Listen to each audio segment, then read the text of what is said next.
Hey, good morning, everybody. It's December 12th, 2024. I'm going to call the business meeting of the Governing Board of the South Florida Water Management District to order.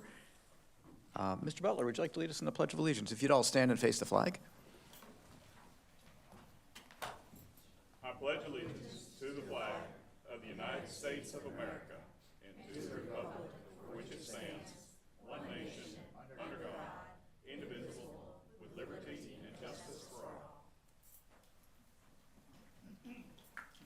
Thank you, Ben. Vice Chair Wagner, Mr. Martinez, and Ms. Meads are all on the phone. They'll be joining us remotely.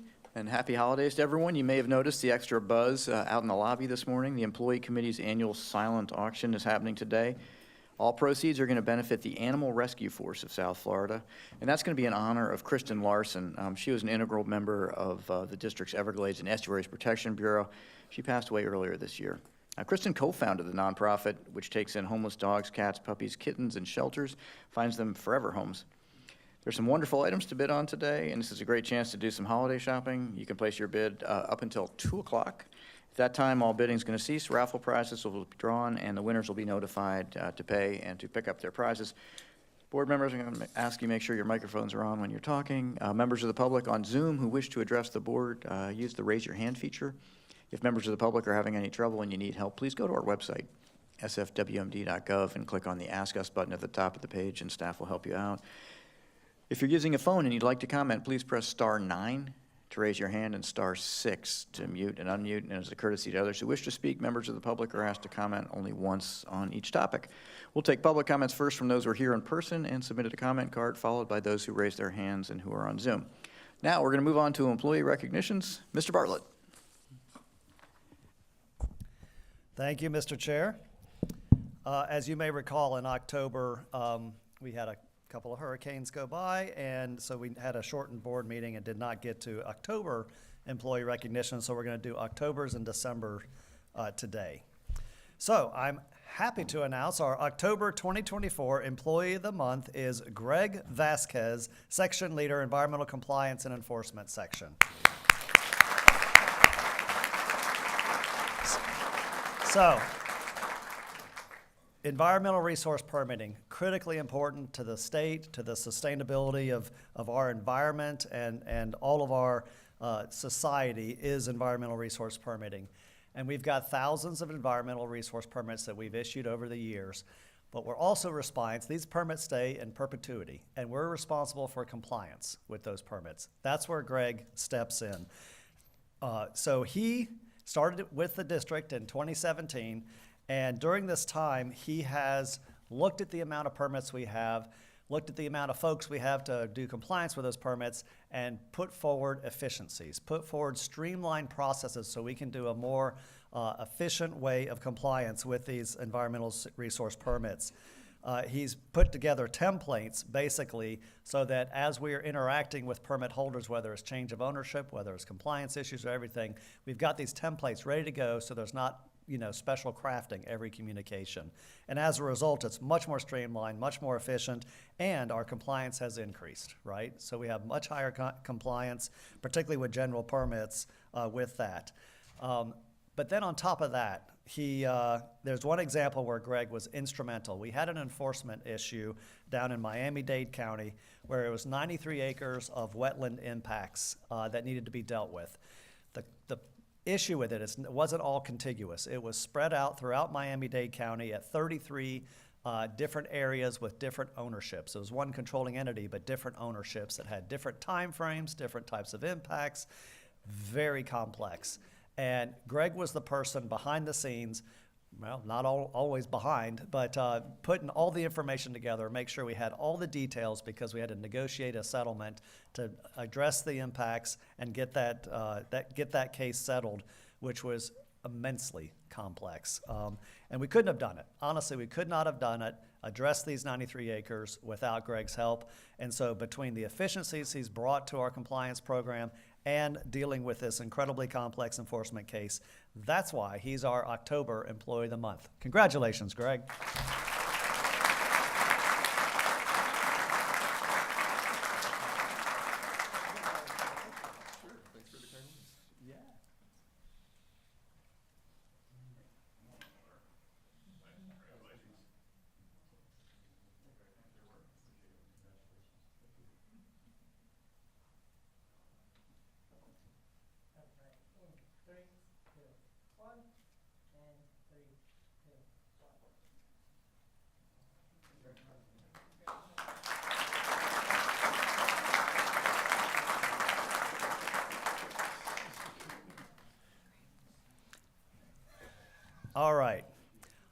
October 2024 Team of the Month is the Geospatial Services GIS team, which consists of Shakir Ahmed, Diana Alvarez, Christine Carlson, Ken Chen, James Crandall, Brian Donizio, Alexandra Hoffert, David Kirouac, Heather Costure, Allison Lamb, Madison McDonough, Miriam Makayeshi, let me get this right, Miriam Makayekai.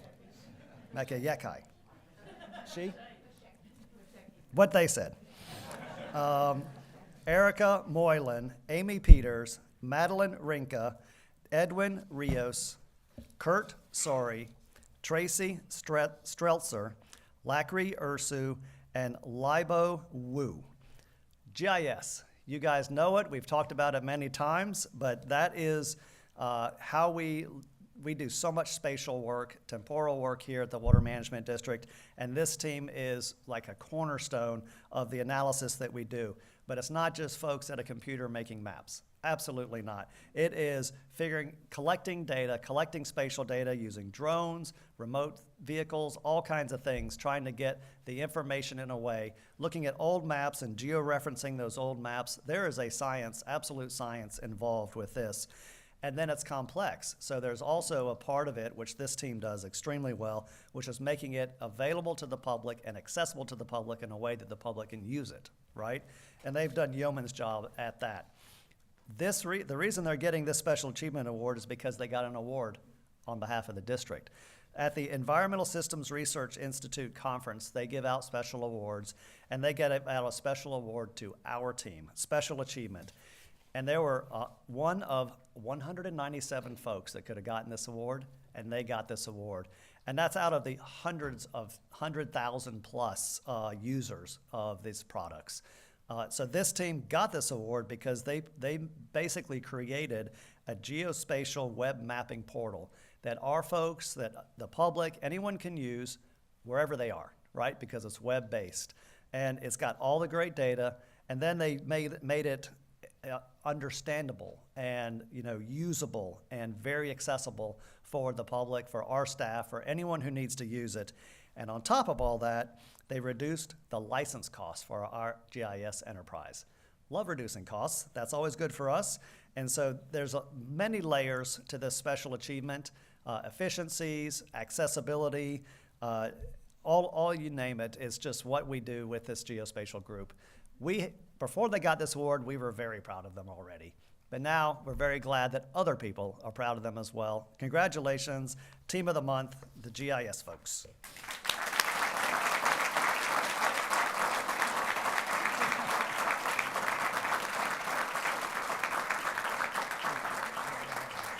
Yeah, love to shake their hands.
All right, we have a 25-year service award that was due in October. And so this is someone you probably know, Brian Garrett. He's our senior scientist, land stewardship section. So we are recognizing Brian for his 25 years of service at the district, but he first came to the district in 1997 as a contract employee. He got this first job after completing his undergraduate degree in ecology at the University of Georgia. Oh, it's too soon to say University of Georgia for me. Georgia Tech could have, we had it. 8 overtimes, it was midnight, it's terrible. Anyway, too soon. I digress. He began monitoring wetlands. So he came to the district as a contract employee. He was monitoring the wetlands downstream of STA 2 and STA 5-6. And once their construction was complete, and then in 1999, despite his education, Brian was offered the opportunity to come onto the district full time. Y'all get that? But during that time, so he spent the first part of his career at the district doing that monitoring in the wetlands, and he published 2 papers basically showing how the improved water quality and the improved hydrology during that time was really improving those wetlands. So he was very good work to show the effectiveness of STAs. But then in 2007, he got his master's from Florida Atlantic University doing basically wading bird studies with respect to their prey. And that fueled him, because then he decided to do it, we all know him as moving over in 2009 to be a wildlife coordinator, basically in the land stewardship section, taking care of how we do restoration while we have endangered species and species we need to protect in the system. And so he has been very front and center, coordinating all these with animals such as manatees, alligators, snail kites, bats, ground nesting birds, crested caracaras, gopher tortoises, and many other protected species. But he's very well known as the manager of the district's only gopher tortoise conservation site. Many of us have been there, seen it, seen his good work there. We've all been in the field with Brian, and we just love what he does, love having conversations with him. He's a fascinating individual, really smart on wildlife, thanks to Florida Atlantic University and all the education they gave him. So it is a wonderful, wonderful employee to have on the district, and thank you for your 25 years of service, Brian.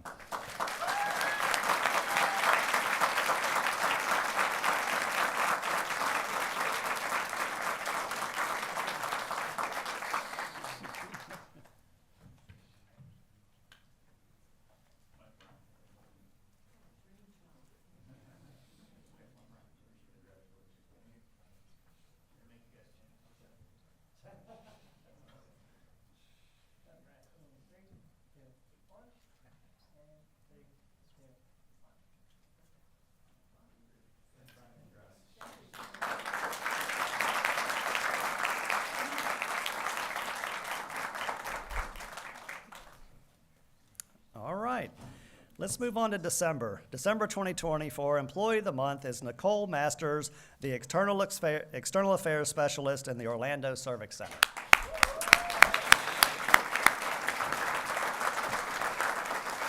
So Nicole is our liaison in Orange County, Polk County, and Osceola counties, and she has hit the ground running for us up in the north end of our system.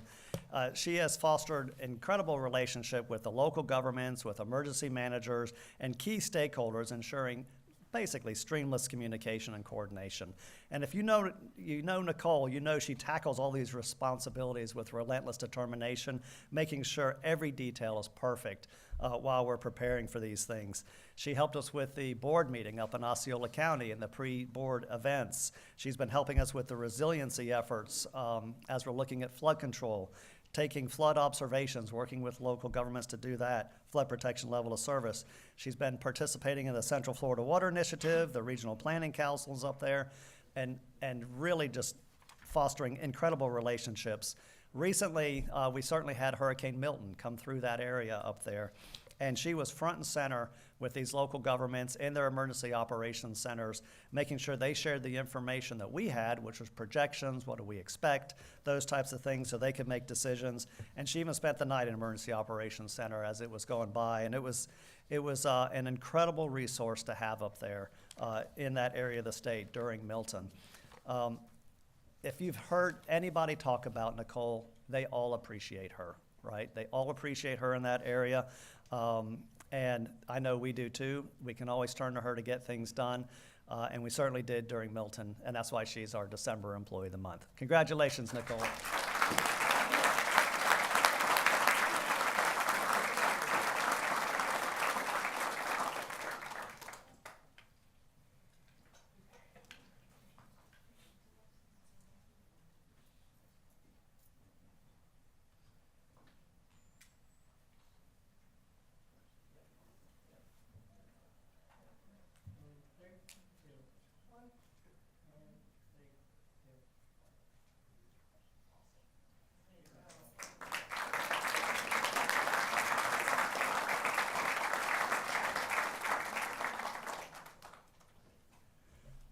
All right, our December 2024 Team of the Month is a north of Lake Okeechobee Storage Reservoir Section 203 study, the LOCAR team.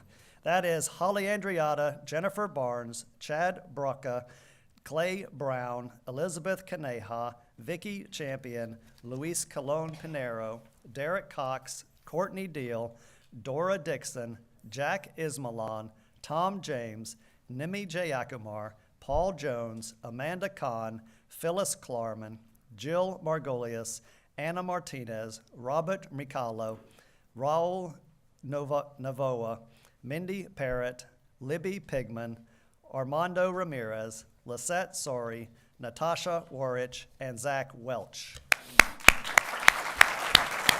So, on January 10th, 2023, Governor DeSantis signed Executive Order of 2308, Achieve Even More for Florida's Environment. And in that, he challenged the South Florida Water Management to advance Everglades restoration projects and expedite them, particularly all storage projects in SERP. And we know the importance of storage. It keeps water out of where we don't want it to go and then preserves water for when we need it later. Incredible need in SERP for storage. So that was January of 23, and this team launched soon thereafter. February 23, signed agreements with the Corps of Engineers to do work, had a scoping meetings, held meetings up in the area of the state north of Lake Okeechobee, and then really spun up. Started design, started geotech, started environmental and cultural resource analysis. You have to get these planning studies to a level of design where you really understand the costs. So that took a lot of work. It took modeling, different alternatives, 3 different alternatives, honing down on one alternative, and then modeling to make sure we had dam safety taken care of, everything taken care of. In the middle of it, they had to even pivot on modeling to incorporate a new model. It was yeoman's work, lots of public interaction, trips to DC to work with the engineers that will review it in DC to make sure that it was going to be approvable when it landed, because we wanted to target WRDA 2024. So it was a lot of work. Really a lot of work with some really good consultants as well, putting this vast volume of an environmental impact study, cost analysis, design, dam safety, everything all together in this huge document to submit to the Corps, which they did 1 year later, in February of 2024. And here we are today. It was in time for WRDA. The Corps reviewed it, approved it in August, and now it's in WRDA. And preview to my executive director's report, the House passed it this week out of the House. And so here we are, right? 2 years after the governor signed, less than 2 years after the governor signed that executive order, there was no planning going on for that northern reservoir, none. And this team put it together and got it to the Corps in 1 year and got it in WRDA in less than 2 years. Amazing. And that's why they're our December Team of the Month. Congratulations.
we have one more 25-year service award from December, and that is Joe Marquez, Engineering Specialist 4 from Regulatory Division.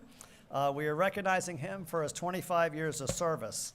So he graduated with a Bachelor of Science in Civil Engineering from the University of South Florida, and he worked as a project manager for various stormwater projects in Miami-Dade before joining the district in 1999.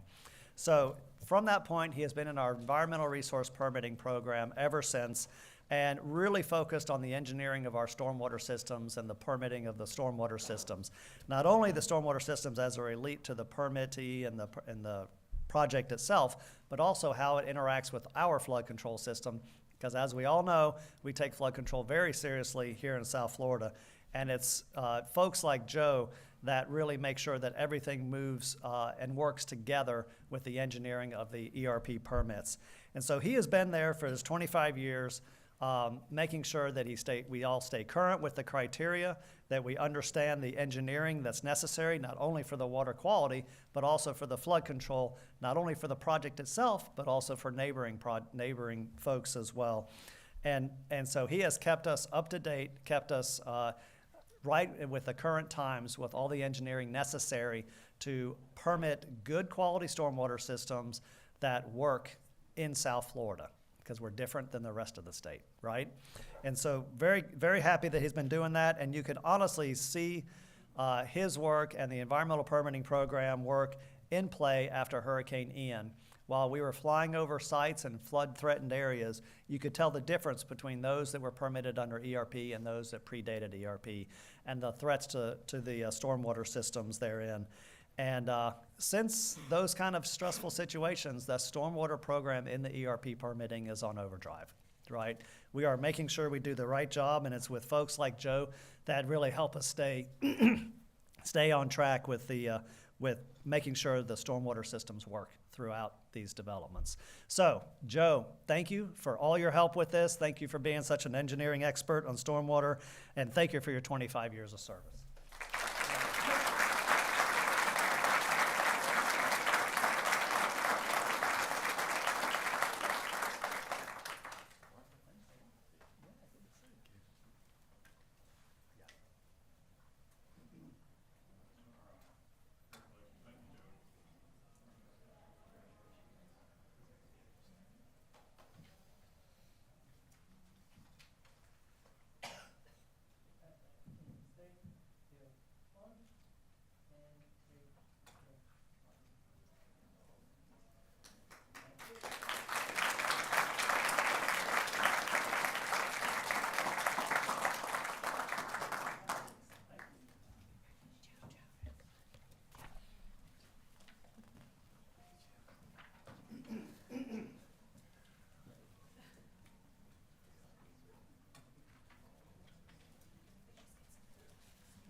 Well, thanks very much, Mr. Bartlett. We'll move now to no, we won't. We'll move now to agenda revisions. Molly, any revisions to the agenda? There were none, Mr. Chairman. Great. And we'll poll the board members for abstentions. Let me see. We'll start with Mr. Bergeron. Do you have any abstentions? Mr. Bergeron? No. None for Mr. Bergeron. Let's see, Mr. Steinle? None. I have none. I have none. Thanks. Mr. Butler? I have none. Thank you. Vice Chair Wagner, do you have any abstentions? None. Thank you, sir. Mr. Martinez? None. Thank you. And Ms. Meads? None. Thank you. We'll move to the approval of the minutes for the November 14th meeting. Does anyone have any changes to those minutes? Could I have a motion? I'll move to approve. Thank you. I have a motion and a second. Is there further discussion? Hearing none, I'm going to call that question. Mr. Bergeron? Yes. Thank you. Mr. Steinle? Yes. I'm going to vote yes. Colonel? Yes. Mr. Butler? Yes. Thank you. Vice Chair? Yes. Thank you. Mr. Martinez? Yes. And Ms. Meads? Yes. Thank you. That passes unanimously. We'll go to the Executive Director's report. Mr. Bartlett. Thank you, Mr. Chair. I've got just a few items here. I think one, maybe arguably the most important, is that today happens to be John Mitnick's birthday. That's right. He's not far behind me. He says far enough. Anyway, we'll do a rousing rendition of Happy Birthday a little bit later. Okay, so on to the business. So the recovery operations, as you all know, for Lake Okeechobee began earlier this week. The Corps is implementing the LOSUM protocols to try to lower the lake, to try to regrow some of the seagrass, which also means moving water east and west of Lake Okeechobee while we send water south to the water conservation areas. These are challenging decisions that the Corps has to make, and it reminds us how important it is to keep our eye on the ball to implement SERP, right? To implement particularly storage north and south of Lake Okeechobee, which, as you know, the governor has challenged us to do. So we are, so along those lines, we had the South Florida Ecosystem Restoration Task Force meeting last week. I attended on behalf of Mr. Bergeron, who couldn't quite make it, but he was certainly participating. And while we were on that trip, the Water Resources Development Act unfolded, right? We were up there on Wednesday morning and in a meeting with the Corps of Engineers, and the WRDA bill was released. It had Western Everglades, it had an adjustment to Biscayne Bay coastal wetlands, but it did not have the Lake Okeechobee Component A reservoir in that WRDA bill. And all of our phones started lighting up, and we immediately got to work. No one understood exactly why it wasn't in the bill until it was sort of revealed, and working with committee staff, that they were still waiting on something from the Corps of Engineers, a transmittal from the Corps of Engineers. And so when we checked with the Corps of Engineers, they're like, they were ready to do it, but they needed a transmittal from Office of Management and Budget. So here we are, it's Wednesday morning, it's not in the Water Resources Development Act, and we need to get it in. So we did a lot of member visits on the Hill, so we made a lot of phone calls on Wednesday, a lot of member visits on the Hill on Thursday, on Wednesday afternoon, right? So we're in the meeting Wednesday morning with the Corps. Then we just ran over the Hill and spent all day Wednesday afternoon trying to generate the support to get it submitted to Congress, right? Calls were made from members to the Office of Management and Budget leadership, to the Corps leadership. And then towards the end of the day, we heard that OMB was going to get their job done, which they honestly, pursuant to the procedures, had till January to get it done. So they had less than a day to get it done. They had started. We've been working with them. So they turned it around and got it submitted to the Corps of Engineers Thursday morning. Of course, we were on the phone with the Corps of Engineers till like 11 o'clock Wednesday night saying, you guys are ready to turn it around right away and get it into the Congress for this authorization. And they said, we're working on it. And Thursday morning, here I am up on the dais. Robin Colosimo from the Corps is up at the dais as well. And we're monitoring the situation. And I told Robin, sure, it would be great if you could announce before lunch that you've submitted it to Corps and to Congress. And in fact, she did. OMB got the job done. The Corps got the job done, got it to Congress. But it wasn't over yet because it had to get amended into WRDA. A $3+ billion project had to get amended into WRDA for its passage. And it did on Friday, right? So leave it to Florida and Florida's delegation, which was unanimously supportive of this, to rally and get this thing done within 48 hours, right? Pretty impressive. I want to thank Bradley Watson and Kelly Ralston. Bradley Ralston with Everglades Foundation and Kelly Ralston with Bonefish Tarpon Trust for mobilizing and trying to get those engagements happening, and also Wesley Brooks with the governor's office to really engage with their relationships and make it happen. But so here we are. LOCAR is in WRDA, Western Everglades is in WRDA, and it passed the House on Tuesday. It got through the House, all Florida members voted for it. It is expected to be considered by the Senate before they recess for the Christmas holidays. So here we are. Got some amazing things into Water Resources Development Act, and we expect it to pass this year. Pretty amazing. So that's a highlight of WRDA. And then the other thing I wanted to what we distributed at the task force meeting, is this, and it's on the table, but you have it at your desk, and it is the Florida Bay salinity levels. So we do a lot of work to get projects in the ground to manage water better, but what really fuels us is the environmental results that are happening in the field, like we talked with Brian Garrett's work in the Everglades. We've seen this chart that shows the river of grass reemerging at the end of the dry season in Everglades National Park, but what is that doing for Florida Bay levels? Salinity levels, because we don't need another hypersalinity condition of Florida Bay killing all the seagrass. And it's scientific data, but you can see that it's getting more under control.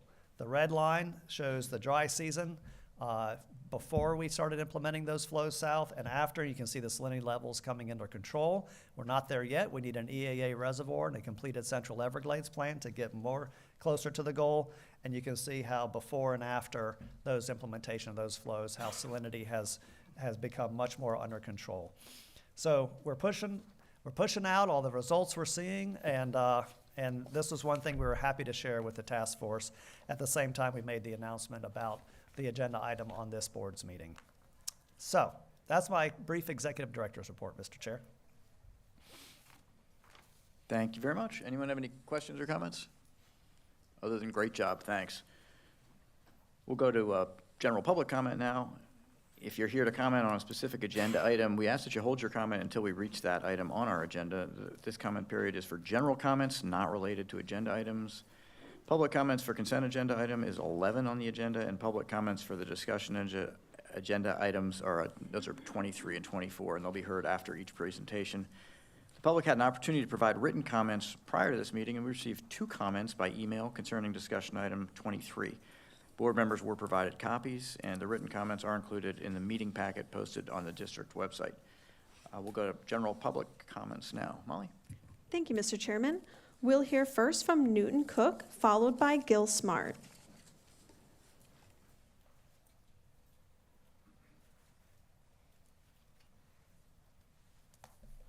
Good morning, Newton Cook, United Waterfowlers of Florida. Recover. Recover. Thanks to the Corps for implementing Recover for Lake Okeechobee, moving water out of the lake, a lake that's been too high since Irma, except for a very brief few months. Thanks to the Water Management District and the university for putting together the workshops for the public meetings, another one's Monday, I think, in Clewiston and Okeechobee, dedicated to the health of the heart of the Everglades, Lake Okeechobee. If the heart is in trouble, the rest of the Everglades is in trouble. And today, Lake Okeechobee is in trouble. The recruitment on the bass is low because of a lack of vegetation. The vegetation is low because the water's been kept too high, too long, too often, which Lonesome does naturally. Fortunately, we have Recover. Fortunately, we have a colonel and people at the Corps who will recognize the problem. And hopefully, recover will move forward, and we will get the lake down to 12 feet. And basically, March, April, May is when it needs to be there. We will see. Mother Nature has to agree. We lost the Bass Masters top 10 ranking for Lake Okeechobee last year. Mother Nature did not cause that. We did not have a single storm that actually put a lot of water in the lake. We had some that missed it north about 100 miles, any one of which would have been a tremendous destruction for the St. Lucie and the Caloosahatchee. What we now have is a lake with the dirtiest water ever. This summer we will have the worst algae blooms we ever had. And if we have a storm, the St. Lucie and the Caloosahatchee will be bombed with the dirtiest water, more so than even in the storms 20 years ago, when we had 3 different times over that decade up until 2018 Irma that destroyed the estuaries. We got Irma. You wanted Irma. Now we're going to have to live with Irma. But it is sad that we have to depend on the leadership at the Corps to have to make tough decisions versus what is written into the management program. I'm glad to say thank you. A lot of times I don't get to stand up here and do that. Thank you, Mr. Cook. We'll hear next from Gil Smart, followed by Mark Perry. Good morning, Governing Board members. My name is Gil Smart. I'm Policy Director for Friends of the Everglades. We were founded in 1969 by Marjorie Stoneman Douglas and headquartered in Stewart. I have 2 issues to address today. The first relates to a letter from the Everglades Coalition, of which we are a member, sent to Mr. Bartlett last month. You were all copied on that. And it's in regards to the rock mining proposal in the EAA. The letter urges the district not to supply the so-called, quote, Southland Water Resource Project, unquote, with its requested letter of project identification, as the coalition notes that the unsolicited proposal was withdrawn and as such has not been reviewed by district staff, and that the project has never been identified by the district as necessary for ecosystem restoration, regional water supply, or flood protection. As mentioned last time we spoke on this, let's please not confuse Everglades restoration with commercial exploitation. Secondly, as you're well aware, the northern estuaries are enduring a new round of discharges from Lake Okeechobee, with the Caloosahatchee getting an average of 2,100 CFS. The St. Lucie's getting an average of 1,400 CFS. On some days, they're getting well above that average. The northern estuaries have already been hammered by months of heavy rainfall and runoff, and on the St. Lucie side, we were finally getting to the point where water quality was improving, and now this. This is being done in the name of Lake O recovery, but we question the effectiveness of the releases and are concerned that the pain inflicted on the estuaries will exceed any gain to the lake. We just experienced the driest November on record, and forecasts suggest it's going to stay that way. There's no justification for sending polluted water to the estuaries when the lake will recede naturally. The situation demonstrates that for all the progress we've made, we really have not come that far. LOSUM's in place, and here we're getting discharges. The EAA reservoir won't be done until 2034, and that's if it withstands the Big Sugar lawsuit. And even when it's done, it still won't end discharges to the estuaries, and that's what we need to do. And to do it, we need more land to hold and clean water and send it south. We can't keep playing this broken record over and over and over again. If 10 years from now, I or someone like me is standing in this position and making the same argument, and you or someone like you is sitting up on the dais listening, we will have failed. We will have failed our children. We will have failed Florida's waterways. We will have failed Florida, and the consequences will be immense. Thank you. Thank you, Mr. Smart. We'll hear next from Mark Perry. Then we will move over to our virtual participants. Good morning, Governing Board. Mark Perry, Florida Oceanographic. Just a couple of things that, is to follow up on LOSUM and, of course, the Lake Okeechobee recovery operations that started December 7th. We've discussed this with the Corps over a long time and trying to push the Corps and others to say, let's look at the lake recession during this dry season. And it already has come down over half a foot. And, just because of the dry season recession, we ought to take a break here and stop discharging and watch these releases very carefully. The lake could drop very quickly and cause a lot of issues, but of course it causes really primary problems. As you've heard, the estuaries, particularly the East Coast estuary in St. Lucie and the River Lagoon, has been inundated by basin runoff pretty much during the whole fall time, from September, October, November, and you'll see the salinities have dropped way down. And that just started to recover during the dry season here, when now we have to have LACO recovery operations discharging to the estuaries. And this is very damaging to that system. It doesn't have time to recover. So these ecosystems need that time to recover. We want to get LACO down. LACO is really critical. We've been drowned in the lake for far too long and polluting this lake, and now we're polluting the estuaries with this water that's coming through, and it really has to go south, and we have to store it and treat it and put it south to the Everglades that needs it during the dry season particularly. There's a lot of basin runoff and pollution that comes into the estuaries that comes through the works of the district, the conveyance of C23, C24, and C44. These are things that are being worked on through NEP and the Basin Management Action Plans and BMAPs, BMPs, but we're really earnest about saying, look, we've got to take responsibility here and make sure that we stop these discharges from these canals into the estuary. They're just really critical. They're collecting all this pollution and putting it through into the estuaries, which really has to stop. And we've got to have you as the agency take charge and require landowners to store and treat that water on their own properties before it gets to works of the district and before it becomes your responsibility to discharge it into the waterways. So let's all do our diligence. Hopefully we can convince the Corps and the district to help. Let's move this water south that we need to get out of the lake during this LACO recovery operations, but let's not damage the estuaries in the process. Thank you. Thank you, Mr. Perry. Next, we'll hear from Nora Demers on Zoom, followed by Zoom user. Oh, Nora just put her hand down. We'll hear next from Zoom user with the last 4 phone number digits ending in 8486. Please unmute your mic. Press *9. Actually, press *6 to unmute. Hey, good morning. My name is Don DeMott. Let me start by thanking the Corps and the previous comments made by Newton Cook.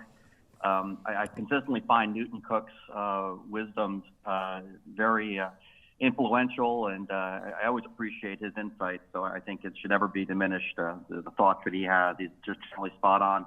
My comments are going to be similar. The lowering of Lake Okeechobee to address our water quality emergency is imperative. Lake Okeechobee has very little SAV, and that has been well documented by both the South Florida Water Management District and FWC. We trust the lake will be left at a level this summer to allow our native SAV to flourish once again. Our water quality issues is a statewide emergency, and I invite my neighbors to both coasts to get involved and understand we all have a role in ensuring clean water throughout our state. Let's understand our water flows from Orlando to Lake Okeechobee and then to our coasts. Currently, no user group is pleased with the state of Lake Okeechobee. It is a shadow of what we experienced only a decade ago. While many surveys and meetings take place, the lake and the surrounding waters continue to degrade. I also think we need to address the excessive spray program that's taking place on Lake Okeechobee. Just yesterday, a spray boat operator with Applied Aquatics was approached on the west side of Lake Okeechobee and questioned why he was spraying bulrush, or what some would call round reeds, with no invasive plants in sight. His response was, "I'm doing what I'm told." I have that video, and if any agency would like to review it, please contact me. Thanks for your time. Thank you. We'll hear next from Rich Andrews, followed by Scott Martin. Yeah, thank you for the time this morning, and thanks for this great announcement on getting the lake into recovery mode. A lot of us have been pushing for this for a long time, and it's finally here. I hope we can follow through with a plan to get the submerged aquatic vegetation hopefully back to one day where it used to be. And I'd like to echo, the spray program is definitely out of control. For those of us that are out there all the time, we see this needless spraying that's going on in areas that have nothing to do with any type of water management. And that program needs to be looked at very closely over the next 6 months, I hope. And better things in the future for Lake Okeechobee, and appreciate your time. Thank you, Mr. Andrews. We'll hear next from Scott Martin. Mr. Martin, please unmute your mic. Hello, Scott Martin here, Anglers for Lake Okeechobee. Just want to say a huge thank you to the Corps of Engineers, South Water Management, and our governor for caring about our small communities around Lake Okeechobee and our way of life over here. You know, it's been many years we've been begging and asking to put a focus on the lake, to care about the filter that once was there, and I'm encouraged. I'm hopeful that we can keep this water dropping in the lake. I'm hopeful that we can keep this lake in recovery mode for as long as we can to rebuild back our filter, because that's all we're trying to do. We're trying to rebuild the filter in Lake Okeechobee so that water in Lake Okeechobee can clean the water itself. And so that way, when the water does go south, east, or west, it's going to be better water. Right now, we're at 0 acres of submerged vegetation, basically. But there is some encouraging signs of some new growth, some very small plants starting to pop up. And so this recovery mode could not have happened at a better time. I'm hopeful that we can rebound back to our 30 to 40 or 50,000 acres of submerged vegetation, because, you know, it cleans the water, but it also provides habitat for the fish and the wildlife, the fish, the ducks. Everything depends on that SAV for the health of the lake, for their offspring, for the spawn, for the fish. Our fish populations are probably at the lowest I think I've ever seen them. We're getting a lot of reports from the people that have been fishing the lake, really struggling, really starting to see an impact, and that's scary. So again, getting this lake lower, rebuilding our spawning areas in these littoral zones around the lake is super important. And we just have to keep it. And I know it's a very frustrating thing. I know it's very scary to release water east and west, and I really do feel for the people at the coast. We don't want damage, obviously, but you know, look, we don't have very many options. There's not very many options on what to do with the water. We can't snap our fingers and send it all south right now. I wish we could, but that's not where we're at in today's environment. So I'm hoping that we can all be patient. Let's get the lake back. Let's get it healthy. Let's get it back with a base of vegetation. And then at times we can keep the water a little higher for a little longer, as long as we have that vegetation there. So again, we're starting from 0. We just got to get it built back. It's just going to take a little time. And I just, again, ask the people at the coast to just be patient. And I do appreciate the support that we're getting from the people at the coast, understanding the dynamics of this lake, because it is a complicated issue. And but Lake Okeechobee is special. It is the heart of the Everglades. It's the source of where this water comes from. It makes all the sense in the world to fix Lake Okeechobee 100%. It's going to help everybody, east, west, and south. Thank you for your time. Thank you, Mr. Martin. Mr. Chairman, we have no additional general public comment. Thanks. Thank you all very much for your comments. We're going to move now to board comment, and I'll start with Mr. Bergeron. Well, thank you, Mr. Chairman. I was honored to attend the 50th anniversary of the Big Cypress Preserve, one of the greatest preservations of land in modern time. Kind of brought back memories, because I remember that was the first involvement that I had with many pioneer families 50 years ago. And I got to say, it was to see all of the stakeholders and all of the Gladesmans and the pioneer families and the Miccosukes and the Seminoles, and it was a great celebration to think that we had the foresight to preserve a little under 1 million acres of the Big Cypress Preserve. Great celebration. I look forward to this meeting. I know we have an agenda item on the critical habitat of the Cape Sable sparrow, and I'll reserve my comments till we get to that particular item. And I do want to say, you know, I'm always overwhelmed with the commitment of everyone in this organization. It's absolutely amazing. We have such great people working for the district, such talent, and it just amazes me, especially as we continue to go forward with the largest environmental restoration in the history of the world ever attempted. And I've got to say that our employees, and my fellow board members and all of the stakeholders as we continue to come up with solutions to make sure as we proceed through. I think Florida can be the example to the world that we can have jobs and economical growth in the right areas, and we can have a quality of life for future generations. And I've just got to say I'm very proud to be a part of that. And I thank all of our employees, my fellow board members, all the environmental groups and conservation groups that are involved in this mission. So, and we can achieve that. So, thank you, Mr. Chairman. Thanks, Mr. Bergeron. Mr. Steinle. Thanks, Mr. Chair. I think that's terrific news, and I want to congratulate staff and everybody who is involved with the quick work on LOCAR and getting that in WRDA. I mean, it just, having gone through some of these other projects and the time that's required just to see that happen, you know what it makes me think, Drew? The district is not going to be doged. You guys run so efficiently. There's nothing to change. I'm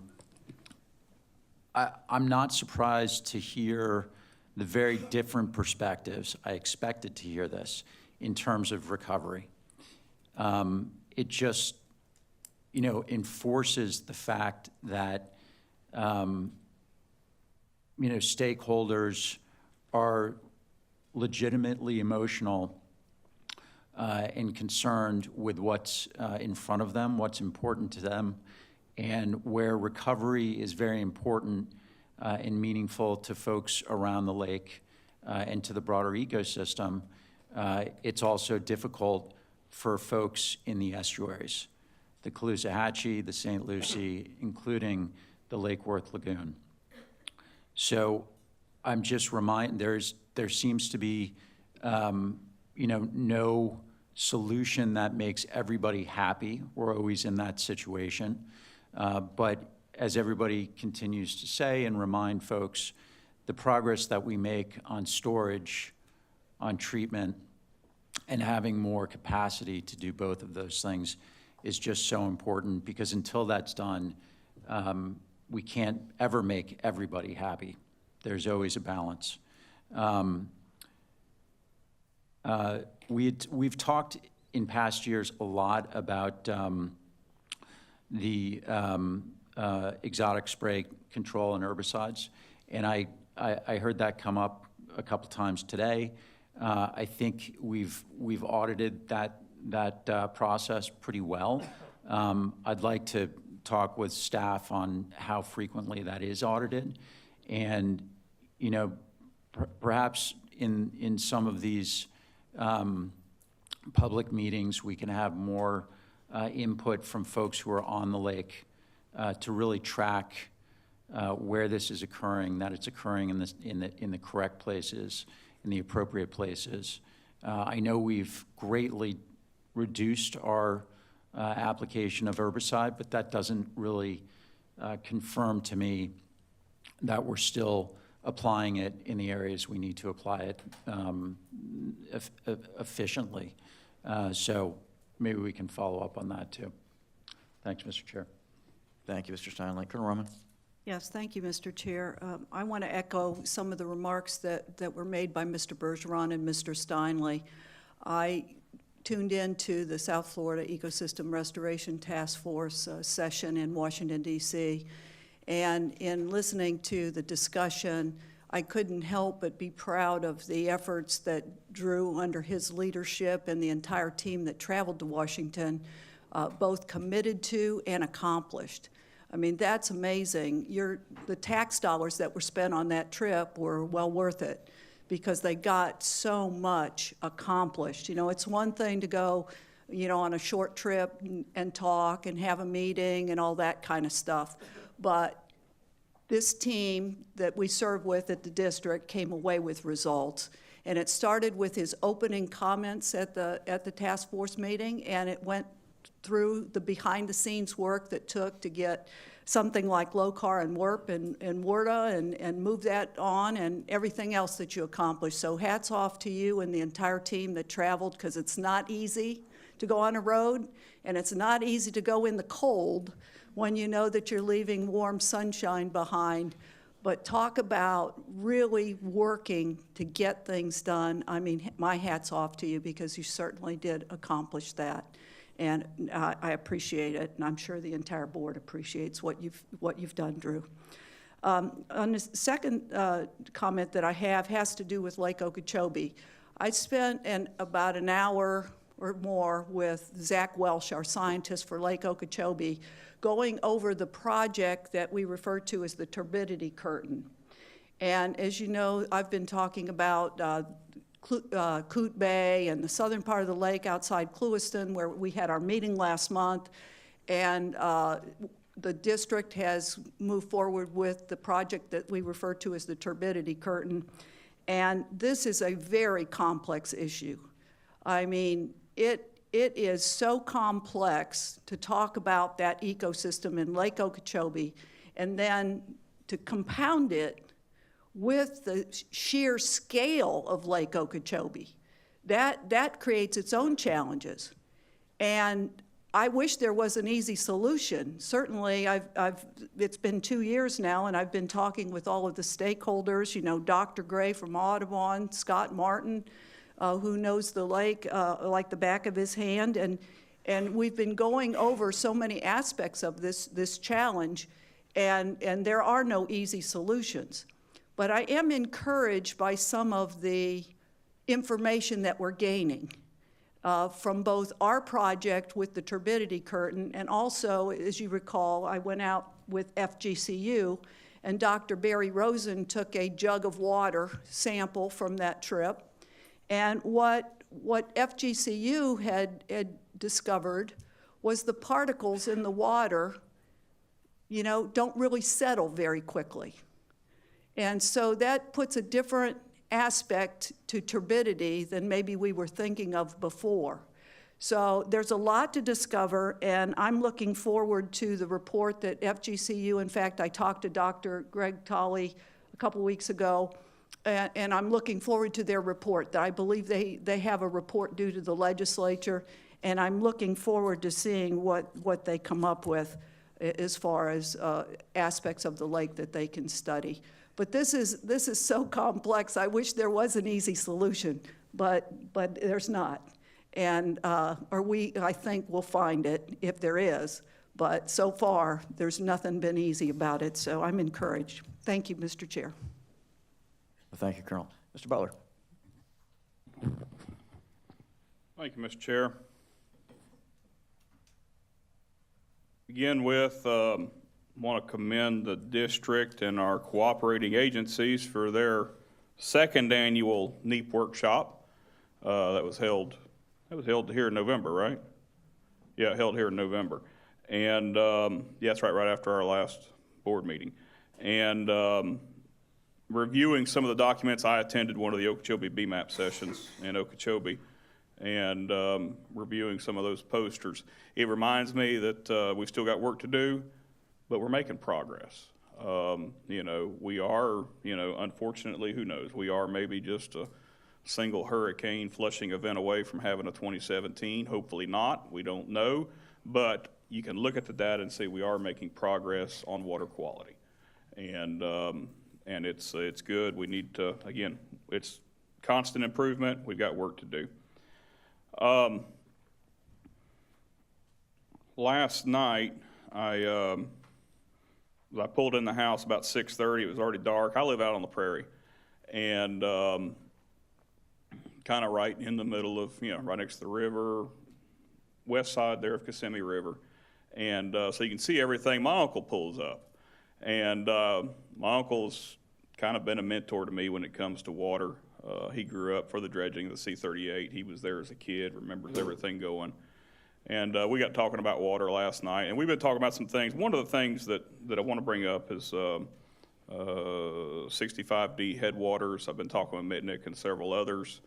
I think there's opportunity with Kissimmee headwaters going on that we look at operations at 65D, where we're still in flood stages further up the river. We're actually we pulled the headwater, the bottom end of the river all the way down. And I think there's opportunity there to adjust that schedule to kind of more mimic what our goals are for Kissimmee River restoration. So I haven't had a chance to get to talk to the Corps yet, but I would hope that, I know that staff is working on it. I know I hope we can get some operations there that more mimic where we should be. But more importantly, we got talking about LOCAR. And envisioning, Uncle Roger didn't realize exactly what LOCAR was. And for us, we were standing probably just about 5 miles from the footprint of where LOCAR will be. And kind of envisioned, and he likes to talk elevations and how we get the water there. He said, well, that's a stupid idea. Sucking water back up Slough Ditch, and I kind of go through some scenarios, and we talk about some things. But anyways, I want to commend the team on LOCAR. That a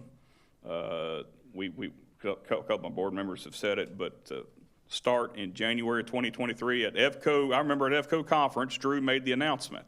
Drew or Miss Reynolds, I don't remember who made the announcement at EVCO, and it kind of caught me by surprise. I was like, wow, this is good stuff. And where did this come from? And then to go through, I was at a conference last week, and while y'all were in D.C., I tuned in to Task Force on the way to the conference, got to hear Drew's announcement, and then heard the clip at about 11 o'clock when somebody came across and said, hey, it's made it in the bill, or LOCAR's made it in the bill. I'm like, okay, all right, well, that's no big deal. I get to the conference, Wes Brooks is there, and I get a conversation with Wes over dinner and realize just how much work y'all did scrambling in 48, 72 hours. And the way all groups came together. I mean, the stories of Martin County, John Meal, and Commissioner Hurd dropping what they were doing, dropping their congressional visits to go make congressional visits on LOCAR. The way y'all organized in 48 hours, that was impressive, and that is SERP. That is SERP, and this is something that is going to help everyone, and that I just want to commend y'all again. Bradley, Kelly, the whole NGO group, again, congratulations, and congratulations, district team, for getting that to the finish line. As began to come down, left this morning, that cold front was coming through. I couldn't stand outside too much long. That wind was whipping yesterday evening. And so Uncle Roger and I finally finished up our conversation. Left the house this morning before daylight, and as I began to turn west on 70 and see the skyline, sun was just starting to poke out, and I remembered I hadn't got my sunglasses. I broke my sunglasses last week. Well, where are you going to find sunglasses at 6:30 in the morning? Well, you go to a bait and tackle store. So I went to my buddy Leaf Garrett's, we're a classmate, and Garrett's Bait and Tackle, they're on Okeechobee, and got some glasses, and I was leaving. I said, all right, Leaf, what marching orders do I need to send? Tell me what to come down to Palm Beach with. And so I called Zach Welch, and I called James Hurst. I see James here. I called both them this morning and kind of discussed some things. And again, it's going along that line of opening up some more areas, discussion on herbicide use, and judicious herbicide use, and maybe some opportunities to pull out some cattails, open up some marsh area, that kind of thing. It's stuff that FWC is going to do. But as we're in recovery mode, and we are officially in recovery mode, and we all see it, the lake is dropping quickly. And that's a good thing to me. I look forward to Mitnick's presentation, but to me it looks like we've got a greater risk of success of recovery, getting the lake down to these levels that we need it to be at. But James is already on the deal with his crew at FWC. They're dusting off the notebooks, and anything when the lake is low, what can we be doing?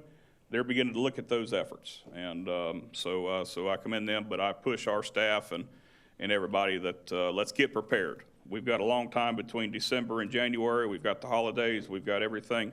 But let's dust that notebook off, and let's be ready to jump right in and do what we can if there's some techniques we can do. So that's where I would leave it with that. Finally, Nicole, congratulations, Employee of the Month. I'll tell you, when I first met Nicole, she jumped out of that Jeep Wrangler, And I don't know how she got up in it. I meant to watch how she got up in that Jeep Wrangler when she left. But for a little Spitfire, she's a little Spitfire. And I've really enjoyed working with Nicole as one of our external affairs persons, and she's been a great intermediary with me working with the public, and getting me up to speed on some meetings and those things. So with that, I do also. Leaf reminded me to tell you. Newton said it, and I think maybe somebody else says the lake has fallen out of the top 100 of the Bassmasters lakes, and he is feeling it. He's not seeing the bookings, and he's just one bait and tackle store, but he's seeing it. We've heard the anecdotes this morning, and I'm appreciative. I'm appreciative of recovery mode. I recognize the issues that with sending discharges, especially at the St. Lucie estuary at a time where they're still trying to recover from summer basin events. My hope is we can get that SAV back. We can get that 30,000 acres of SAV back in the lake. And you look at 30,000 acres, 30,000 acre foot of water in that SAV that is cleaned, is turned clear. Granted, it gets diluted back in with the rest of the lake, but that's 30,000 acre feet of water. And that's just one snapshot at a time of cleaner water. And that's what that's part of what that SAV is doing in this lake. And again, it's constant improvement. So the next time we send discharges when discharges have to go out to the St. Lucie, that water is cleaner. Again, we're just trying to make constant improvements. We've got to get these storage projects in place so that, to Gil's point, Gil, I hope in 10 years we're not having this same conversation. Amen. Thank you, Mr. Chair. Thank you, Mr. Butler. Vice Chair Bergeron. I wish I was Vice Chair Bergeron, but I'm. No, I'm sorry. You're good Lord. I didn't mean to promote Ron. You can't see me, but I'm wearing some gear, Bergeron. Yeah, I want to see that. Vice Chair Wagner. It's absolutely great to hear from my fellow governing board members, to see staff recognized, to hear about different teams in the field. It is just clear that this agency is fighting on a whole variety of fronts to deal with issues that pop up locally, region-wide, but also, when you talk about our whole jurisdiction, you don't realize we've got to go up to Washington, D.C. to fight also. And kudos to the group for going up there and doing what they're doing. And, word is making its way through through DC. And to me, it's easier to do when the district is doing so much that you can go up there with evidence to prove that what we're doing is working. That every time we bring another asset online, things get easier. It's true that everybody here is, many of our stakeholders at times are feeling a squeeze, but hopefully that tension is releasing as we continue with our efforts, and hopefully nobody gets strangled in the process. It's just where we're at right now, and if we continue our work, we're going to get to where we need to be. And I can feel the pain of people on Lake Okeechobee, and I can feel the pain of the people in Martin County who are, upset that we're in recovery mode and there are some discharges happening at this time. I think that it will hopefully help Congressman Mast go through DC and make his case for why we need to keep going, and we need to continue to get more storage online, and we need to continue to get more assets online, and we need to continue to be in a position to move the work forward as quickly as we can, because every time we seem to invest in an asset or a resource or whatever it may be, it works. The squeeze gets less, the tension gets less, we're able to manage better, we're able to manage more, and we're in a position where we can actually do what we need to do to ease the mind of stakeholders across the board, all of whom have merit-based issues with, what goes on from time to time. And so I think we're in a, but back to the original point, I think that having the evidence at hand to go up and show people that things are working, that over time things are working, is critically important. Now, today, we're going to talk about agenda item 23. I'm sure we're going to have more discussion about it, and it's been no secret that it's been frustrating to me that we seem to be upside down for 3/4 of the year protecting a certain subpopulation of the Cape Sable seaside sparrow. And I think I would be in a different position, perhaps, if the efforts that we had put in, like all the other efforts that we're doing, seem to be meaningful. I have a little bit of an issue because it seems like we've been at it with this single species for a quarter century in sort of an upside down scenario, where the Tamiami Trail sort of artificially created an area where the sparrow would not otherwise be. And we continue to send money and have our operations curtailed as a result. And so that's problematic for me. I had issue, and we'll talk about this, with, spending nearly $600,000. I am comfortable where we are now based on a variety of circumstances, but I just think that it's important to note that, maybe this will be an opportunity for us to realize over the course of the next several years whether, in fact, we can find these things and put them in captivity and have mating breeds or not. But I do think it's critically important that 99% of what we're doing, I was talking about the curtain wall and the 8.5 square mile area in my briefing, and these things that we're putting in and implementing, they're working, they're meaningful. And I think that helps you when you go to a place like Washington, D.C., and you're spending money to be able to say, well, it's not just some boondoggle or some, wild goose chase, or throwing money down a rabbit hole and not getting any return on investment. When we're able to go up there with evidence-based and backing and be able to show that what we're doing is working, and what it's doing is not only translating for conservation purposes and for restoration purposes, but also, for all of our stakeholders, I think that's critically important. To me, it'll be interesting to see what the next couple of years hold, should this 23 pass, to see whether or not, you're putting money in a place that actually has some sort of return. But I'm really, really happy with my conversations with staff on this. I mean, I think taking things over from the Army Corps, which have been just languishing and not moving, and being able to put us in a position where we can really unleash waters south to Florida Bay and the Everglades National Park, et cetera, is critically important, and a much bigger issue than, maybe the 600,000 that, or so that we're considering allocating. So, I'm interested to talk about that at item 23, but otherwise, I mean, it's just so nice to hear from you all and to know that you're all dialed in on your particular issues, not only district-wide, but also in your particular localities, and to know staff is, waging a war on every front every day. So like Steinley said, I don't think we're going to get doged. So anyway, thank you very much. I look forward to a great board meeting. Thanks, Vice Chair Wagner. Mr. Martinez. Thank you, Mr. Chair. I'm not going to take up much time. My fellow board members have said everything that I would say, and probably better than I would be able to say it. But it's very simple. We have the best team possible.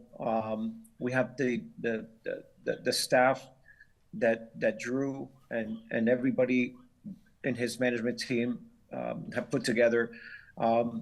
It's the best. We have the best team there is. We have the best players. We have the best quarterback. We have the best receivers. We have the best running back. All they got to do is just let us play. Let them go at it and let them play. Don't become an obstacle.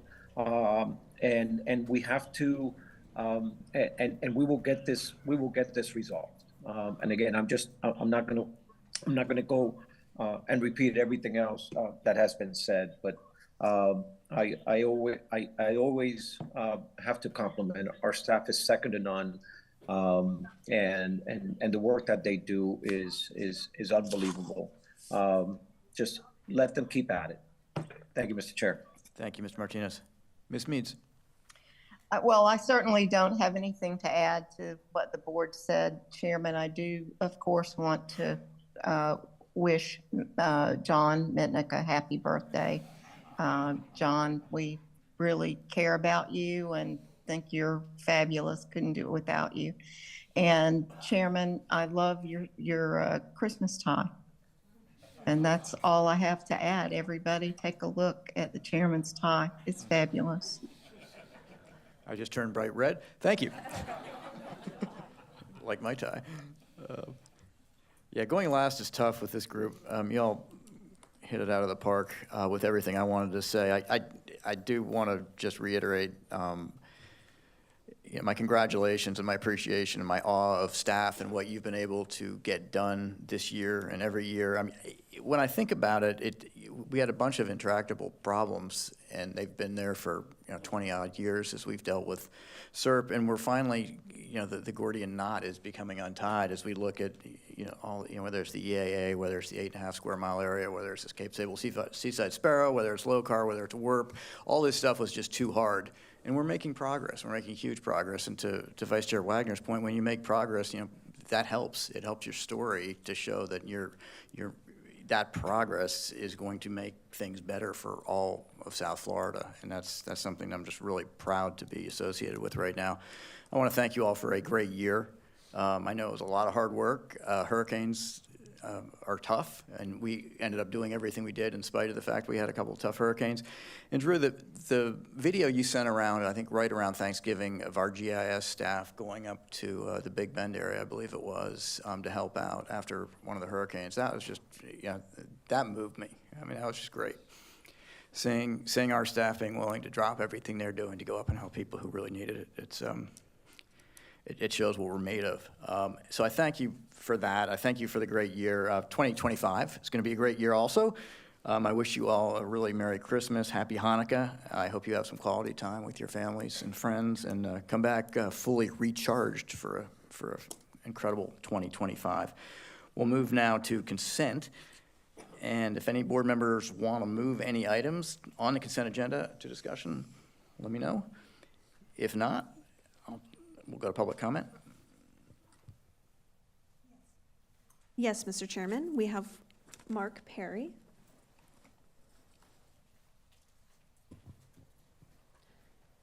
Then we will move on to our Zoom participants. Yes, Governing Board, thank you. Just 3 items on the consent to acknowledge.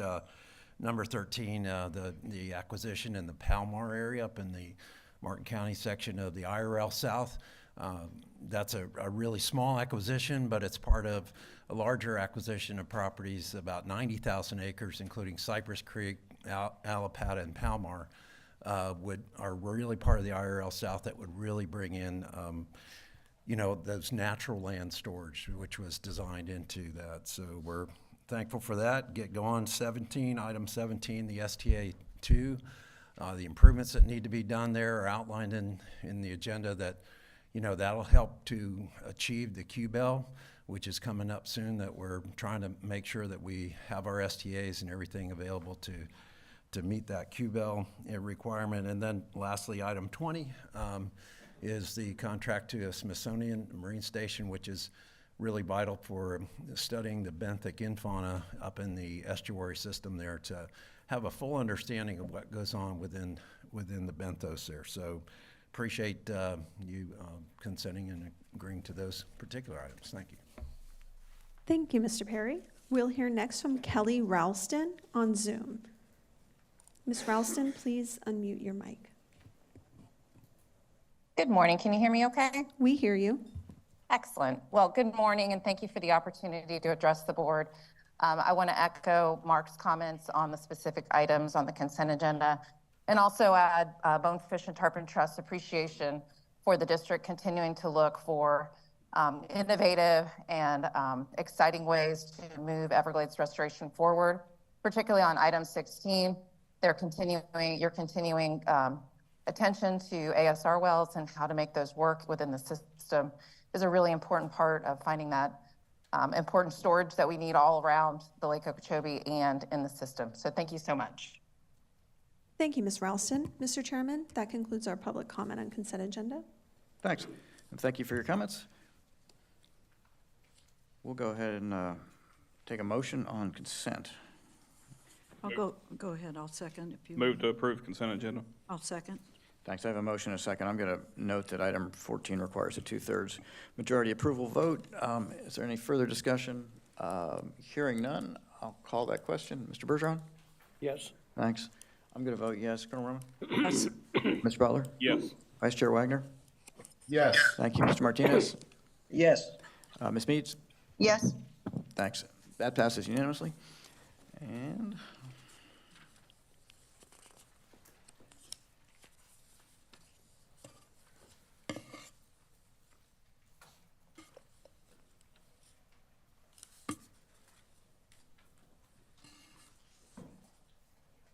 we'll go now to discussion, which is expediting progress to send water south with Ms. Reynolds.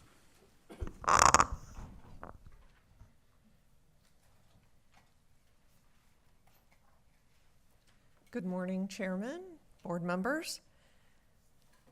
I'm pleased to be able to bring this agenda item.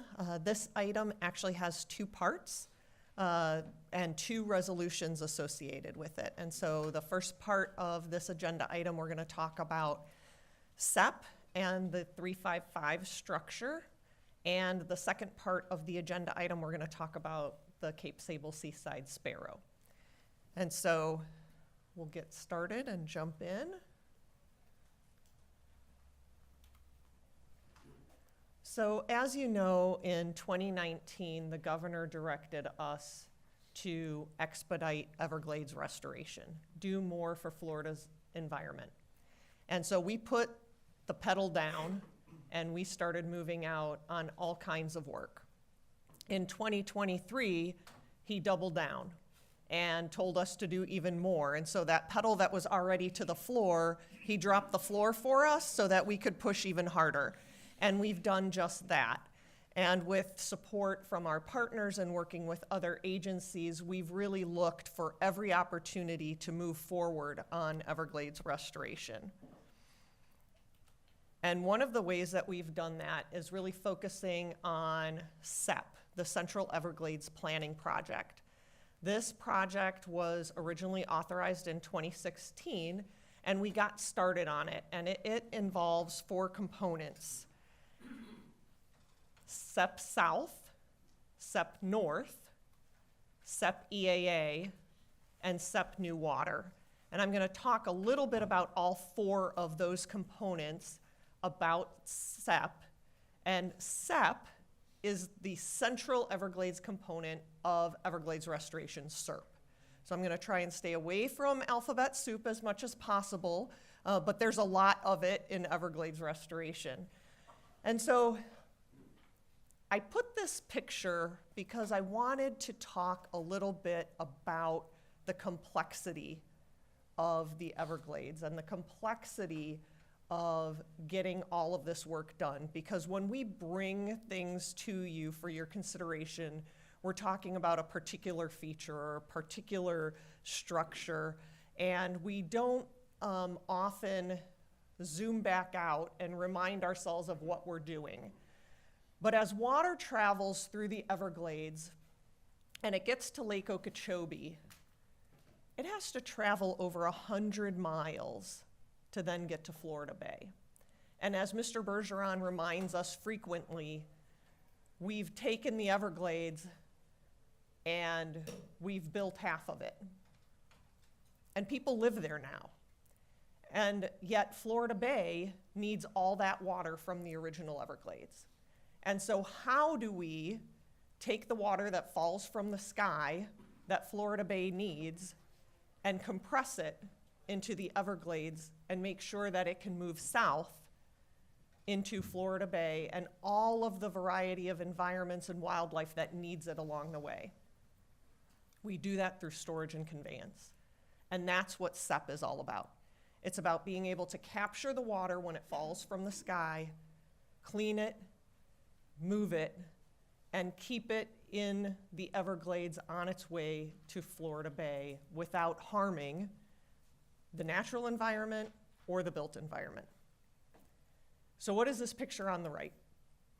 This is the Alley North Colony. We've talked about it multiple times, and usually I don't get to show these pictures in my presentation, so this time I was gonna do that.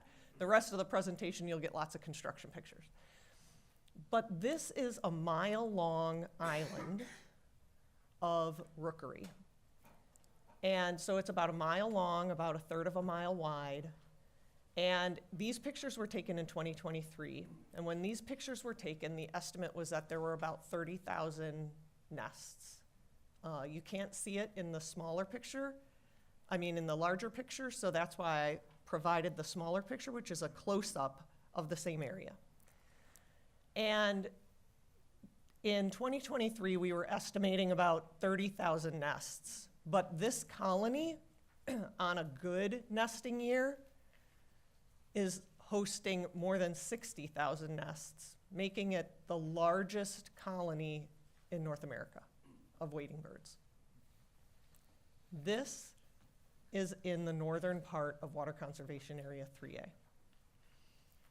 And the way that we're plumbed right now to manage water, this colony is over-dried.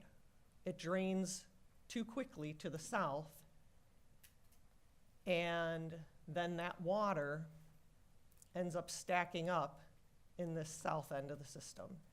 And we often hear about how we have these high water events in 3A, and the tree islands have too much water on them, and the water's not getting across the trail. And at the same time, in these areas to the north, Water Conservation Area 3A dries out too quickly. And so that's the importance of having the storage that can allow conveyance, so storage, EAA, SEP, conveyance, SEP North, that distributes that stored water across the entire water conservation area, allowing it to flow naturally by gravity through the water conservation area, SEP South, which opens up the south end of Water Conservation Area 3, providing flow into Everglades National Park through the sloughs and onto Florida Bay. New water, which protects the built environment on the east side of the park. That's what SEP is all about. And so what progress have we made? New water, protecting the built environment. This is the seepage barrier. We did it in two pieces. The district undertook the first piece in August of 2021, completed it in September of 2022. In December, we started piece 2 and completed that in April of this year, and it is working. Look at how wet the area on the park side is and how dry the built environment is. This seepage barrier removed one of those hurdles of being able to send water south. SEP North. In SEP North, this is about redistributing the water across the north end of Water Conservation Area 3A. We are currently out to bid on the S8 Package 2, which is the repurposing of the pump station and the L5 remnant canal. The design is complete on the S622 structure and the L5 western half, and that will move forward in conjunction with the Miami Canal backfill that's currently in design, and then the L4, and those features are also in design. So we are moving forward on designing all of these. We'll be bringing these packages for construction in the near future. So we're making progress on SEP North. SEP EAA, as you know, we completed the construction on the stormwater treatment area. We also have been working on efforts that have to do with the construction village, which is where the Corps is marshaling all of their equipment in order to work on the reservoir, the inflow canals, the bridges with US 27 that Florida Department of Transportation is working on, as well as the inflow pump station. And of course, as we mentioned a couple board meetings ago, the Corps has awarded the contract for the reservoir, beginning construction of that feature this year, the largest construction contract that Jacksonville District has ever awarded. So it's a huge effort, and everybody is focused on making sure that we have the storage available to make sending water south work. Department of Transportation is also continuing their work on uncorking the south end of Tamiami Trail by putting the bridges in. This is a slide that they presented at the Miccosukee annual meeting just last month, outlining their progress on this design-build project and committing to the completion of this project in spring of 2026. We also have already finished some of the SEP South construction. The district completed the old Tamiami Trail removal. We started that project in 2020, completed it in 2021, and also the S333 North structure. This is moving water from Water Conservation Area 3A into the L29 canal that runs parallel with the Tamiami Trail, so that that water can then convey underneath the trail through those bridges that are being constructed. That structure was started in 2018 and completed in 2021. So where are we now? We have these 6 contracts. Originally, the Corps was scheduled to complete all of these contracts. The one that we're talking about today is the one highlighted in the middle, Contract 3B, the 355 West Gated Spillway. What the heck is that? That is this structure right here. So here's the L29 canal, right? Here's the 333 and the 333 North. This has been the way that water gets out of Water Conservation Area 3A through these structures into the canal and then under the bridges. What SEP does is the Corps already has these culverts going through the levee to bring additional water from 3A into 3B. This levee will be removed. This levee will be removed. This levee will be removed. This is the Blue Shanty. This flowway that will bring this water into this slough, Northeast Shark River Slough, right? So this is reconnecting the historic flow path from Water Conservation Area 3A into the park. This is the key to making SEP work. This is the key to moving water south. This is the key to increasing the flows into Florida Bay. So far, we have already increased flows by 156 billion gallons on an average annual basis, the construction that's been done. So we are putting about 500 billion gallons of water into the park. When DOT finishes the bridges and some of these features are in place, we'll increase that by another 31 billion gallons or so. When the EAA reservoir comes online, we'll be able to move an additional 195 billion gallons of water into the park, but not without completing these structures. We need these structures to be done by the time the reservoir is done, or we won't be able to realize moving all of that water. And these take time and sequencing. And part of why it takes sequencing is complicated. Some of it has to do with construction equipment actually being able to make it to where they need to do the work without having to be, on pontoons. And so the sequencing is important for the construction.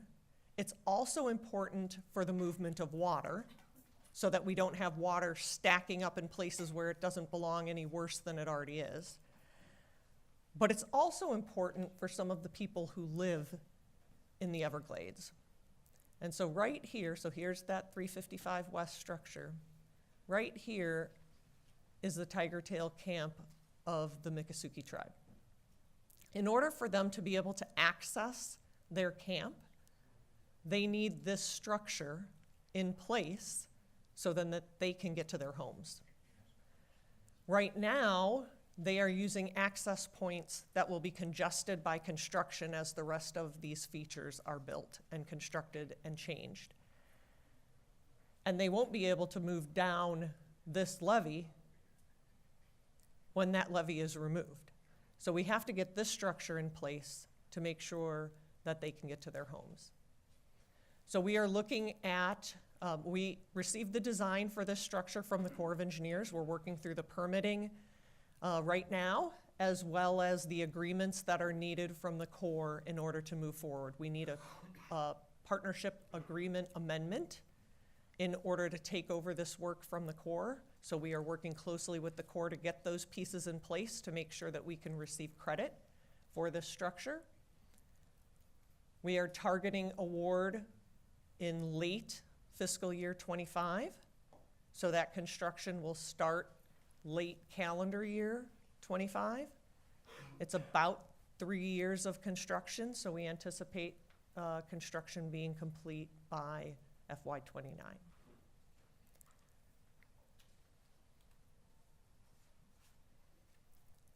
So I wanted to remind us of the context because I knew I couldn't go any further talking about uncorking the south end of the trail here if I didn't also bring up one of Mr. Bergeron's favorite topics, the L28 and the L28 culverts.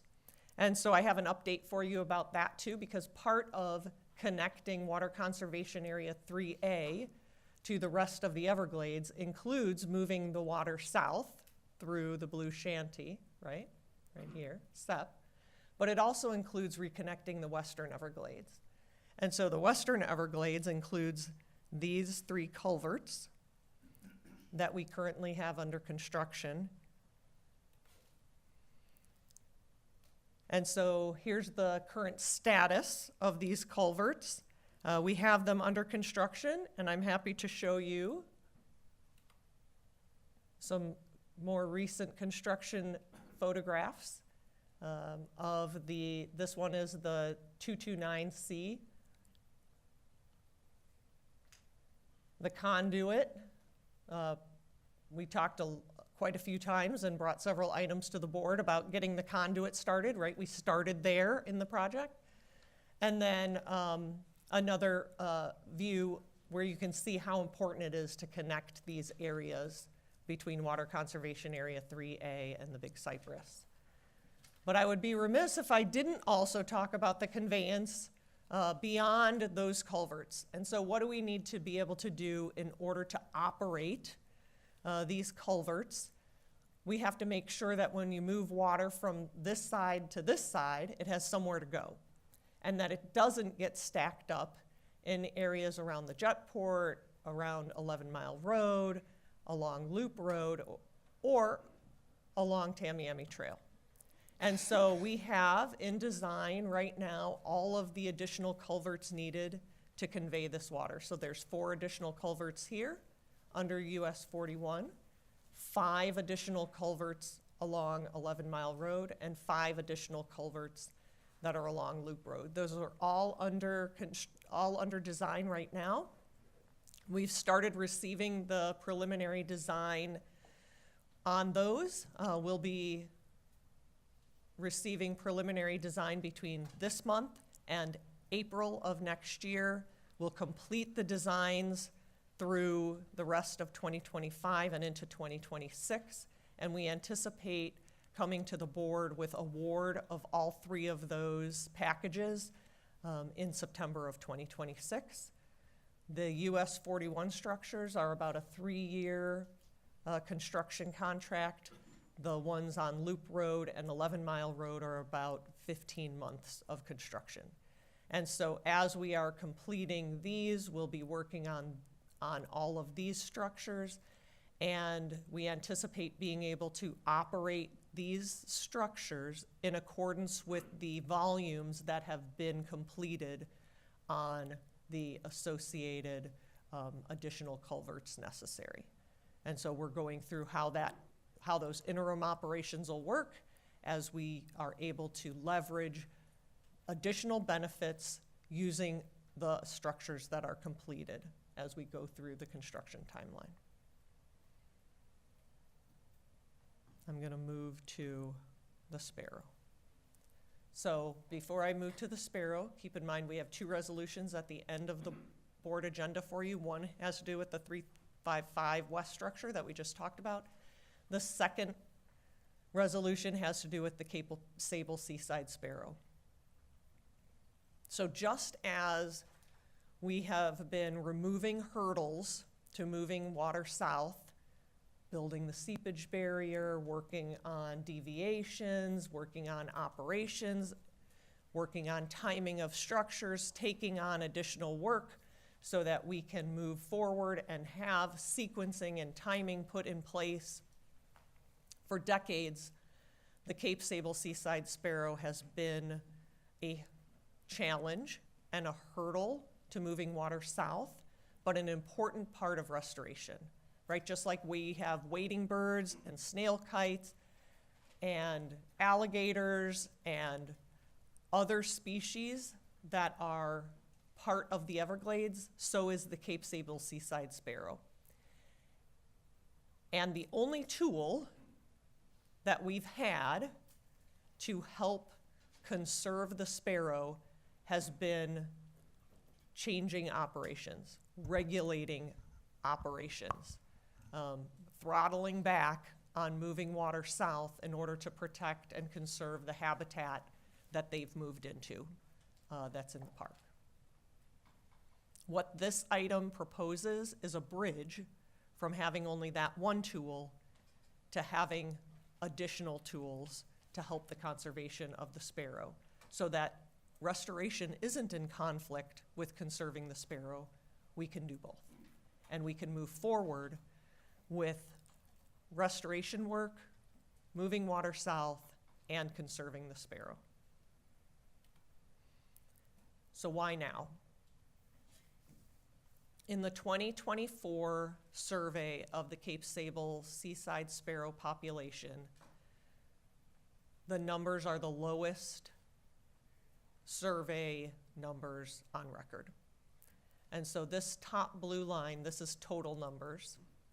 These other lines are at particular critical habitat locations. So you add these bottom lines up and you get this top line. And you can see that the numbers of sparrows are declining. And so I don't know why I did that. And so here's how those numbers break down. These are the population numbers compared to 2023 and the total number of estimated sparrows that are in the Everglades. And so there's been a 14% decline in the estimated population just since last year. And so that puts the U.S. Fish and Wildlife Service in a difficult spot where we're really at a critical point. And so I took these slides from their presentation about the Cape Sable Seaside Sparrow, and they've been working closely with agencies and other organizations to really move forward. And so what does that mean? It means that there is 2 subcommittees working on conservation for the Cape Sable Seaside Sparrow. And in collaboration with the Fish and Wildlife Foundation of Florida, the committees are looking at multiple approaches. One is looking at marl prairie, which is the habitat for the Cape Sable seaside sparrow. Looking across the Everglades, across South Florida, and identifying areas that the Cape Sable seaside sparrow can endure and be conserved for the long term in places that aren't in conflict with increasing water flows to conserve and restore the rest of the Everglades. And so that's what the Marl Prairie Subcommittee is working on. And then the Cape Sable Seaside Sparrow Subcommittee is working on what can we do along the lines of captive breeding and additional information about how can we help conserve this bird so that we can put it in the places where it can endure for the long term.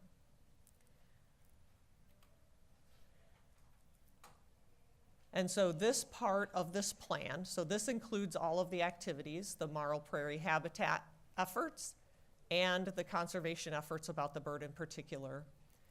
To get started is this captive breeding pilot. And so this pilot program is about $584,000 to build the facilities and initiate capturing wild sparrows, putting them in those facilities, and getting started on a breeding program. There's widespread support across agencies, the Miccosukee Tribe, and the Fish and Wildlife Foundation of Florida to really take a look at how do we jumpstart this program. And how do we take a look at garnering support and additional funding for this program to move forward. This investment by the district is a way for us to jumpstart that conversation, for us to jumpstart the commitment to move forward, to help provide the leadership, to bring people together in order to make this program move forward, because we can't wait. We can't wait and build all of this infrastructure associated with SEP and then be in a place where we can't move water south because we haven't figured out how to conserve the bird. And so this is a $500 million investment to protect billions of dollars of infrastructure investment in SERP. And I have two resolutions for you. But before I go to the resolutions, we also have Andy Walker from the Fish and Wildlife Foundation of Florida that is here, who is really spearheading this effort with the Cape Sable Seaside Sparrow. And their organization has the backdrop of doing a similar program with the grasshopper sparrow. And at your indulgence, Mr. Chair, we could have him come forward, or whenever you would like to have I'd like to him do speak. public comment, and then Molly, if we have public comment, which I imagine we do, and then we'll do board comment, and then if Mr. Walker could listen to board comment and answer any questions at that time. Would you like me to go through the resolutions then first Please. before public comment? Okay. So the first resolution that I have for you, Mr. Chair, is associated with the 355 West structure. So this is a resolution of the governing board to enter into an agreement. Sorry, this is the wrong one. There we go. To authorize the Second Amendment of the project partnership agreement between the Army and the district for the Central Everglades Planning Project South Phase. And so this allows us to amend the PPA for SEP South to expedite the 355 West structure, changing the construction from being led by the Corps to being led by the district. And the second resolution is to enter into an agreement with the Fish and Wildlife Foundation of Florida for the Cape Sable Seaside Sparrow Captive Breeding Program. And again, that amount is $584,000. And $584,322.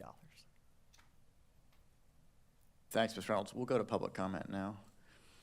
Thank you, Mr. Chairman. We'll hear first from Julie Raithmel, followed by Kelly Cox.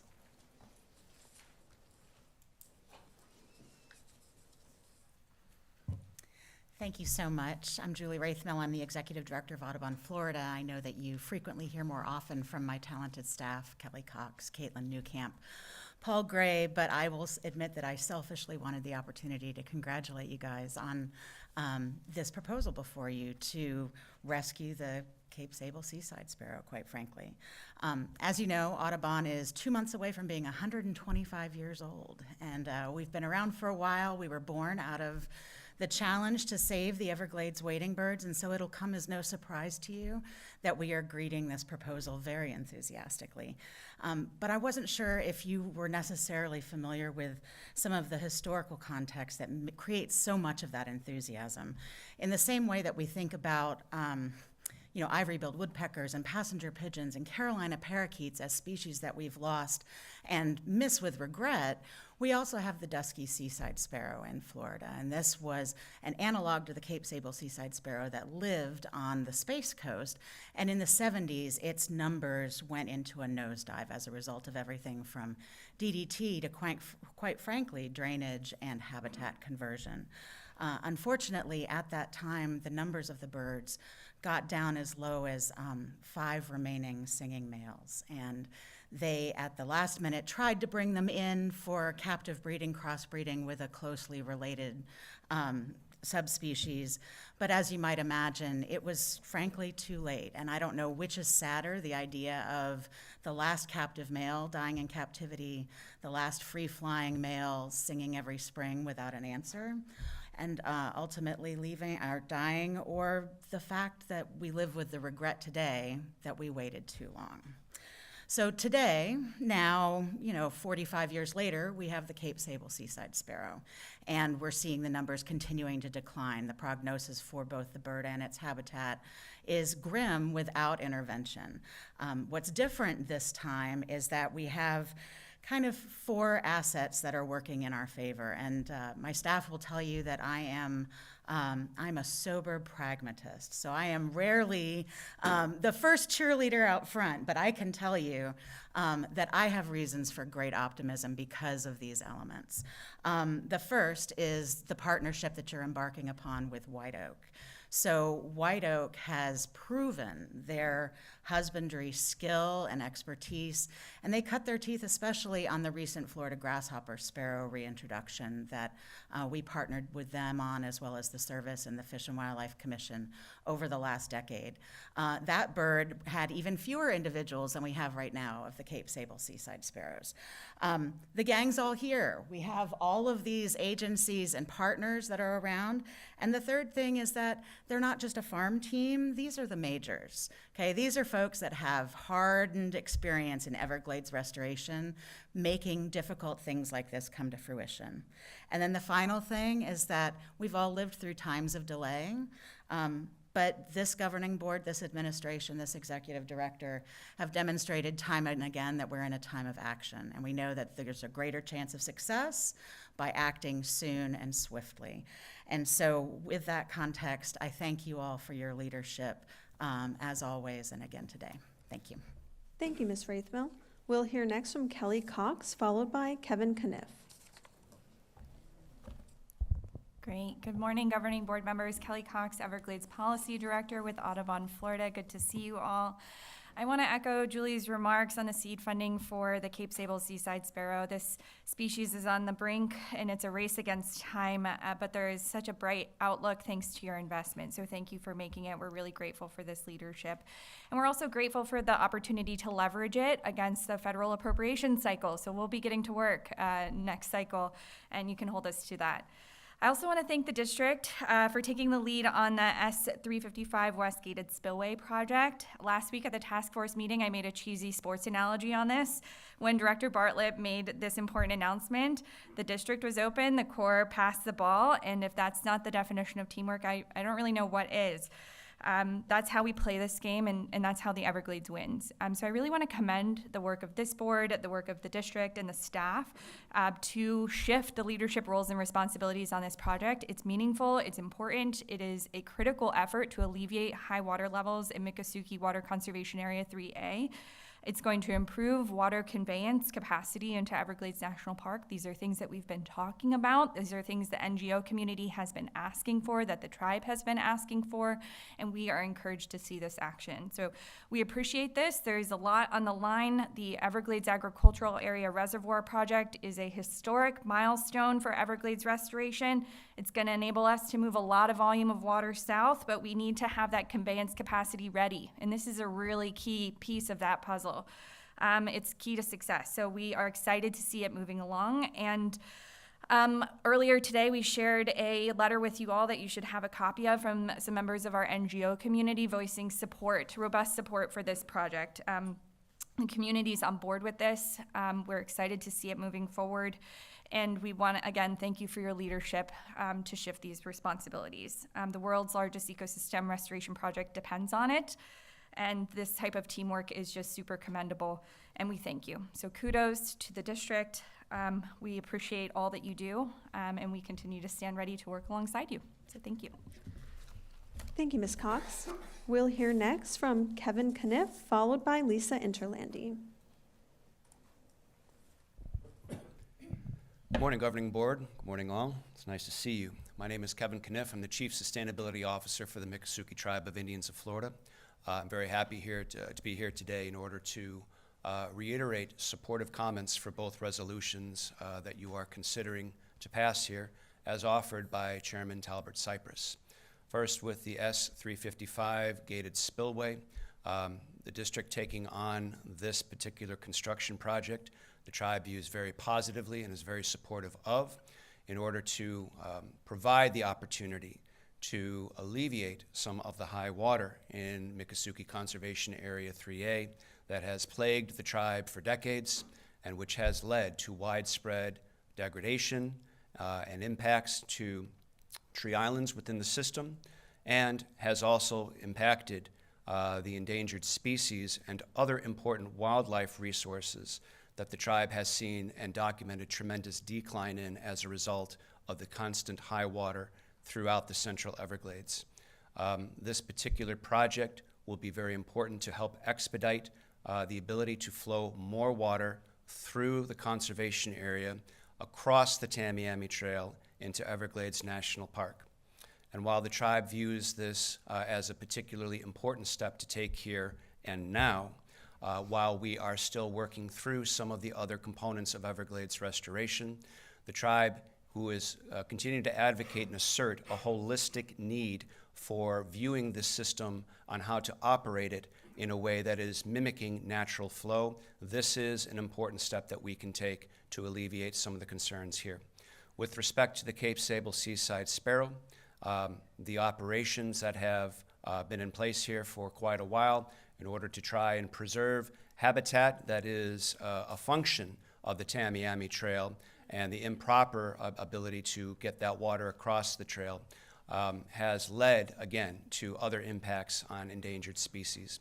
And the tribe had the Fish and Wildlife Service Executive Director Martha Williams, Regional Director Michael Etker to visit, and team to visit with the tribe earlier this year, where we expressly discussed a need for new tools and new opportunities to provide a bridge in the gap here of this bird while we are embarking upon Everglades restoration.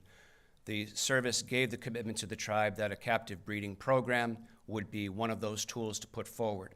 And the tribe asked the question, what are the criteria that establishes a need to take species out of the environment to do this? And the answer was there is no criteria, but there's no more time to wait. And those are the words from the service. To this end, that has prompted some of the action that you have heard Jennifer reference in terms of some of the groups to come together to continue to discuss these issues. The Miccosukee tribe stands ready to be able to support this and to help lead this effort by way of science, by way of indigenous tribal ecological knowledge, and specifically to execute the contract the agreement that the tribe has with the Water Management District to keep the S12A and S12B outflow structures clean and ready to flow water, so that we can see these western structures opened up as a result of bridging the gap here with the captive breeding program, which taken together looks at both the west and east side of the Tamiami Trail within the Central Everglades, where we can flow that water in a balanced manner down through Everglades National Park. It's more than just Shark River Slough. It is the western side of the system that is so important for getting that water also down to the western margins of Florida Bay and the 10,000 Islands. I really urge you to pass these resolutions. Thank you for the time. Thank you, Mr. Caniff. We'll hear next from Lisa Interlandi, followed by Diamond Bergeron. Hi, everyone. Lisa Interlandi with the Everglades Law Center. You know, I'm going to support all the comments here that are supporting these efforts. We've been working on Southern Everglades issues for a long time with the Everglades Law Center on behalf and with our partners. And clearly the obligation to protect communities as well as species in this area has just posed such a challenge and in terms of water management over the years. And the fact that we are talking about such a critically endangered species that has seen such impacts to its population, it exists obviously nowhere else on the planet, and it's just that imperative to get it right. So we are very, very supportive of this effort. I think the way that you put it, Ms. Reynolds, in terms of spending $500,000 to protect billions of dollars of investment really just speaks to the issue, and I think that that's very, very compelling. So we're so happy to be able to support you moving forward with this. Also, obviously, moving forward with the SEP structure, we think that's really important to be flexible and to take opportunities to move projects forward when you can. And if the state is able to move those forward more quickly than the Corps, we absolutely support that. We just want to see these projects be implemented as quickly as possible. So thank you all so much. Thanks. Thank you, Ms. Interlandi. We'll hear next from Diamond Bergeron, followed by Newton Cook.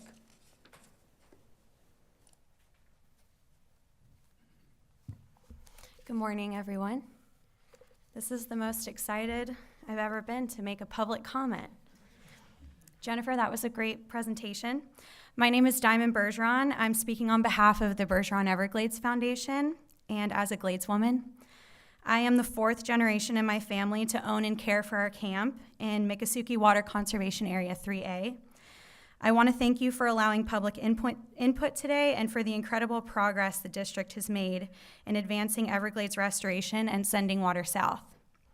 Regarding Agenda Item 23, I want to express my excitement and our full support for the district's initiatives under the Central Everglades Planning Project, particularly SEP South.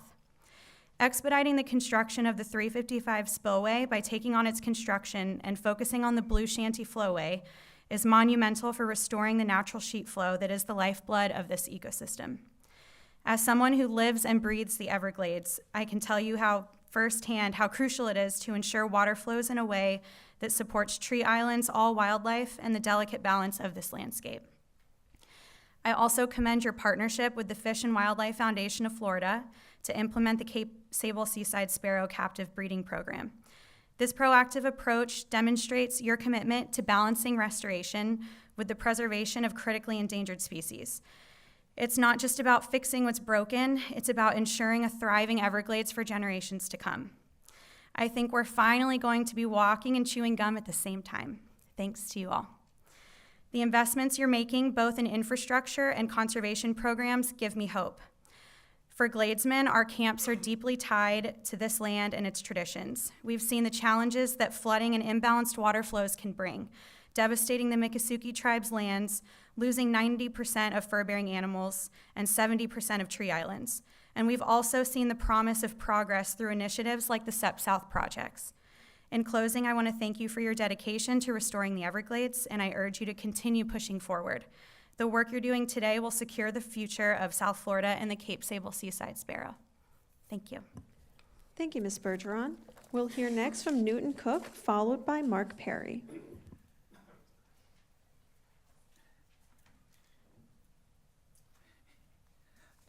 Newton Cook, United Waterfowlers of Florida. First, I just want to say I totally support both of these projects. I don't have to tell you how many years some of us have been talking about this.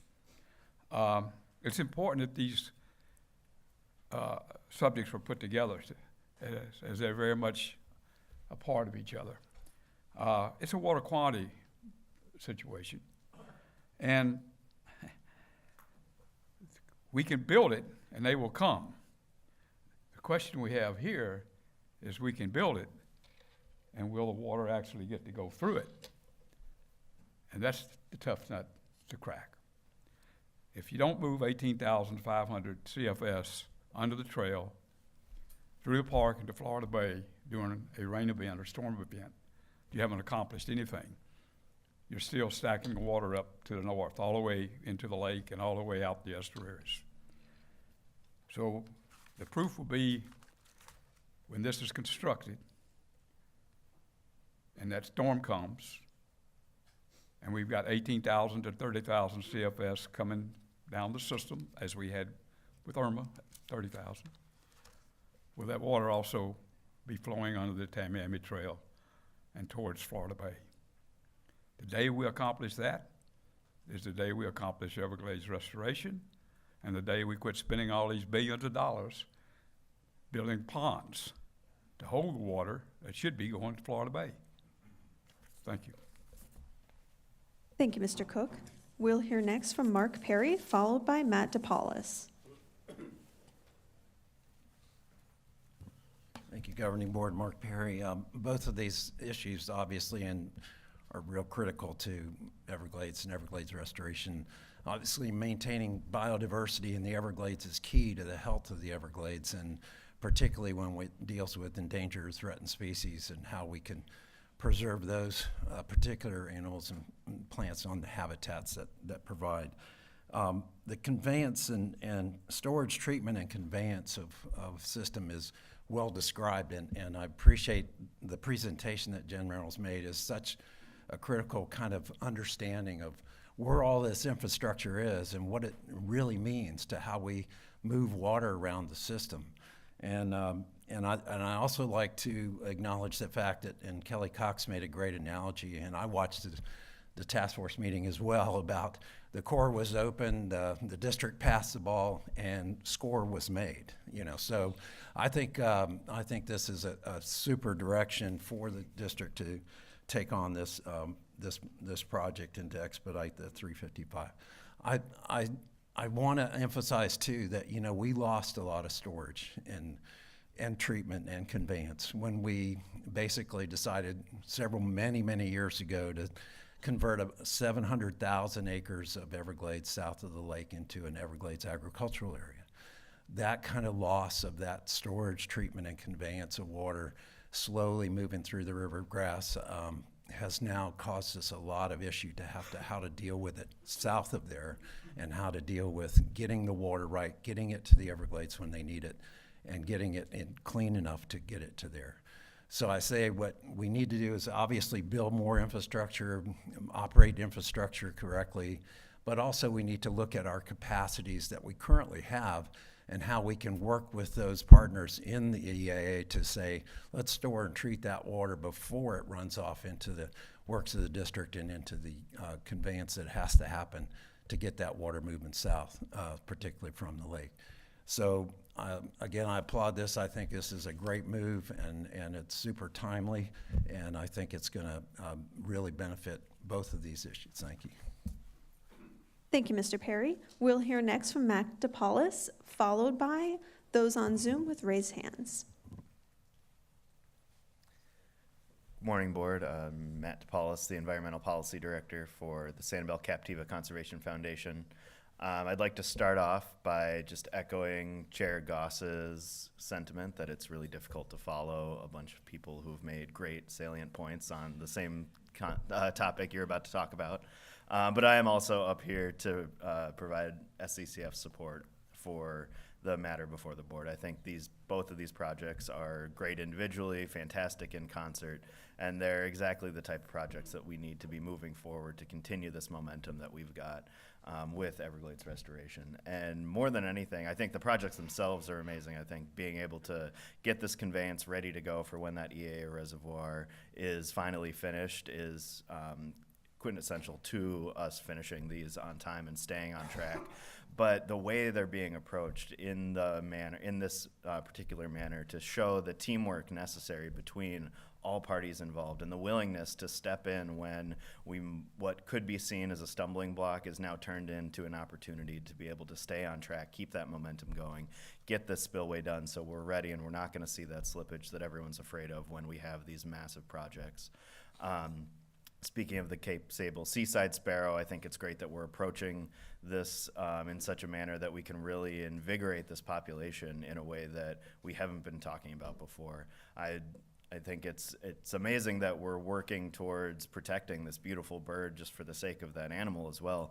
But also I think it's so great that we're approaching a future where this Cape Sable Seaside Sparrow isn't going to be a consideration in where we're sending water, because once the work is done, we will have these populations set up in such a manner that it's not going to be an issue, because we're going to have places where those birds are existing in healthy population levels, and we can worry about all the other considerations that go into moving water around the system, sending it to hydrated or dehydrated places, that will have one less consideration taken off the table there. So I think that as a barrier island community in the Gulf, we understand more than other communities just how important these little minute aspects of this large sweeping plan can be. So as we're looking towards moving the ball forward, when we're currently sitting in a place where we have red tide brewing in the Gulf, we have releases that are being necessarily done for lake recovery operations, but now with recession rates skyrocketing, we're already looking towards the dry season and worried if we're going to get cut off at the end of it. So the more that we can move these projects forward, get more components online, and take stumbling blocks off the table, the greater we're all going to be working together. So we wholeheartedly support these recommendations, and thank you for your time. Thank you, Mr. DePaulis. Now moving over to our Zoom participants, we'll hear first from Eric Eichenberg. Mr. Eichenberg, please unmute your mic. Can you hear me? We hear you.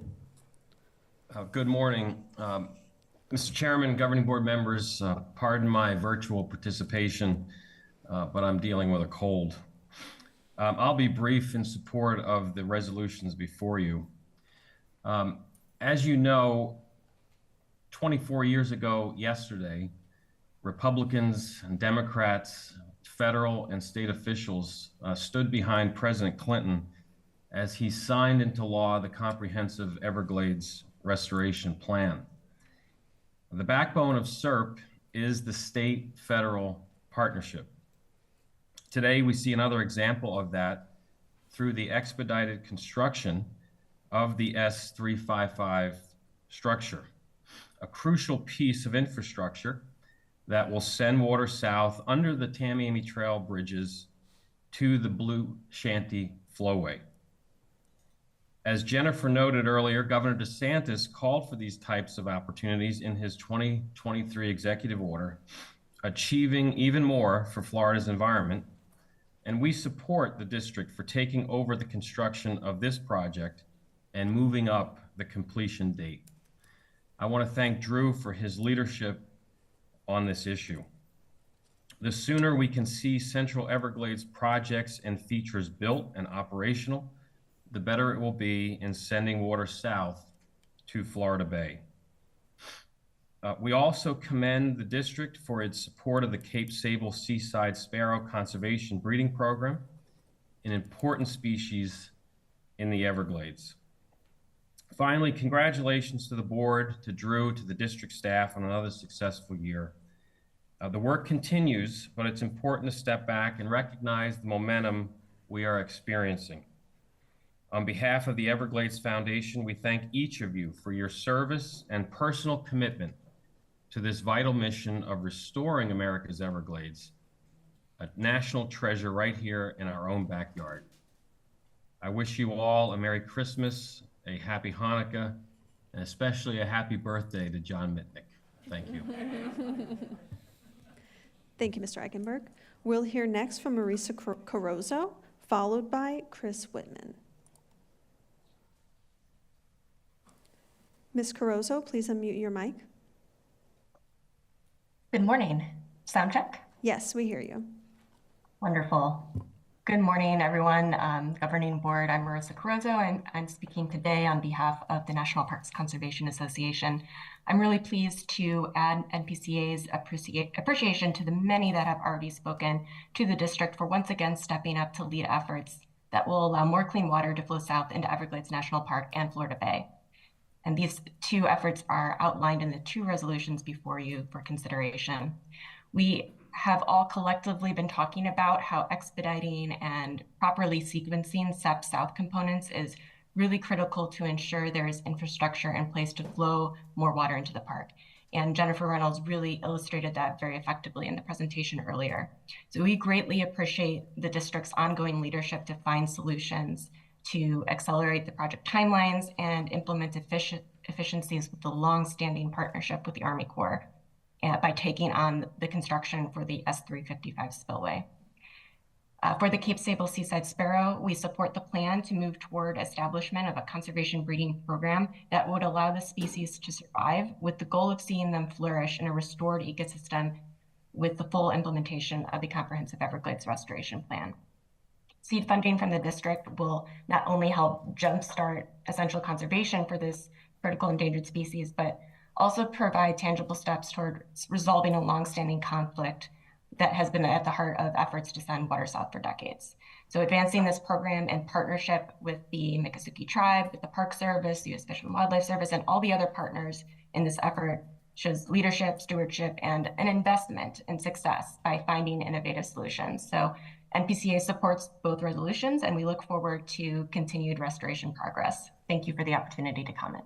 Thank you, Ms. Carozzo. We'll hear next from Chris Whitman, followed by Adam Gelber.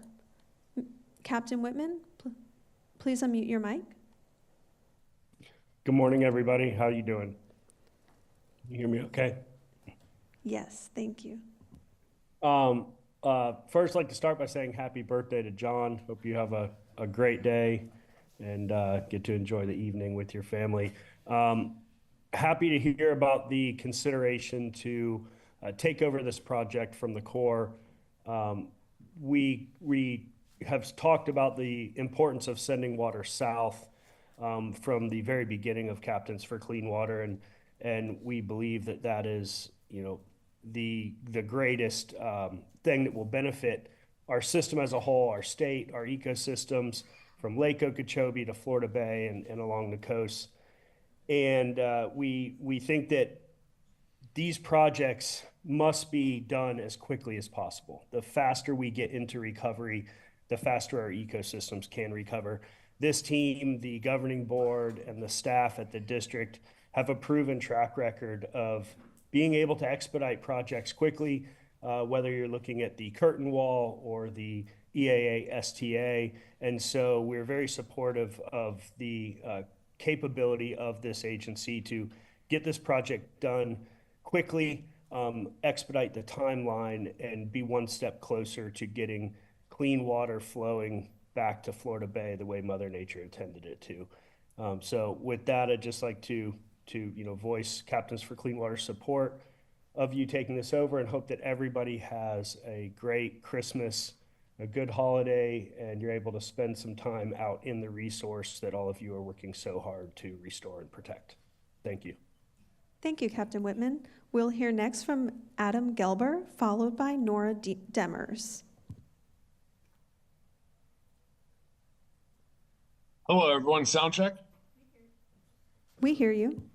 Yes, thank you so much. Good morning, Governing Board. Sorry for not being there. Medical issues have prevented me from travel today. Great meeting. So much ground to cover from the Swamp Heritage Festival forward from there. Remaining focused on this and watching my time here, being on the other side.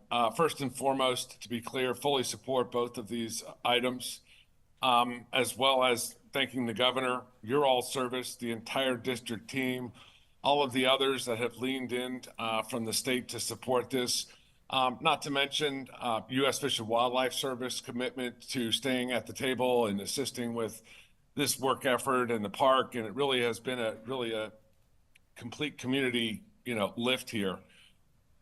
Traveling through the Everglades last week to go and fish over in Chokoloskee and hitting the western side of the system, you know, it lends opportunities to ever be reminded of the importance of these projects with all the avian bird activity over there, with the conditions. Coming off of the last, say, 5 or 6 months of, you know, being in the upper zones of Zone A and having extreme high water events for a extended period of time. This action of the 355, I can't think of any one project to speed up more so than this.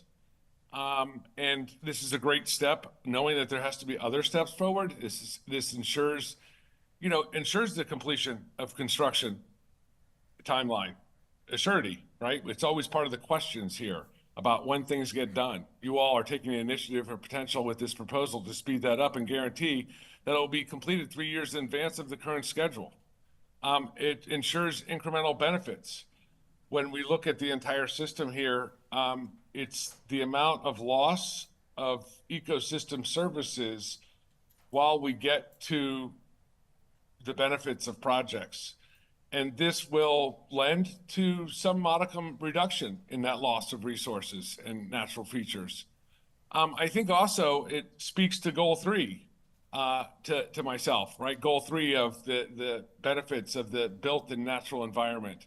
It ensures that balance of providing, you know, potential flood protection benefits while, you know, continuing to move the water south. And to avoid these early wet season high water extremes. And so just really in closing, thank you all for undertaking this proposal, district's time, the Corps for, you know, passing the ball off. And it really, that's a great analogy, and just wanted to lend our support for that. I think that there's others there in the room. And again, apologies for not being able to be there. But thank you for your time. Thank you, Mr. Gelber. We'll hear next from Nora Demers, followed by Nyla Pipes. Nora, Ms. Demers, please unmute. Thank you. Can you hear me? We hear you. All right. Thanks so much. I'm Nora Demers, a biologist with the Cypress chapter of the Isaac Walton League of America. As the others, we're here to support the district's decision to move forward with the 355 West structure. And we know that that will help alleviate the stacking of water in Water Conservation Area 3A. We want to especially thank the district and Director Bartlett for working to implement the captive breeding of the Cape Sable seaside sparrow. We appreciate the work of the U.S. Fish and Wildlife staff, especially Larry Williams and Bonnie Irving, and the Department of Interior's Adam Gelber and his OERI staff for working through the obstacles to this important step in alleviating the restrictions of southerly water flow to the Tamiami Trail. And now I will lower my hand. Thank you. Thank you, Ms. Demers. We'll hear next from Nyla Pipes.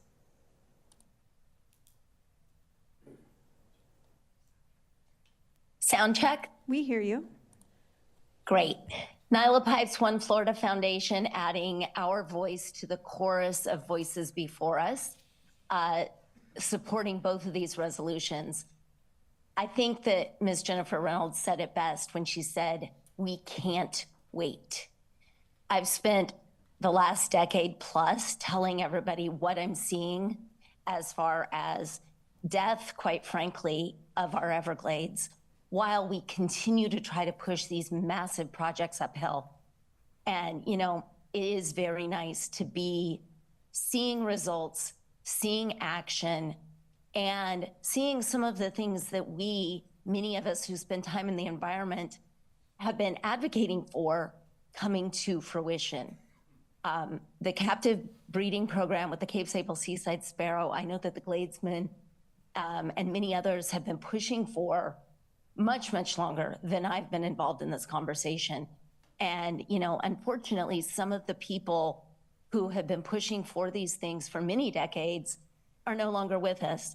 So as you move forward, as you vote, hopefully yes, on moving forward on this, keep those people in mind as well, because this is one of those things we not only have to do for our future, but we have to do it to honor our past. Thank you so much, and I look forward to seeing you all in person again very soon. Thank you, Ms. Pipes. Mr. Chairman, that concludes our public comment on this item. Great. We'll go now to board questions and discussion. As part of that, Mr. Walker, do you have any prepared remarks or? No. Okay. If you want to respond to anything, if we have questions for you, would you come up to the dais at that time? You don't have to come up now, but unless you want to. Okay. Great.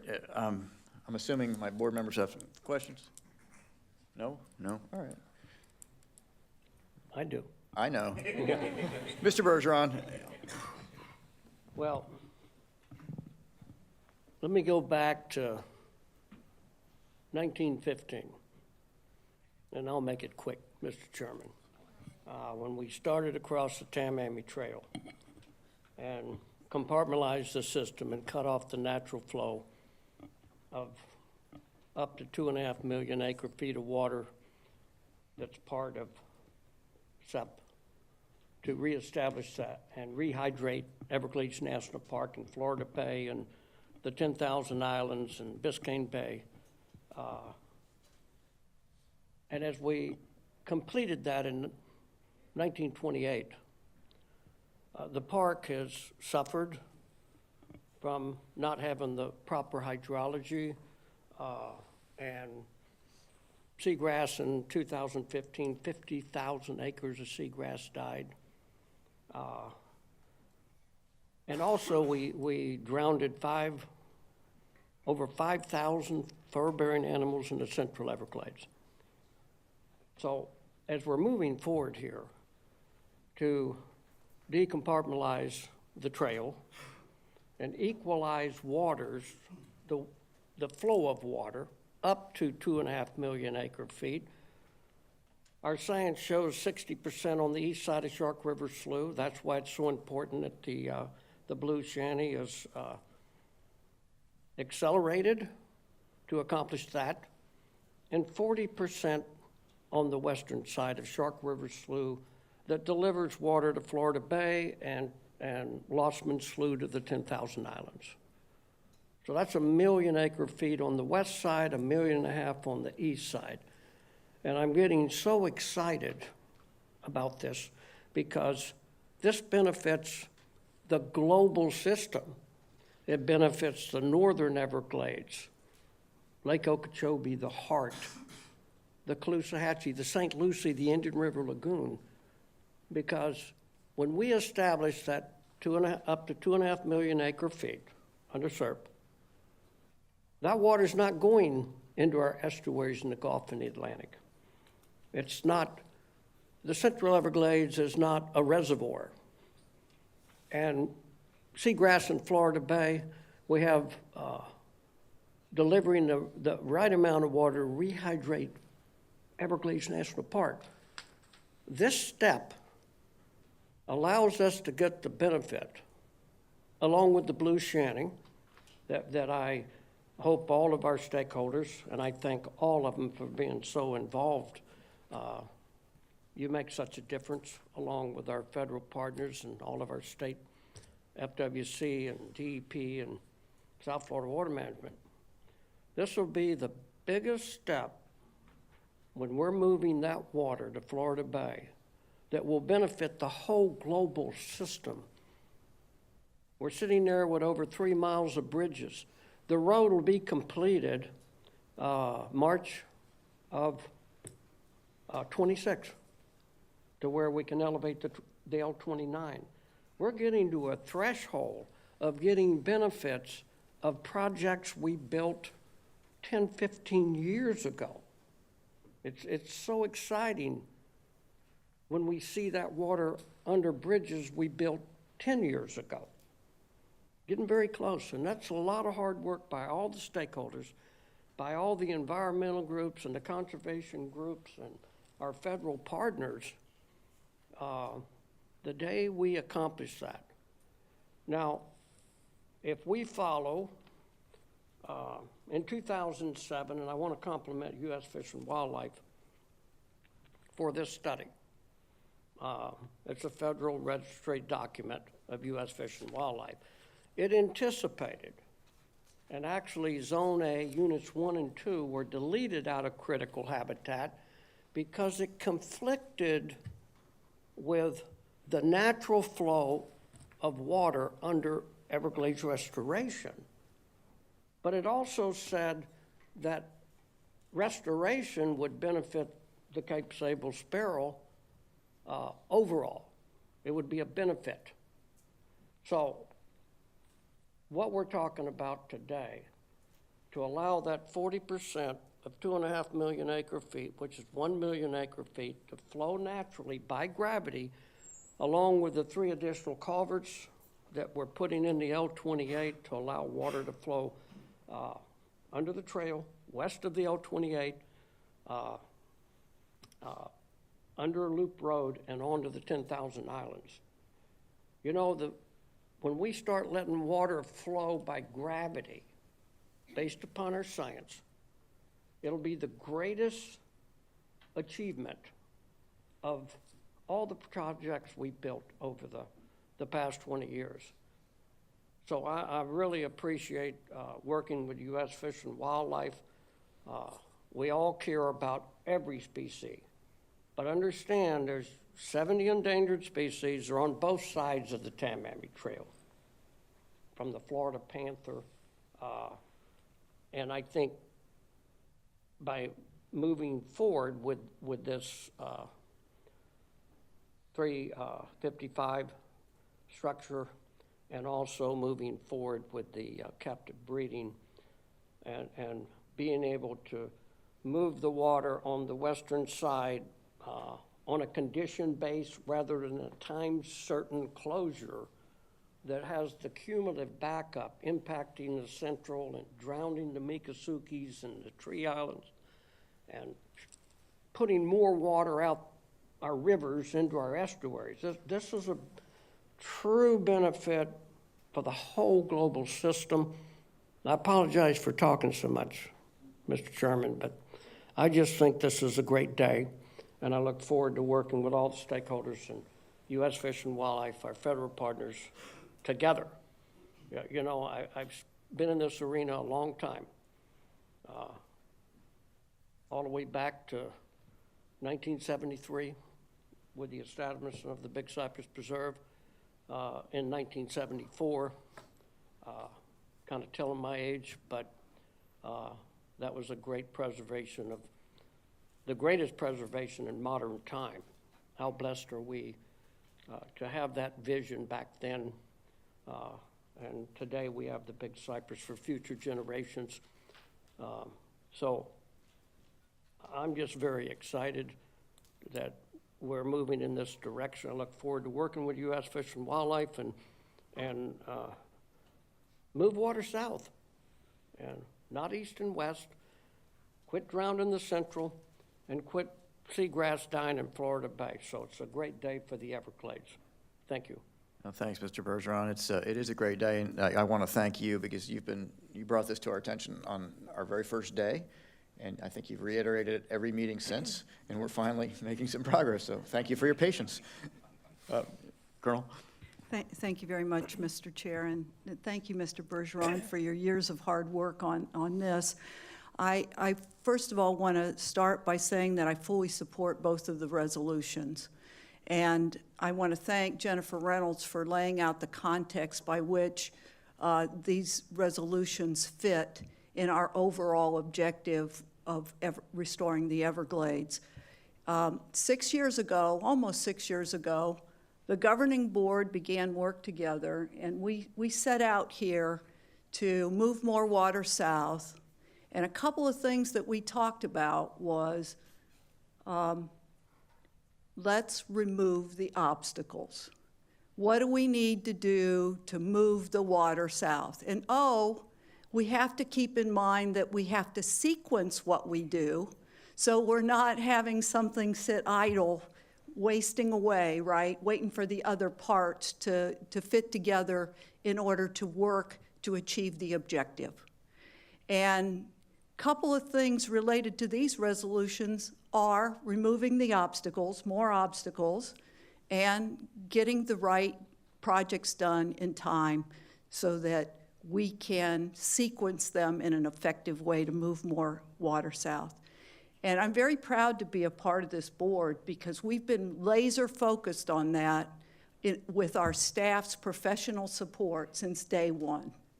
And these two things are incredible. I remember our first off-site meeting as a board was at Florida Gulf Coast University. And one of our presenters was Larry Williams from U.S. Fish and Wildlife Service presenting on the seaside sparrow.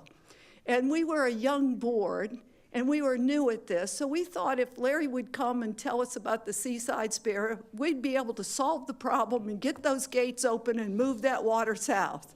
It was as easy as that. But as Mr. Bergeron knows, it takes years. And I think almost 6 years is lightning speed to be at this point with a captive breeding program, with everyone signed up to participate and support and to lean forward so we can both protect the bird and achieve moving more water south for Everglades National Park and Florida Bay. And I'm very proud to be a part of this whole process today, and both these resolutions, again, I fully support. Thank you, Mr. Chair. Thank you. Mr. Steinle. Thanks, Mr. Chair. I too am supportive of both resolutions, and I defer to you, Ron, with your perspective, which is so incredibly helpful and valuable with this. But I also want to drill into what this, to me, seems like a good long-term solution. But can we speak a little bit about the short-term solutions in terms of deviations and everything? And I know that that's a separate issue, or related, but separate issue. And also I'd like to know what constitutes success with this captive breeding program, and how long would it take to achieve that success? So that long-term solution, how long before we expect to get there? The long-term solution for the captive breeding. The pilot program is a 5-year program, and so there's a schedule in the slides and in your packet that talks about what those milestones are for each of those 5 years. And so in the first year, it starts with 4 breeding pairs, and then moves to 8 and then 12. There is discussion in the proposal and the scope that would go past those 5 years in 3-year increments. Generally, my understanding is that these programs do take quite a long time. The grasshopper sparrow program has been ongoing for, I think, 23 years, and is continuing to make sure that that population is augmented while those conservation efforts for the habitats are maintained. And so what I've heard from the experts in this is that you're probably looking at a similar program for the Cape Sable seaside sparrow. They have about a 4-year lifespan, so you kind of have to keep helping to augment their population over time while the transition of habitats occurs. If we achieve 12 pairs in 5 years, does the Endangered Species Act allow us then, or would it still be a hurdle with the 12A and B? Or is there any definitive criteria for releasing that restraint? I'm going to ask Mr. Williams, Mr. Williams, if he can would you mind? help us with that. Good question. Hi, everybody. I'm Larry Williams with the U.S. Fish and Wildlife Service. Mr. Chairman, governing board members, thank you for the chance to come up here and speak with you about this, and thank you for entertaining this proposal. And I want to make sure that I'm answering the right question. So, Mr. Steinle, it sounds like the question is, will this effort help give relief to the problems that we have with 12A and B? And I would say absolutely so. Right now, we're working with the district and with the Corps, trying to find a way to do the deviation that's been proposed. And the deviation is going to have some impacts on the habitat and the sparrow, the few remaining sparrows, if any remain there in the subpopulation A area. But having a captive breeding program or a conservation breeding program, whichever we want to call it, operational, definitely gives us more flexibility in what can be done there at 12A and B. And several months ago, I sent a letter to the Colonel expressing our commitment to accomplishing that deviation. So, you know, we're very clear. We want the deviation to work, and having this program in place will help, I think, make it more doable. Larry, I have a question there. I think the thing that we're getting to here is that the condition-based operation is extremely important, that we're moving forward with that. As per your science, back 18 years ago, less than 4% of the population was in that area. In 2020, I received a letter where they're exculpated in that zone. And when you look at your science 18 years ago, I have to compliment your staff. I know you wasn't here then, but they made it very clear, and they deleted Zone A, Unit 1 and 2, from critical habitat. And they actually documented that moving water south, like everyone's talking about here, under SERP would benefit the overall Cape Sable sparrow.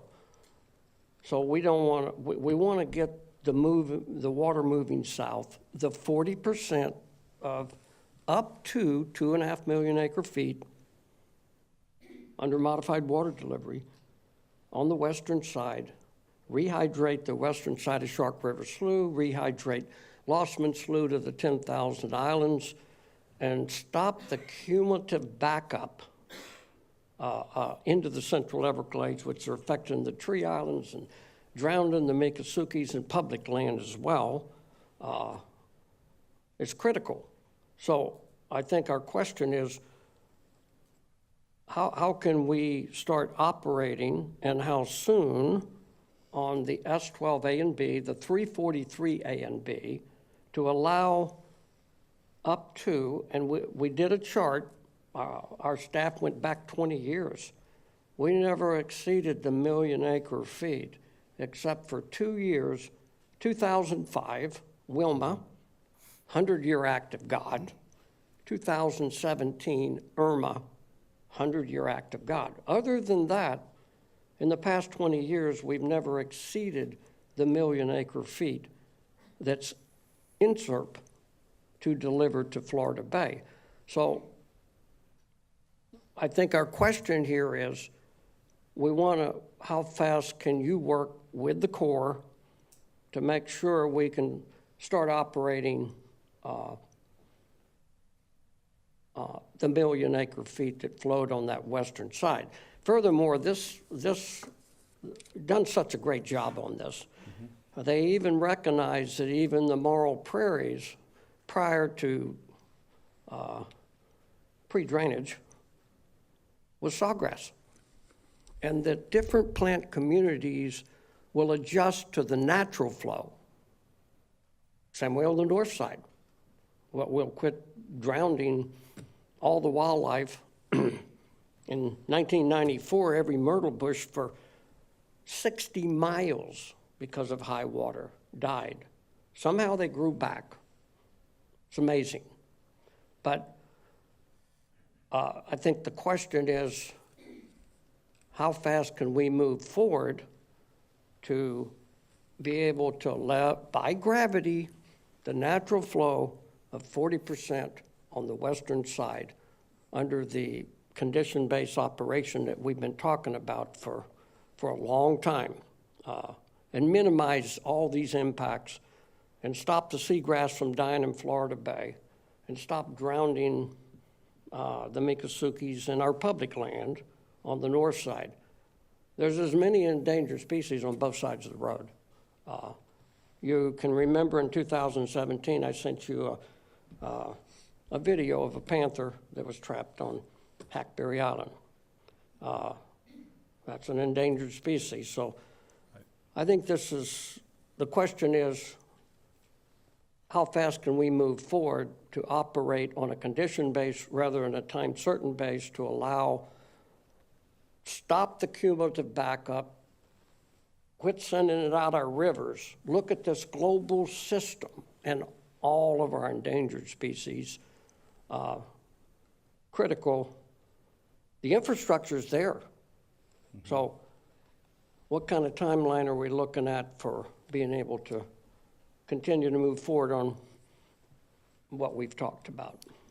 Yeah, Mr. Bergeron, our hope is that the deviation that's been proposed is going to be made final, and we can go forward with that. And just last week, several of us were talking,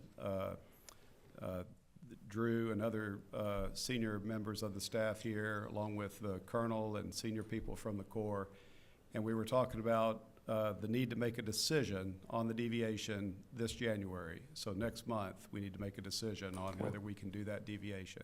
And again, our commitment is to find some way to make that new water control plan effective with the deviation.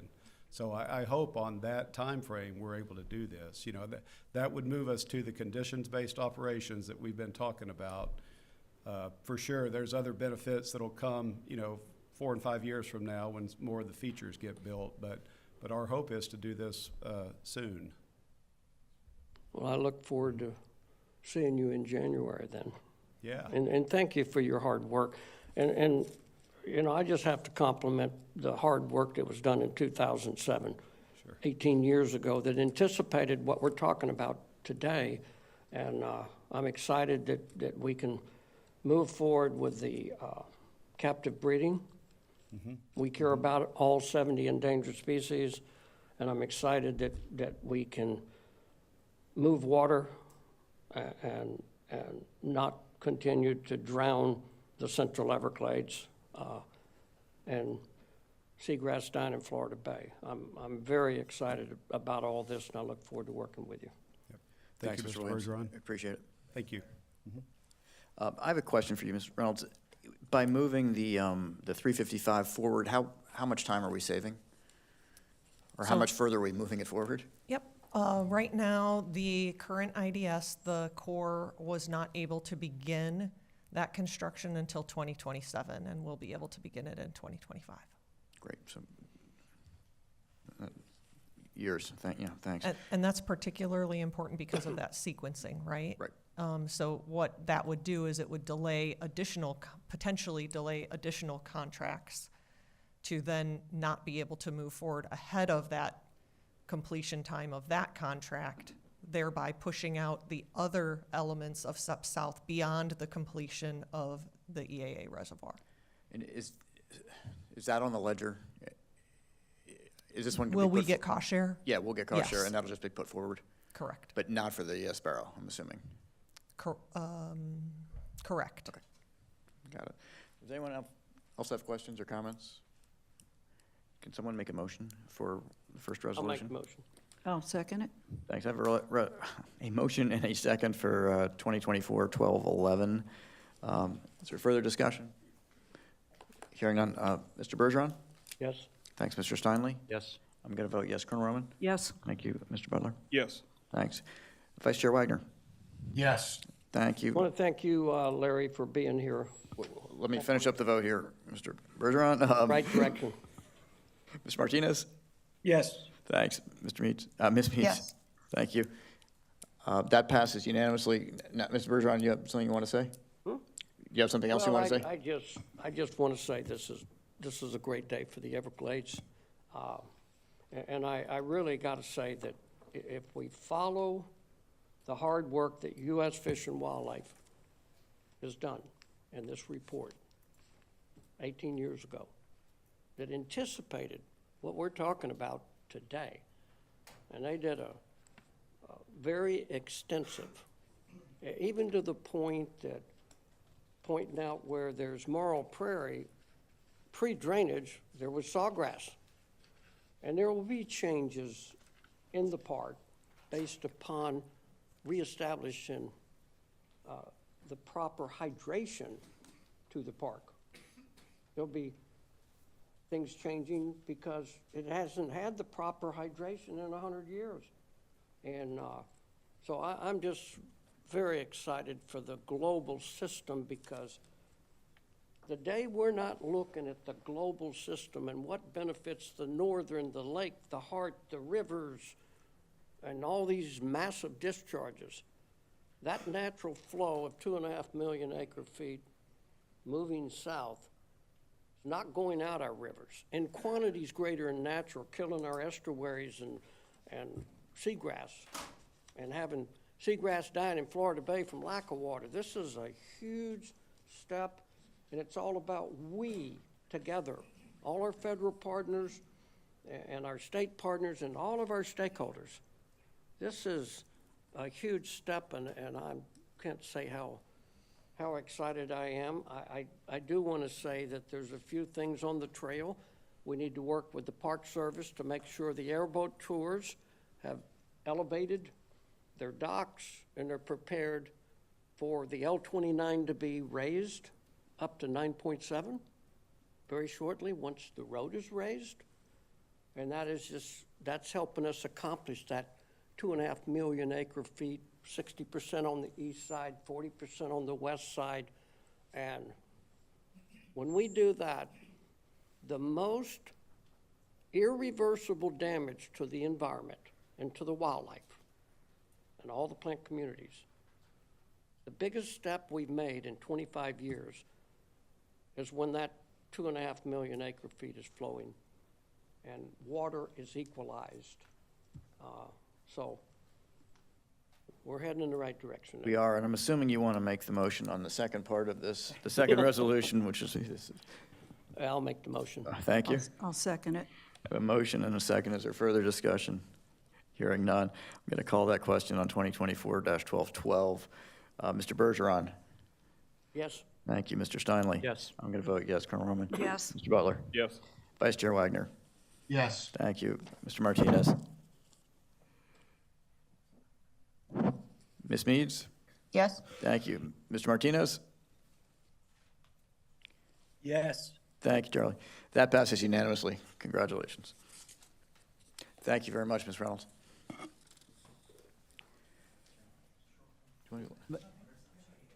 Mr. Chair. Oh, I'm sorry. Now for the important part. Yes. Oh, yes. Mr. Bartlett. So I just, obviously you saw the amount of stakeholder support. So we, Yes. our film crew put together a video to put out on social media after this agenda item. I'd like to share it with you all first. I'd like to see it. Thanks. Thanks.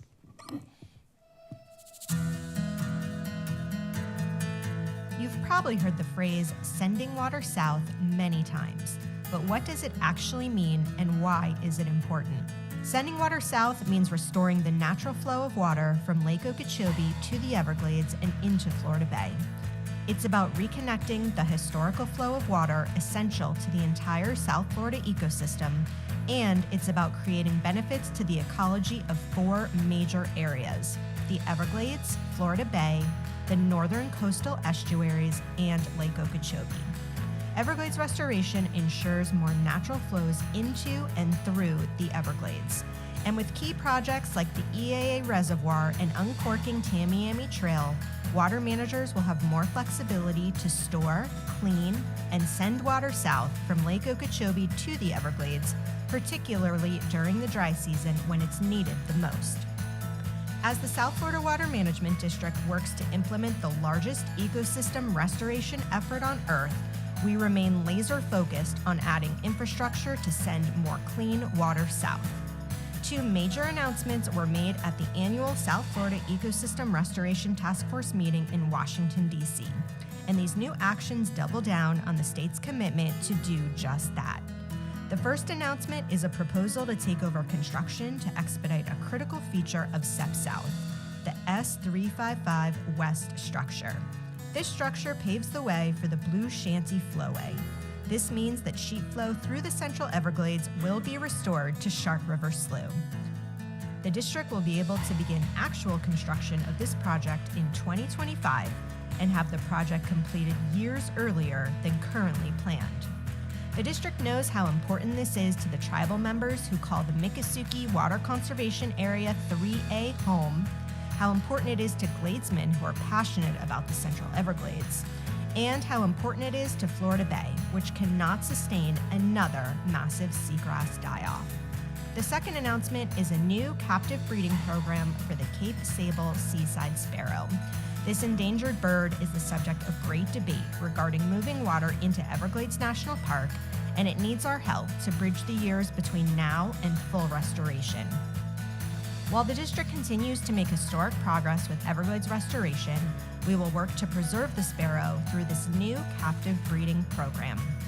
As many Floridians know, Florida's Governor Ron DeSantis directed the Florida Department of Environmental Protection and the South Florida Water Management District to expedite the Comprehensive Everglades Restoration Plan, or SERP, to minimize the risk of harmful releases and send more water south.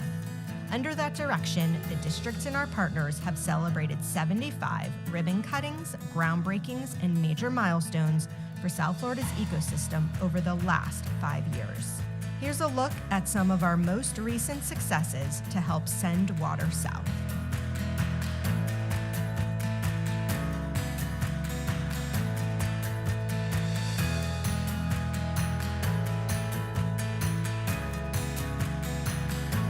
Everglades restoration is working. We are seeing record hydration in the Everglades and more balanced salinity levels in Florida Bay. The South Florida Water Management District looks forward to adding these 2 new efforts to the list to send more clean water south and help save America's Everglades.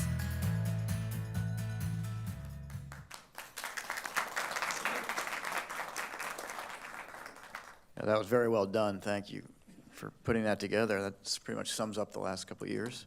And I want to reiterate something that Drew just said, which is our partners who are all involved in this, whether they're federal partners, whether they're tribal partners, whether they're NGOs, it doesn't matter, and our state agencies. Thanks to everyone, because we couldn't do this by ourselves. And thank you for those who are here today supporting this. We're going to take a lunch break, and why don't we come back around 12:45.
Good afternoon. I'm going to call the meeting back to order. And we're going to go to item number 24 on the agenda, the Lower Kissimmee Basin Water Supply Plan update with Mr. Elsner.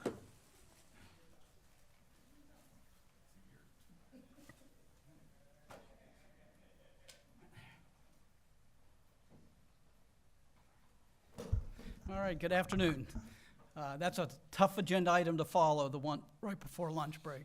But Mark Elsner, Water Supply Bureau Chief here at the district. And today I have the pleasure of presenting to you a summary of the Lower Kissimmee Basin Water Supply Plan update. It's gone through the review process, and at the end of this presentation, I'm going to ask for your consideration of approval. Like our other water supply plans, we don't start from scratch on these. We have several plans that have been developed, and the word update is we're using that information and updating it 5 years.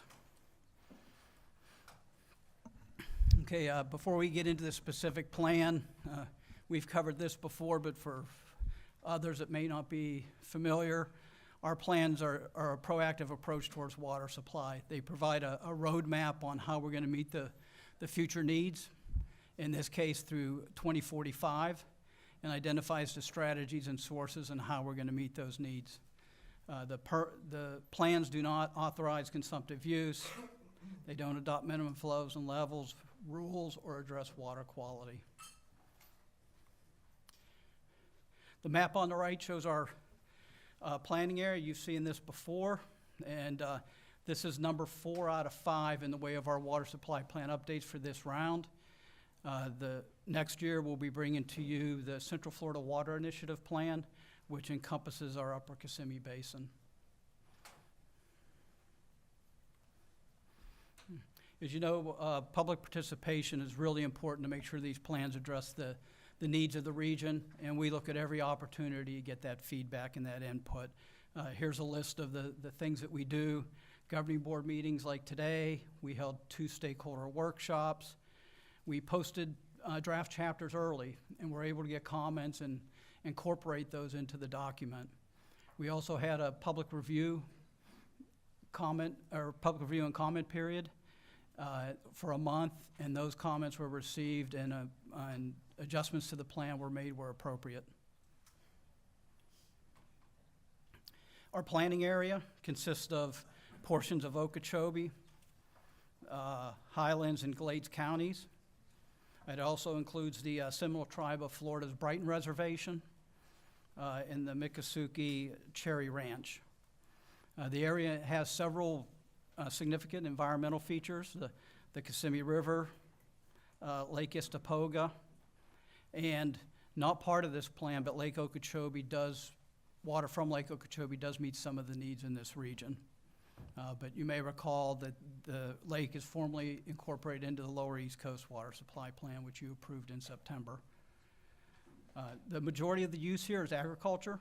94% of the water used in this area is for agriculture, primarily for pasture, hay, citrus, and sugarcane. It has a stable population of about 53,000 people. That's the smallest population of our planning areas, and they only account for about 3% of the water use in this basin.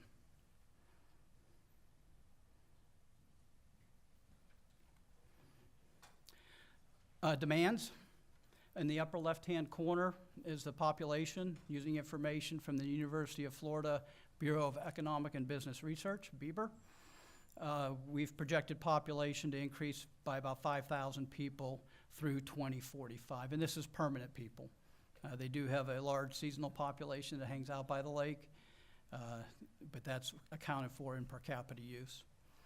Agriculture is stable, projecting it using information from the Florida Department of Agriculture and Consumer Services and adjusting that for the 3rd Amendment to the 33rd work plan of the Seminole Tribe of Florida. We're projecting irrigated acres for agriculture to increase by about 6,000. There's also a shift going on from hay and pasture to nursery, as well as you'll see a bump in landscape irrigation, and the tribe is planning on expanding their residential and commercial areas on the reservation. We project demand for 6 categories that are here along the top: public supply, agriculture, landscape rec, power generation. Our planning our planning horizon is 2022 to 2045. We're projecting demands to increase by about 16%, from about 225 million gallons a day to about 260 million gallons a day. You know, with each one of these plans, we do start off with some considerations in this area because of regulatory limitations.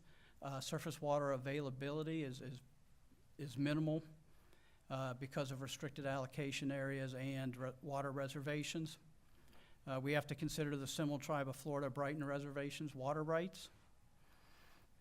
And one thing on the map here, you'll see this little ridge that comes down here. This is the Lake Wells Ridge, and it's part of the Southwest Florida Water Management District.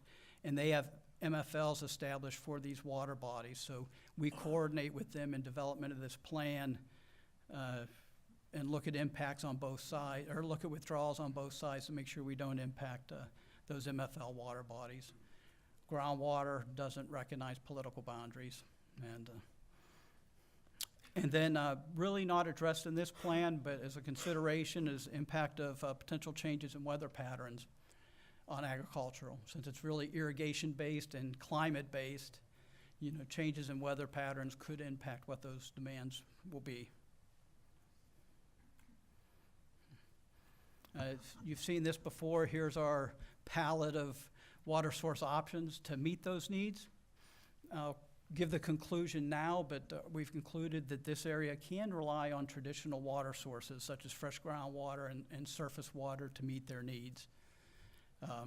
Because of the limitations on surface water, any additional water needed would probably come from groundwater. And those are identified in the light blue. We also have a host of alternative water supplies. But first I'll talk about conservation. You know, the cheapest gallon of water is the gallon we don't use, so conservation is really important. From an agricultural perspective, a lot of this acreage is enrolled in the FDAC's B&P program. And from an alternative standpoint, you know, capturing excess water through aquifer storage and recovery, reservoirs, and tailwater recovery systems on farms can retain that water for use at a later time. We have reclaimed water, but with the low population, there's not a lot of reclaimed water to be used, and given a 5,000 person increase, there's not a lot that's going to be generated over the next 20 years. Saline groundwater from the brackish portion of the Floridan aquifer is another option. Right now, 2% of the water needs are met with saline water, but they blend that with water in reservoirs and ditches to bring down the salinities and make it appropriate for irrigation.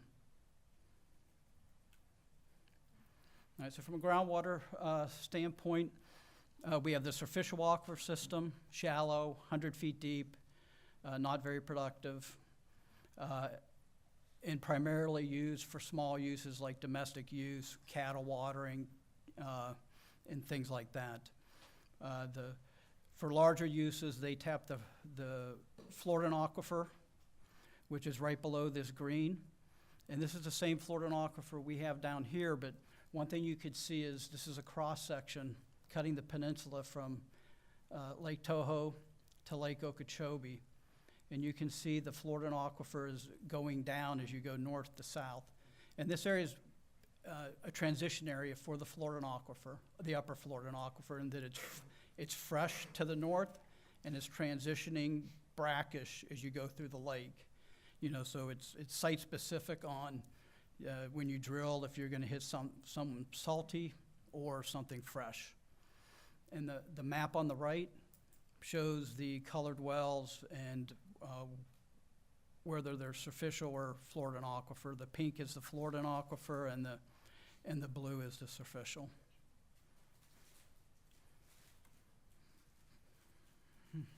Is you know, part of the water needs, we do have water resource protection. We have our water use permitting criteria. And we also have minimum flows and levels, water reservations, and restricted allocation areas established for this area to protect the water resources and water for the environment. Water resource development projects are a big part of this area. We have the Kissimmee River Restoration, Lake Okeechobee Watershed Restoration Project, LOCAR, NEEP, and then dispersed water management. We did put it out, the plan for public review. We received 2 comment letters, one from the Florida Department of Agriculture and Consumer Services and the Seminole Tribe of Florida. On the right is the topics, and one of the comments was, will we be updating our rules to reflect the new LOSM schedule versus LOR's 08, and that'll be done during the regulatory planning. A comment on updating the reasons for a restricted allocation area, which we did adjust the language, and the Seminole Tribe of Florida, whose Third Amendment only identifies demands through 2030. They wanted to be recognized that they still plan on growing beyond 2030, so we added language to indicate that. So as I said, the plan conclusion says the future water needs of the region can be met through 2045 with appropriate management and conservation and construction of those water resource development projects. As we've indicated in other plans, the planning doesn't stop here.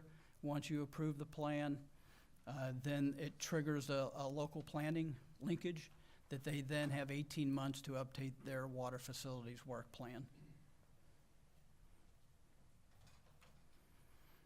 And before I get into the staff recommendation, I want to recognize Mr. Butler for participating along this process and attending our stakeholder meetings.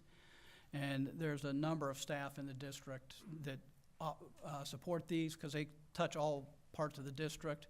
But Chad Brishka was our plan manager, and thank you for your effort in seeing this through. So with that, staff recommendation is enter a final order approving the 2024 Lower Kissimmee Basin Water Supply Plan update. Thanks, Mr. Elsner. Do we have public comment on this one? We have none, Mr. Chairman. Great.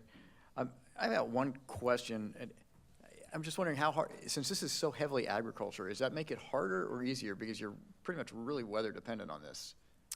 It is, within this area though, it's been relatively stable. Okay. We have seen some declines because of citrus. And that water is already allocated, so it makes it easier. Yeah. And working with DACs on the projections, and especially with the tribe, and incorporating that. Great. Does anyone have any comments or questions for Mr. Elsner? Mr. Butler? No comments unless somebody else has some. Gotcha. Make a motion. Please. Second. A motion and a second. Is there further discussion? Hearing none, we'll call that question to pass this resolution. Whichever one it is. That motion. No number. That one. I thought they had Yeah, numbers. that This one. one doesn't You know have a that number. All right. We know what it is. Mr. Bergeron? Yes. Thanks. Mr. Steinle? Yes. I'm going to vote yes. Colonel Mormon? Yes. Mr. Butler? Yes. Vice Chair Wagner? Mr. Martinez? Yes. Thank you. Ms. Meads? Yes. Vice Chair Wagner? Thanks. That passes unanimously. Thanks, Mark. Thank you. All right, we'll go to the birthday boy and Mr. Glenn with technical reports.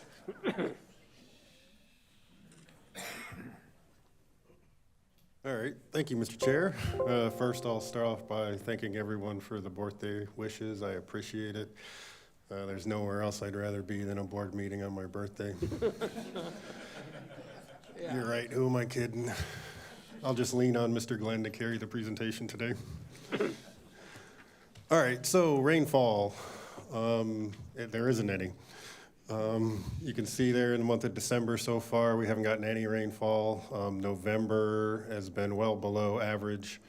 So far there on the left-hand side, you can see it's all red, less than 10% across the district so far for the month of December.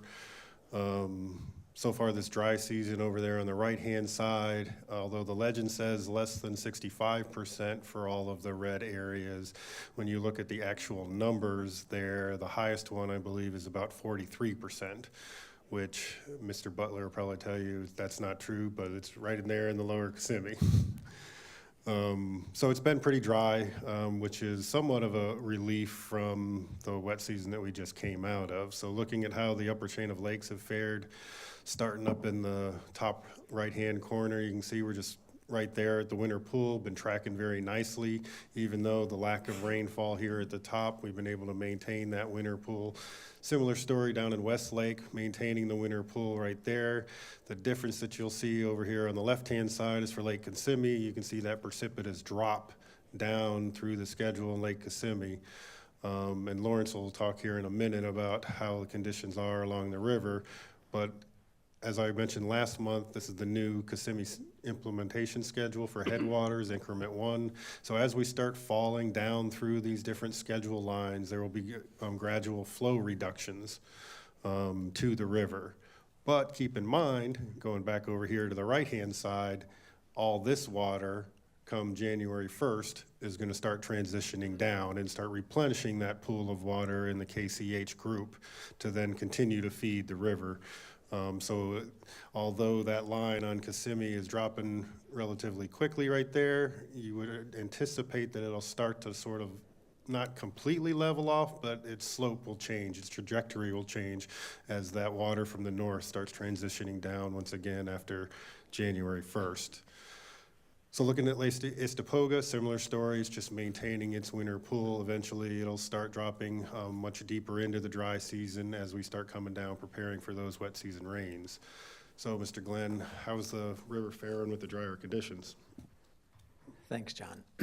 Well, this is a new slide to show you today. We've incorporated, typically you only saw phase 1 of the restoration area for the Kissimmee, and this incorporates the entirety of the Kissimmee River restoration footprint. So a lot of work behind the scenes to get this done, and we really appreciate that effort.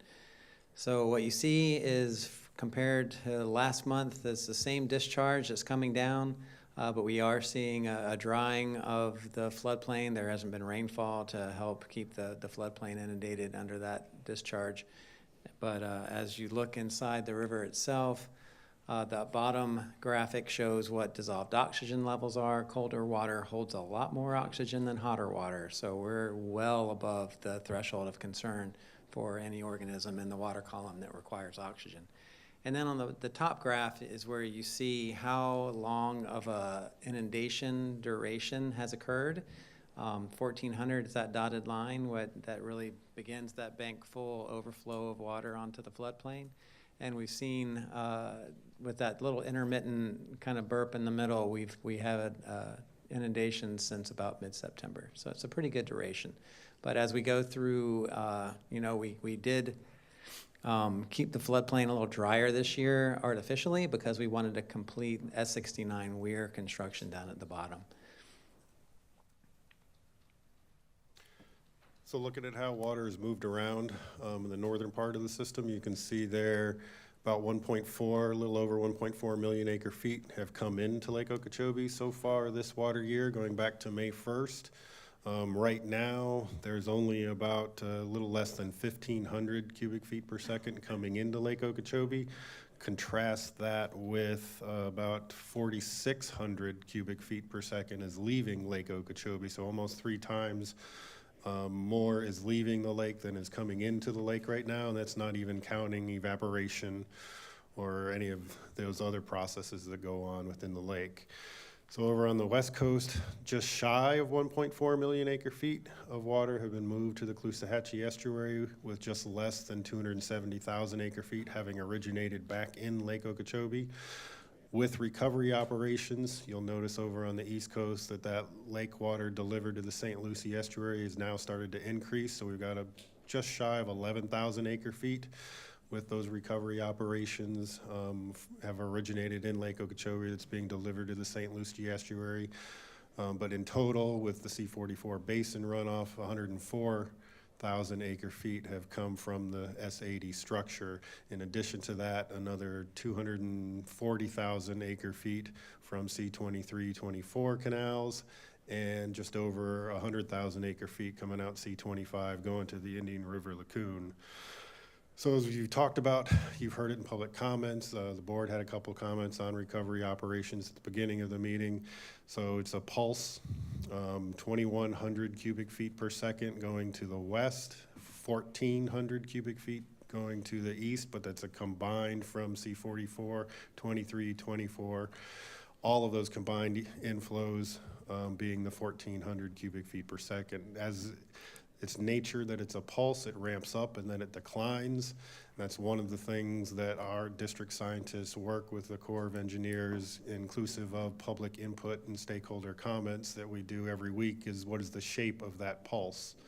So for this past operational period, I would say that pulse was front-loaded, meaning it had the higher flows in the early part of the pulse, early days. It's a 7-day pulse. Today, we are on the second to last day of that pulse, so the Corps of Engineers is targeting somewhere around 800 cubic feet per second to the estuary. Tomorrow, that number will drop down to 600 cubic feet per second until we start the next pulse cycle. And we, once again, based on stakeholder input and scientific input, will shape that pulse accordingly to be either front-loaded, back-loaded, have some rest days in there, that kind of thing. That's the operation that we go through on a weekly basis with the Corps and the stakeholders. But right now, Lake Okeechobee is sitting at about 15.5 feet. It has been coming down about 0.6 of a foot in the last 30 days. So it's got a decent recession going on, and we'll talk a little bit more about that later on in the presentation. But looking at some of the forecast, so you'll see what's different about this graphic this month is that big gray box where it says the results aren't applicable. So this past month, with the implementation of recovery operations, we've then coded those types of operations back into this forecasting model, the CPA. It's the conditions-based positions analysis. Recovery operations are only applicable in the dry season, so that's why we put that big gray box over the wet season, so as to not carry on those operations into the wet season. But you can get a feel for given the climate forecast, which again I'll touch on towards the end of the presentation, as well as the operations that are being implemented, the different percentiles over on the far right-hand side to bring the lake down. As I said last month, not only it's a combination of these operations and the normal uses on the lake, but also a little help from Mother Nature will bring the lake down over the next several months. And again, repeating myself, I'll touch on that future climate forecast towards the end of the meeting. Lawrence. Thanks, John. So this is where John talked about, where are the inflows and outflows coming from, and we have about 1,200 CFS coming down from the Kissimmee up there in the top in red and going out to either coast, and then 1,500 CFS coming down. This does show evapotranspiration, so you have 2,300 CFS of water just coming out from evaporation. So on these windy days, we start having evaporation that gets pretty high. And one of the easy ways to see inflows versus outflows in this graphic, if it's orange, it's above the zero, it's water coming in. If it's green or blue, it's water going out. So you have green water being delivered to the south and blue water being delivered out to the east and west. And you see that we have flip-flopped from where we were months ago, and we have more water going out than is coming in. Looking at where we are in relation to the ecological envelope, the standard ecological envelope, we would be starting to come back into that. That's the envelope that looks at about 15.5 feet of elevation to 12.5. But when you look at that from a recovery operation, we're still about 1/2 foot above, but we're tracking down quickly, and we, it really lends to this operation being successful. Why is it okay from a lake standpoint to recede this fast currently? Well, it's not snail kite nesting season, which would not want this type of recession rate. It's not yet the growing season, so there's just so many things that play into it as to why this operation will be good now. As you look over to the figures on the right, you see we've dropped about 3/4 of a foot. And that's pretty impressive. So you're starting to see some reds and yellows along the edge of the marsh as the marsh starts to get shallower. This is really the reason why recovery is being contemplated. We've had these last 4 years below about 4,000 acres of SAV on Lake Okeechobee when the goal or target is 30 to 35,000 acres. So this is really, you've heard it all throughout comment today on why this is so important to the lake. So I want to go through this next series of slides and show you what the significance is of getting to 12 or 11 and a half for those 60 or 90 days and how vegetation responds. So here we have the lake is the brown on the bottom is kind of that sloping, this is the lake bottom. Here you've got, of course, the water and the photic zone, or the depth in which light can penetrate so that light energy can go down to plants and they can photosynthesize and grow, is about 2 feet on Lake Okeechobee. So if we start at 11 and a half, we can get light penetrating down to the area of about 9 and a half.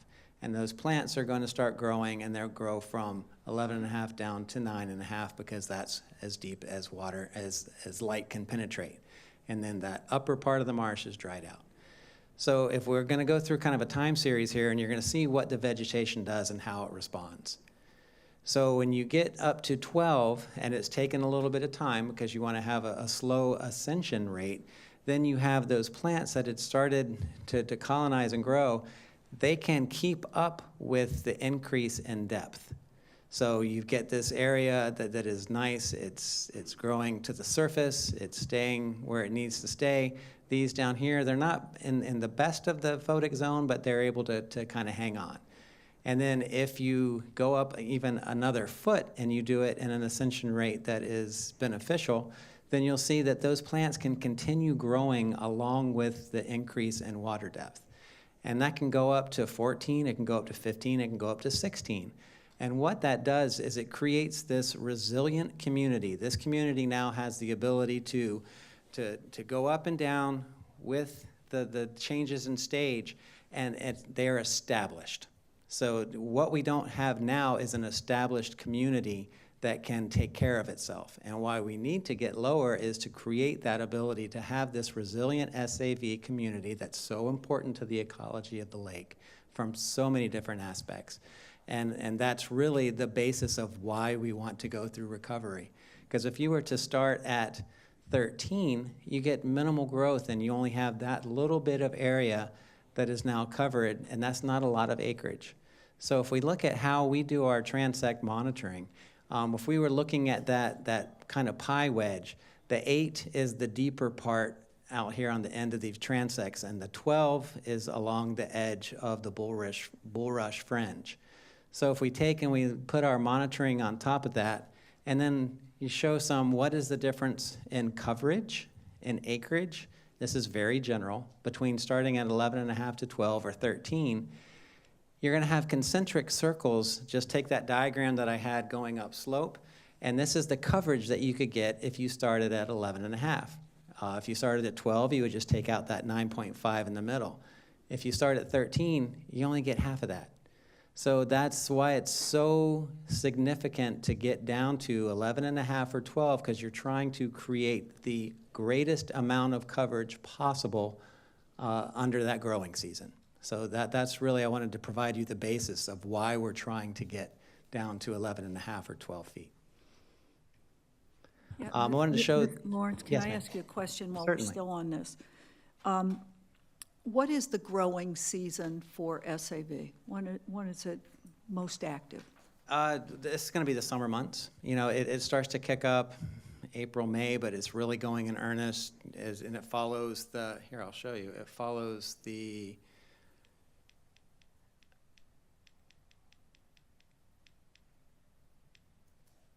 ecological envelope. So the reason why we have this low down here between, or it kind of plateaus out between May and September, if you were to draw a line across, this is the growing season, and the peak of the growing season is here.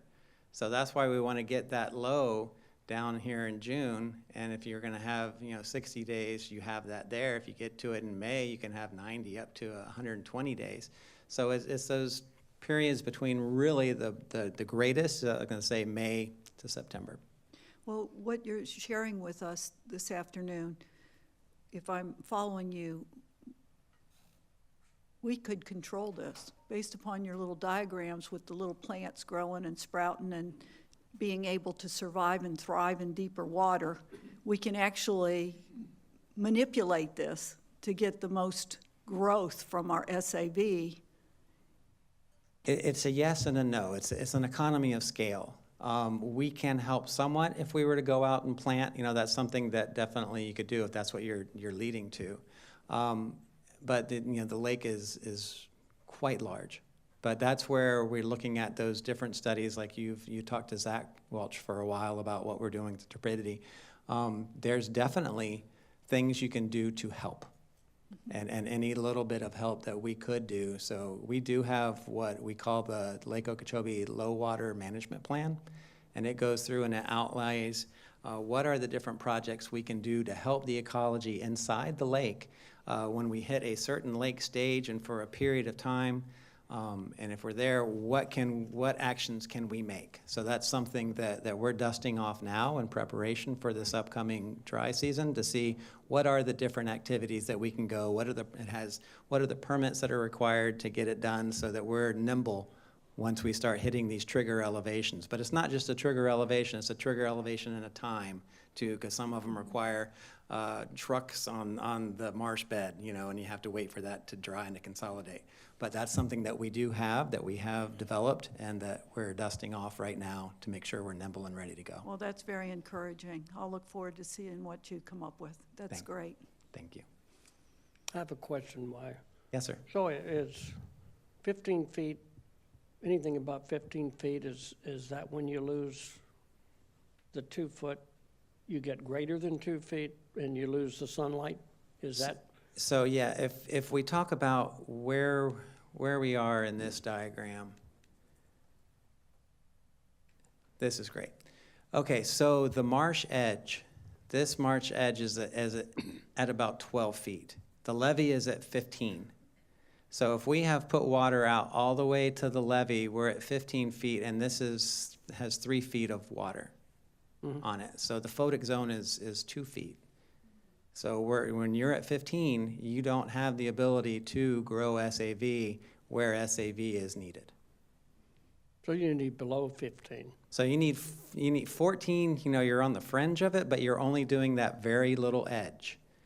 So each time you go a half a foot lower, you're building in one of those little concentric circle bands that if all conditions are right, you could have vegetation growing. So that's why 12 is really our trigger, our high stage trigger of where we want to be when we get to the end of this recession. But you lose the sunlight after greater than 2 feet? Correct. For real substantial growth, yes, sir. Also, you make it difficult for wading birds to as well. Yes, you do. So,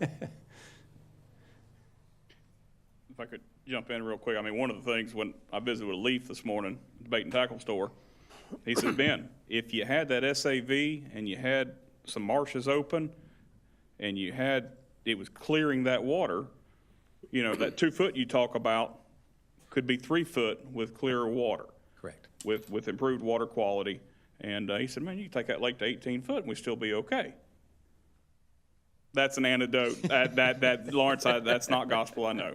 But that was Leaf talking this morning. But yeah, and to Colonel Roman's point, you get to 18 foot, something's happened, and you're looking at chocolate milk out there, and now you just don't have the light penetration. But yeah, certainly opening up those marshes in there, pulling out dusting off that low lake level book. You and Mr. Erskine, and let's pull out all the stops. Take advantage of a bad or not pleasant situation. that just tells you how sensitive the balance of water levels in a wetland. You know, from lack of water or too much water, very, very sensitive. Even if the water was clean where you could get sunlight at a deeper level, then you're taken away from wading birds and that don't have 3-foot legs. At least I haven't seen one, but, okay. Thank you. And then I wanted to put this slide in here to show that releases are being made, but there is no cyanobacteria, occurring really in any sort of bloom on the lake, just to set folks' minds at ease. Looking over at the St. Lucie inflows and salinity, so that top graphic shows from which basin inflow is occurring. And you have to go all the way back to March and April of 24 to see lake releases until now, the little blue blip that's here at the end when the Army Corps implemented recovery. And so what you've seen between this month and last month with all of the rains that were happening in November, you had very fresh system in both of the forks, and then you finally hit your 5 to 18 salinity within the middle estuary, and it got more saline as you go out to the mouth. What we have currently is a much better salinity gradient setup coming through the estuary, and especially here at the US 1 bridge where the majority of oysters are, and that we see that we have climbed back into the optimal range for adult oysters on this side of the coast. We do see that we got our November sampling back for oyster recruitment, and it is very low, kind of indicating that this year's recruitment season has ended. Going over to the Caloosahatchee side, same graphic up at the top showing from which basin inflows are occurring. So since November, the Army Corps has been sending pulses of water to the Caloosahatchee. John did a really good job of describing how we develop pulse. So we are asked to develop a pulse based on what the need is of the system, what we look at as a forecast coming up. Should we backload it? Should we front load it? John had mentioned for the St. Lucie that this last pulse was front loaded. So it had higher discharges in the front and it had lower discharges on the end. For this next pulse, the team is looking to create a pulse that is now backloaded. So it's going to give a longer window of lower discharges in the middle. It's kind of a rest period before those come up high again. So on this side, we're looking at how we develop these, and we do it in a similar fashion. And why we have pulses rather than a steady flow. Pulses mimic a rain event. And so in a rain event, typically you're going to have a large deluge of rain. There's going to be kind of a lag for a minute, and then you're going to have all of that rush off from the landscape, and then it's going to slowly diminish. So these systems that's what they're accustomed to naturally, is a pulse rather than that steady flow. Looking at what 2100 CFS looks like from a salinity standpoint across the estuary, we see just last month compared to this month that the upper part of the estuary is fresh, and then you have that change in salinity getting saltier as you move to San Carlos Bay. And where that has salinity conditions, it has it right in the middle of the optimal range at Shell Point and Cape Coral, and Sanibel is always a little bit saltier. Here's the impressive news this year on the Caloosahatchee side. Recruitment has just gone gangbusters, and it was definitely doing that at the bottom at Bird Island, but Iona Cove decided it didn't want to be outdone, so it's ending its season with an incredible reproductive effort, which is just fantastic. And back to John. So looking at the southern portion of the system, how water's moved around, as I said, there's about 3 times the amount of water leaving the lake as coming into the lake. Part of those recovery operations are, as Mr. Steinley knows, is moving some of that water, about 300 cubic feet per second, to the lower east coast through the C-51 canal. The current operations that we're trying to manage is try to move the majority of that water a little bit farther south, closer to the Boynton Inlet, and come out that way as opposed to right out here by Forest Hill Boulevard through the 155 structure. The ability to do that is taken into a couple different factors. So given all of that, right now we're able to promote about 2/3 of that 300 CFS closer to the south towards the Boynton Inlet. We're doing about 1/3 of it out Forest Hill Boulevard right there at 155. So with the roughly 2,100, 2,200 cubic feet per second that is leaving the lake going south. That's made up of not only the water that we're delivering to the stormwater treatment areas and then passing on to the Everglades, but also, given the drier conditions, water supply that is currently ongoing within the Everglades agricultural area and those areas to the south. So looking at the conservation areas themselves, you can see there's been about 1.6 million acre feet have come in to the water conservation areas in total so far this water year, going back to the beginning of May. And what has left is about 1.2 million acre feet, inclusive of some of that seepage return water over here on the eastern side of the park. Right now, the Corps of Engineers has closed the S10s and is not moving any water from Area 1 down into Area 2. The S11s are also closed, not moving any water from Area 2 into Area 3. Now that Area 3 is now dropped below its regulation schedules, you see over here on the left-hand side, that kicks in the Tamiami Trail flow formula calculations to dictate the amount or volume of water that comes out of Water Conservation Area 3. And it's calling for about a little less than 1,800 cubic feet per second for right now. So all of that water is being moved through the 344 structure right about here, through S12C and D, and of course through the 333 structures into the L29 canal for promotion down into Northeast Shark River Slough. We are continuing operations along the South Dade conveyance system to try to maintain the buffer on the eastern side of the park, primarily promoting some of the water from the L30 canal, which is up here, farther to the south, to maintain pumping operations at the 332 structures, again to maintain that ridge. But jumping real quick back up to Area 2, you can see it's got a pretty decent recession going on, just following a little bit parallel to schedule. You can expect that to continue on in through the dry season.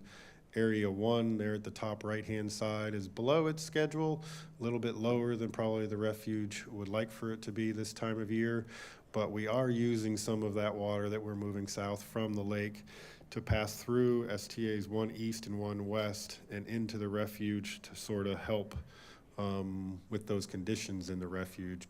Granted, it's not a tremendous amount of water given the other conditions that are going on in the stormwater treatment areas that Lawrence will talk about in a second, but it's still an effort to try to prop up some of those water levels for as long as we can. So just looking at the forecast for areas 1 and 2 respectively, you can see that here on the left-hand side, Area 2 will continue that decline throughout the dry season as it typically or usually does for the dry season. And then Area 1 already being below its schedule, it's anticipated to remain below schedule for the remaining portions of the dry season. So looking at the stormwater treatment areas, we've closed out the wet season, but now that we are moving water from the lake to the STAs, you're going to start to see these hatched bars at the bottom start to rise. For right now, this week, we've been targeting about 850 cubic feet per second from the lake to the stormwater treatment areas, which is made up of, like I said, just a little bit, around 2,200 CFS is coming from the lake right now. 850 is going to the STAs or thereabouts. And so with that, Lawrence, what are the conditions like in the STAs? Thanks, John. So year to date, we've had 972,000 acre feet of water inflow into our STAs. 83,000 of that is from the lake. During the dry season, we talk about this almost every meeting, but the dry season is the time for us to get out into the STAs to do a lot of maintenance work. They work really hard over the wet season. But as we get through that October, November, where in Losum it was contemplated to give them that rest, then we start looking for opportunity to take lake water. And so you see the treatment cells are at their target depths, and we have identified 600 CFS that can flow through STA 3-4. So if we go to this next slide over here, so 3-4 over here, each flowway we have identified can take 200 CFS. That's the maximum that was contemplated in Losum. And then we have 100 CFS currently coming through flowway 5. Typically, when we will flow water, we're looking at the central flowway. So we're looking at STA 2 and STA 3-4, because that's what comes into the top of 3-4 and doesn't have to pass through 1 and 2.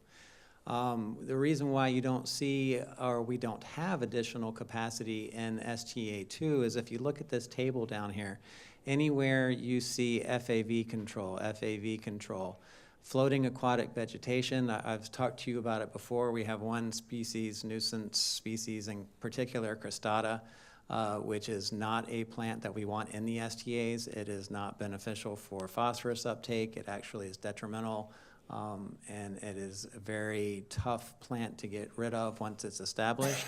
So as we have better control over this species moving into the dry season, we may free up more capacity within STA 2 to pass lake water. Looking at Biscayne Bay, you can see the relationship between inflows, which is the gray shaded area, and salinity. So since we have not had inflows with that lack of rain that John spoke about, we have seen an increase in salinity within Florida Bay, but it's well below 40, which is the value for hypersalinity. And coming down into the Everglades, this is our water depth assessment tool, which I show you every month. And what you see between last month and this month is because of the topographic gradient in every single water conservation area being higher elevation at the top and lower elevation at the bottom, we're starting to see the top ends of the water conservation areas get shallower. And we're approaching ground surface here at the top of water conservation area 3A. Lack of rainfall. We went from 2 months ago of being extremely deep to now starting to be extremely dry at the north end. And I'll talk about the Alley North colony in a minute, which is located up here that Ms. Reynolds spoke about before. But we're seeing a pretty rapid drying. You've lost that pooling here, which is fantastic. But we still have connectivity of Lossman's, Shark River Slough, and we're starting to just barely lose connectivity down here in Taylor Slough. But Big Cypress Basin is definitely drying out, as is this Rocky Ridge along here down the bottom. Looking at tree islands, this is kind of a busy graph, but I want to take you through it. So we have a bunch of different colored dots, and we have different colored bars. And what our staff has done is they've gone out, and if you look at this legend in the middle, we have tree islands that are, since we have had the change in hydrology in the Everglades, that are wet almost all year, and we have tree islands that are almost dry all year. And we have a range in between. Now, tree islands historically, all had a very similar hammock type. And since this change in hydrology, and you have these different islands that have different hydrologies associated with them, those vegetation on those islands has changed. You might hear, and in a meeting earlier, I had said, well, they've adapted. The vegetation has adapted. The vegetation has adapted, but it's been a loss of the historic vegetation that was there to an intermediate or a different vegetation type that is there currently. Does it still offer the same sort of habitat service for different animals? In some instances, yes, and in some instances, no. So I'm not saying that this is a great condition for all of these tree islands, but they are the conditions that we see currently and what these islands expect to see currently until we change the greater hydrology within the Everglades. So if we look coming from the north end to the south end, we see up at the top is where we have islands that are rarely inundated. Down at the bottom is also where we have them rarely inundated. And then it's that Tamiami Trail here that deepens the water in that area where we start to see islands that are inundated for a longer period of time and sometimes all year long. So, you know, we're seeing basically these bar charts show you that the values that are here don't necessarily exceed the values that we have seen them over the long term. So we're not really that different, but some islands definitely have been wetter this year than others because, you know, we had deep water depths in the Everglades. Coming down to look at what's going on with Lawrence, waiting. I have a Yes, sir. question now. Yes, sir. Is that because there's different topographical elevations? Yes, on sir. Certain islands are higher than Exactly. others? Yes, sir. Mhm. Okay. And so coming down and looking at this figure on the right-hand side, color-coded, it's a habitat suitability index that's showing you where in the Everglades is the optimal depth for foraging, which is this green color. So when I came last month, all of this area was dark blue.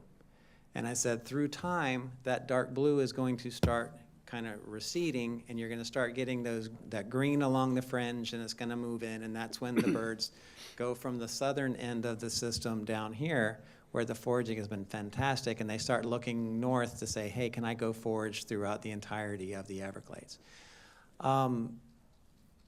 These long hydro periods that we've had and the water depths that we've had has allowed for a really large production of prey. So it set up the groceries, you know, for these wading birds coming into the dry season. We're just concerned that we're at the very beginning of the dry season, and the recession that we're seeing, because we haven't had rain in a month and a half, this recession where we thought we were going to have a banner wading bird nesting season, it's occurred very quickly compared to where we thought it was going to happen. So we're probably looking more at an average wading bird nesting year than a banner wading bird nesting year. But, you know, we are trying to bring more water down through the STAs. As John said today, we have 850 compared to where we were last month. So hopefully some of that water can come in and try to, you know, ameliorate this fast recession that we're seeing. Lawrence, I hate to interrupt you, but yes, sir. While you're going through this, you got 2A a foot above. Well, why wouldn't we be moving some of that water through the S11s and make its way down to, obviously, Florida Bay? I think we're 1 foot above schedule based upon what I'm looking at here. That's a really good question. So 2A, you know, it's very small. It doesn't have a very large water volume to try to help out 3A. And then it has its own kind of issues that it has to deal with because it has such a large topographic difference between the top, the northern end, and the southern end over a small geographic range that we get concerned about the top end of 2A drying out and then possibly having those peat fires that we lose that elevation in perpetuity. So, you know, I would say from an ecology standpoint right now, you know, what we're doing in 2A as kind of letting it equilibrate right now and not move water out of it is probably best for it. And I don't know that it has the volume to help the north. It might help a little bit here in the alley north, but we're also bringing water in from the STAs. But that's something that we can definitely look at, sir, as we go through the dry season. I would look at that because you're 1 foot above your compatible water schedule of, yes, as we speak now. Looks like, you know, area 1 is a little below and area 3 is a little below, but we're 1 foot above in 2A. Seems like some of that water should be moving south, and I see the S11s are closed. But I think you have another avenue up towards the northern end of 2A where water can spread across and come down 3A, which has always been our concern of the northern end getting dry too soon. So would keep that in mind. We will definitely consider that, sir. Lawrence? Yes. Mr. Chair, let me. You talk about 2A there and essentially water ponding at the bottom. And I yield to the engineer. Can't we run like a recirculator pump and pump all the way back up to the top of 2A? Can, yes, should, so as Lawrence described, 2A has that significant slope to it, and you can see it on the graphic there, where you have the lighter blues, yellows, and greens right there towards the top. The water that comes out of STA 2 is delivered to that very top, if you can hand me the pointer, is delivered right up there to that very top corner to get that sheet flow as it comes out. So as we move lake water down through the system and push it through STA 2, and right now for STA 2's portion of what we're moving, I want to say we're in the 250, 300 CFS range is what we're trying to move through STA 2, and then their balance going over to STA 3-4. But it'll get delivered right out here at the very top of Area 2 to get that sheet flow coming across these drier areas. Yes, as Lawrence described, because of the short range, but significant slope across Area 2, that's why you get these darker blues towards the southern end of Area 2A, and then where this is on the graphic right here, that's the levee that cuts across and segregates out Area 2B. You can even see Area 2B has got the same phenomenon going on, that it's drier right there at the top, and it's ponding up towards the bottom because water flows downhill. That's where gravity is taking it. There are no actual structures or outlets directly out of 2B right here. It's just all seepage into service Area 2 and into Broward County is how 2B functions.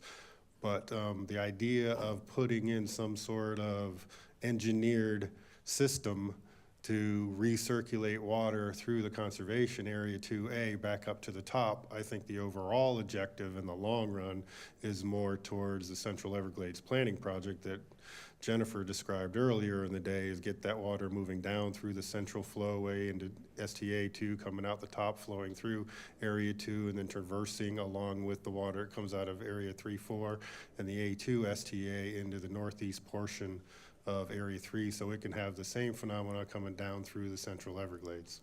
And I realize the limited time to the benefit versus the cost. Yeah, that's the reason it hadn't happened before. So yeah, it just came to me while we were talking. So I'll shut up. I think in the future, though, we need to be looking at connecting 2A to 2B and have more of a natural sheet flow maybe into the North New River,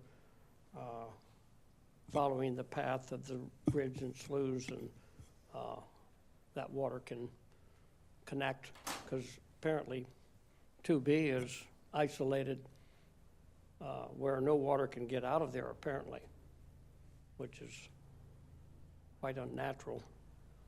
Yeah, there's one small structure there on the North New River side, but it's over on the west-hand side to get water out of Area 2B. For the most part, it's evaporation and seepage is what comes out of Area 2B.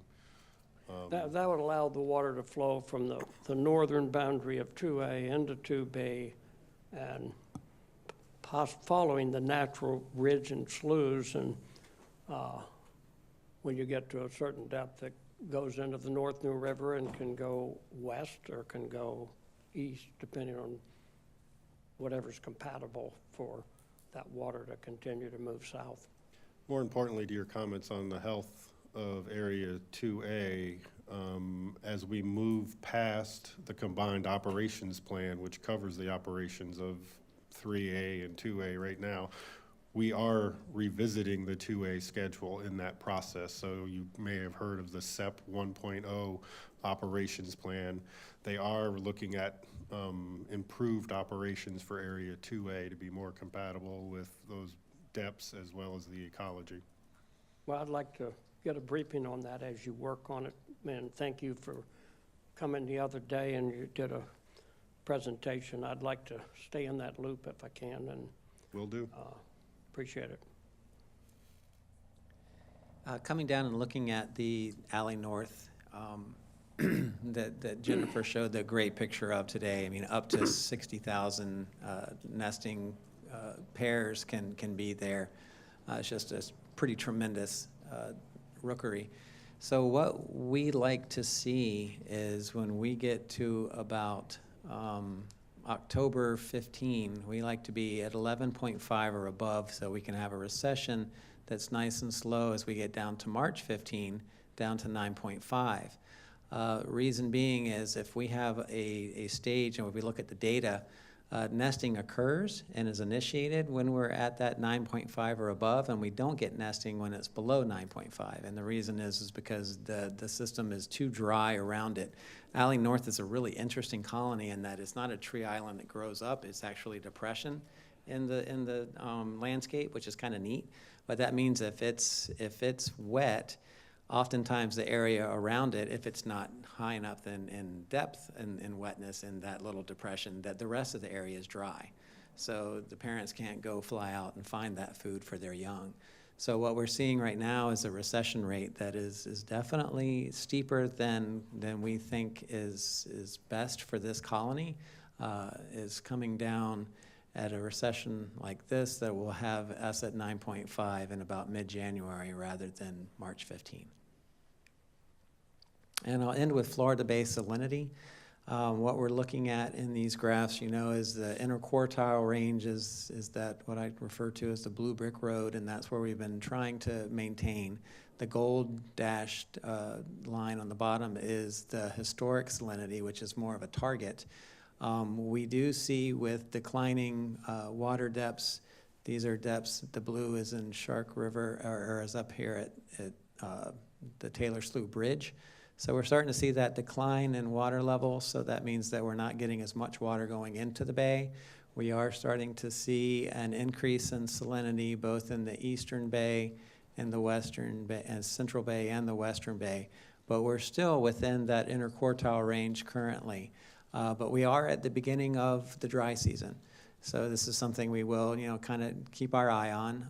We're well below the hypersalinity range or threshold currently, but we'll just keep our eye on this. We think we're in a good setup. We'll just have to see what Mother Nature brings us as we move forward. And back to you, John.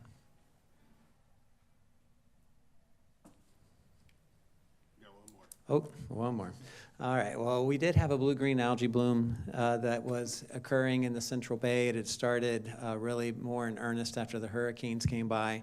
And so you saw this portion of the bay being covered by that bloom, but it has definitely receded back. It's not a toxic bloom by any means, but just wanted to show you that this is contracting, getting much smaller, and it's becoming a lot less of maybe a nuisance more than a threat. And so Florida Bay is looking really good going into the dry season. All right, so climate and what does it hold for the foreseeable future? You can see there for December. Don't already have to tell you that it's dry this month. The next several windows going from December to February and then February to April, Climate Prediction Center is also calling for drier weather. So that's reflective of the La Nina condition that's going on, which I'll touch on in another second. But in the near term, there was a little front that came through last night, brought a little bit of rain to some portions of the district, not that much. And then as that front slides back to the north over top of us through the weekend, we might experience some additional rainfall. But again, overall, this week and next week is forecasted to continue with below normal rainfall. So let's talk about the Pacific Ocean for a minute here. So what you're looking at on the left-hand side are the sea surface temperatures, the anomalies in those temperatures. And we're focused in on this region right here, 3.4, which is the middle of the equatorial Pacific Ocean. That is the region that we watch to determine influences on weather patterns here in South Florida, La Nina, El Nino. So the animation you see on the bottom right-hand side, see how the blues kind of propagate out into the Western Pacific with the trade winds. That's the cooling of those sea surface temperatures. That's indicative on the graph here as it starts to decline down through October. But then you'll notice as we get into November, those blues start to fade away and you get more of the oranges, and there is a little bit of a warming that occurred along those sea surface. Then as we got to the end of November, you see the blues start coming back into December and they start resurging, and there's once again a little cooling going on in those sea surface temperatures. So what all that really means is we're still going to have La Nina for the rest of this winter and this dry season. It's liable to be a moderate event, not a strong event, if not a weak event. But as we look forward out into the next sort of window, next fall, next summer, there's going to be that Western Pacific warm pool has replenished itself, and we'll likely have an El Nino event next year, but still a long way to go before we get there. But that's sort of what you'll have, a weak El Nino or a neutral warm conditions possible for the 2025 hurricane season. And with that, Mr. Chair, I'll turn it back to you. Thanks, John. I got a quick question. On the lures recovery operation slide you had, does that reflect a La Nina in the modeling? Yes, it does. Okay. Yes, it does. So we used if I can go all the way back to it.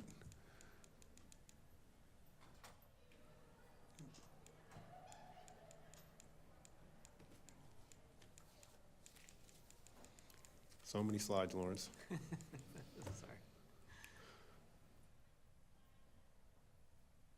Too far. There. So right here at the top, these different shading is indicative of what the Climate Prediction Center is calling for. So those redders are the drier. Okay. Deeper red is drier, and then it starts as you get closer to the wet season, and then shifts back to neutral or in that lighter blues, if not transparent. So your prediction, or not yours, but the 50% prediction is that you're at about 12 and a half feet in June?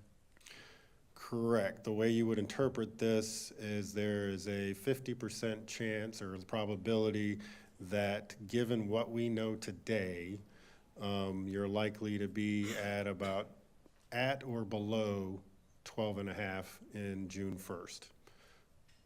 Okay. Is how you would interpret those lines.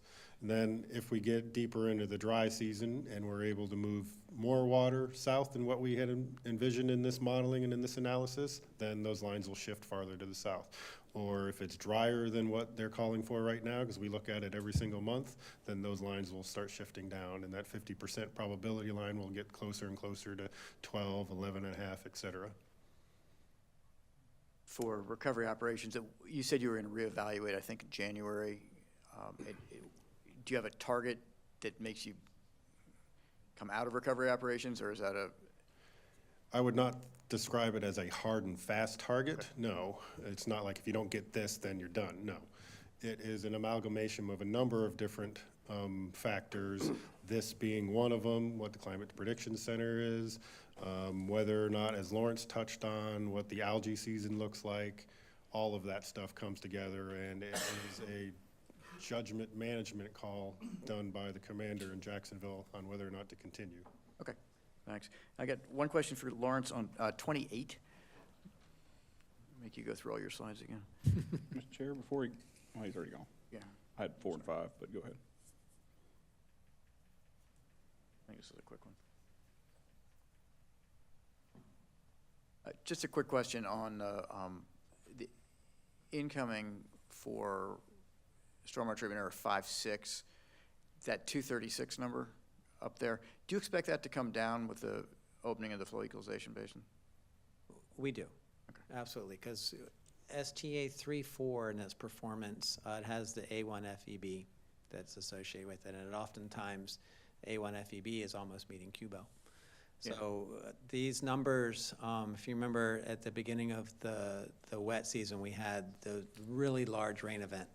And I showed you several different graphics that were along with this that showed that the inflow concentrations were well above the period of record on which we have based anything on the STAs. And it's definitely skewed this year's values to higher than the actual performance that we're seeing on the weekly and monthly basis of the STAs, because we had those really high inflows that resulted in some higher than normal outflow concentrations. We have to battle that over the whole year since it's an averaging over the year. Okay. But we do expect to see that's the reason for the flow, because the equalization basin on that side is one, to capture water, but also to kind of pre-treat it in the treatment drain before it hits 5-6. Great. Thanks so much. Mr. Butler. You're welcome. Yes, sir. Thank you, Mr. Chair. Slide 4. Looking at the new, you updated the Kissimmee River floodplain, whatever you call that, LiDAR or whatever, water depth map. Yes, sir. Floodplain inundation map. It's great to see the bottom end added. One of the comments I had, I'll be real quick with this. Let's see, what was slide 5 again? That's 6. Oh, 4, slide 4. All right, 4, why was I looking at 4? Okay, I recognize, so with headwaters, headwaters increment 1, one of the new things with headwaters increment 1, we start looking at these in the zone that they're in, where that Lake Kissimmee is coming down. In that zone, you're looking at like a 1,400 CFS flow all the way down to that next line. And so now go to the next one, next slide. And at the very bottom end of the Kissimmee River here, where you're letting water out, the operations at that structure there at 65D, letting water out, says that at 1,500 CFS, we take the headwater there, we take that top water at the top of that structure, and we take it all the way down to the bottom end of the regulation band, or whatever, operation band. And I think we got some things out of whack just over 100 CFS. And as the Corps begins to look at updating, going to full headwaters implementation, and looking at operations at 65D over the matter of 100 or 200 CFS, I think we need to get some things in line, because while we're trying to maintain flood zone or out-of-bank type flows further up the system at 1,400, here we are, we're drying the bottom end out because we're missing it by 100. Now, back to that other slide with the recession rate we're seeing on Lake Kissimmee, I'm not advocating that we go to 1,500 CFS coming out of Lake Kissimmee because it's coming down so fast. So I would hope that we can, maybe even for this season, Major Bell, I would hope that maybe there's something we can look at. I yield to district staff and scientists to get the right recommendation, but I think that talking to staff, I think that there's some validity there that we really need to look at that. Operations of the headwater at 65D to help Kissimmee River restoration and prevent from drying the bottom of the system out when we're trying to maintain it in a flood stage. I mean, we're shooting ourselves in the foot at the bottom end of the system. So I just want to go on record on that, and hopefully staff can look at it and pursue that, especially with the Corps, as the Corps is having meetings at 2 o'clock right now on this particular issue. So, thank you. Mr. Bergeron? The algae blooms in Florida Bay, is that more of a natural phenomena? It is a natural phenomenon. It will happen in the summer, and we have seen that it happens at a greater intensity following hurricanes. And we believe that it is because of when Irma happened, and it's a really post-Irma phenomenon, that there was so much mangrove destruction that rotting litter is still within that area. So when we get these really large flushes, some of that nutrient load that is in that rotting that's still going on gets flushed into the bay and increases the intensity of the bloom. So it's something that we have seen after hurricanes since Irma that occurs within Florida Bay. Okay, so it's more of a natural phenomenon. It is a natural phenomenon, and there are blooms at lesser intensity within Florida Bay, but they're not the same type of blooms that you see on Lake Okeechobee. It's not a toxic form of algae, and it's just part of the ecosystem that can stay in balance with a small bloom. They don't tend to go bay-wide. Okay, and the other thing that would like for you to keep in mind is, the only way you can cleanse a wetland is for it to dry up every now and then. You certainly don't want it so dry that there's not moisture in the muck. But it does cleanse a wetland to have a dry season, a wet season, and the silt that forms underwater will oxidize and dissipate, and the ground will crack and aerate. And so I think it's very healthy to have a dry season every now and then. Because you don't want it so dry the muck would, or the peat would burn, which it can, and it has in the past, but I think we need to keep in mind that's a healthy process if we can achieve it. I agree. And we've had that conversation before, that Yeah. it is, you need those extremes on bookends, but not year after year after year after year, that Yeah. really help keep that mosaic of vegetation types across the landscape. Yes, sir. Okay, thank you. Does anyone else have questions, comments? Thanks very much. We'll move now to staff reports and our monthly financial report with Ms. Heater.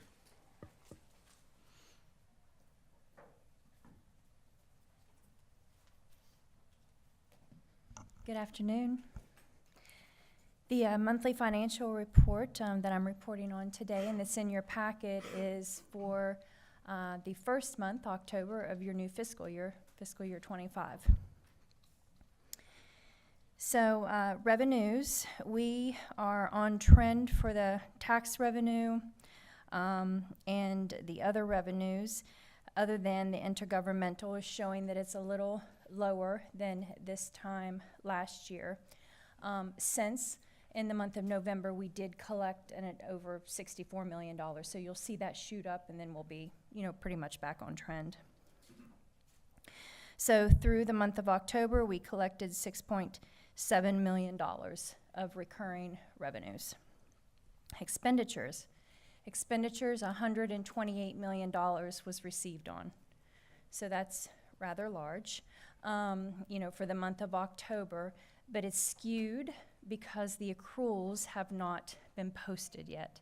So you will see the numbers in your financials fluctuating over the months of October and November because of accruals. And then they should, stabilize after that. So I met with staff, and it's looking that about $60+ million of that $128 million are for services through September 30th that was received on in October that will be accrued back to your fiscal year 24 financials. That is pretty much it as far as the highlights for the monthly financial for the first month. I would like to wish you that are here and those remote, from myself and Administrative Services team, a happy holiday.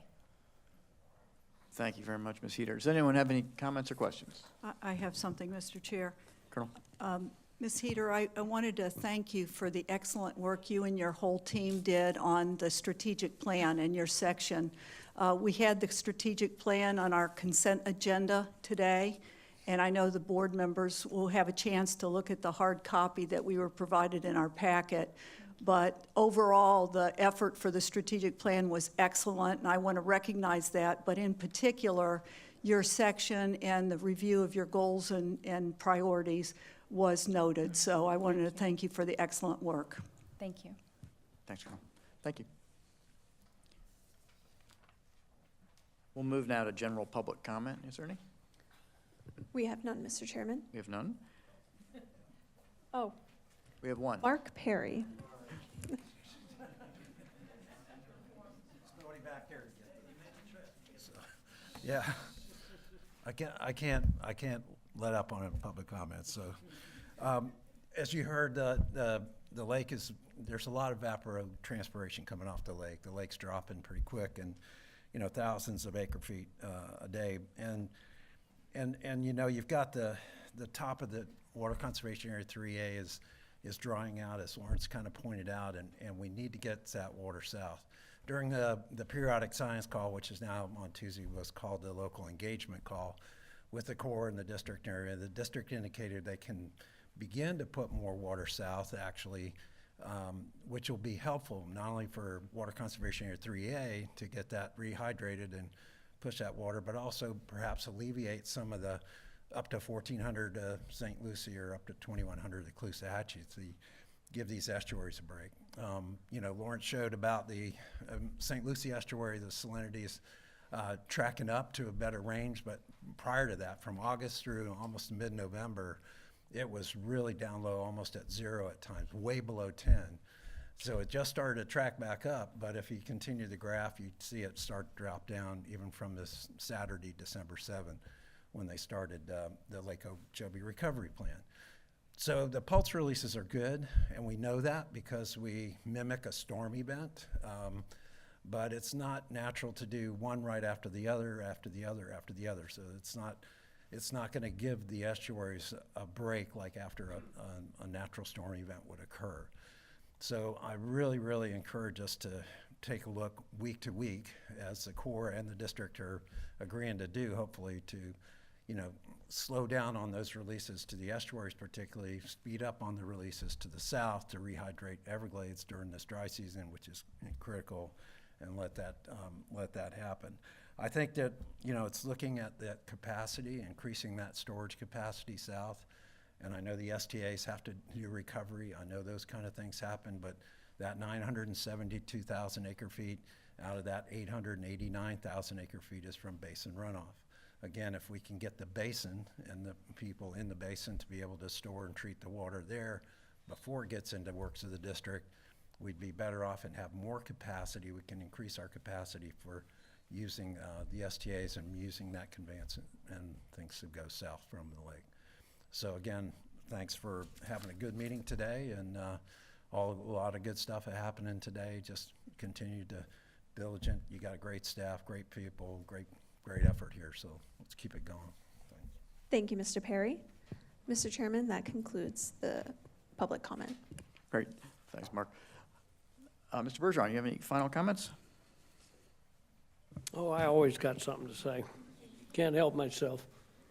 But it's just wonderful to work with my fellow board members and all our staff and all our stakeholders. You know, it's all about we. I know I say that a lot, but it's really truthful that as we continue to save the Everglades and save ourselves, really, our drinking water, and everyone thinks we're just saving the wildlife and the environment, but indirectly we're saving ourselves and the future quality of life in Florida. I'm excited about being able to move water south. We've been working on this for an awful long time. I'm going to make sure Drew gets all my fellow board members this critical habitat rule that was established in 2007. And as you read it, basically what we've been asking for is in this document. And it will move water south, compatible with the environment, the wildlife, and benefit the global Everglades. So I can't tell you how excited I am about that. And so Merry Christmas to all our stakeholders, all our employees, my fellow board members, and Happy New Year with good health and happiness and success, and spread the love, and the American dream is still alive. God bless America, and long live the Everglades. Well said. Mr. Steinle. Wishing everybody a Merry Christmas and Happy Holidays. Thank you. Thanks, Jay. Colonel Roman. Yeah, so everyone have a wonderful Christmas, have a wonderful Hanukkah, and have a wonderful holiday overall, and a Happy New Year.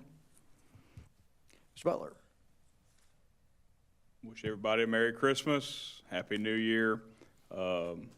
Looking forward to next year, more excitement. I'll leave it to Chauncey on the big excitement for 2025, but looking forward to also number 75 is on Monday. Yeah. So looking forward to being a part of El Maximo, and 75 projects, and curious what 25 holds, but Merry Christmas, Happy New Year.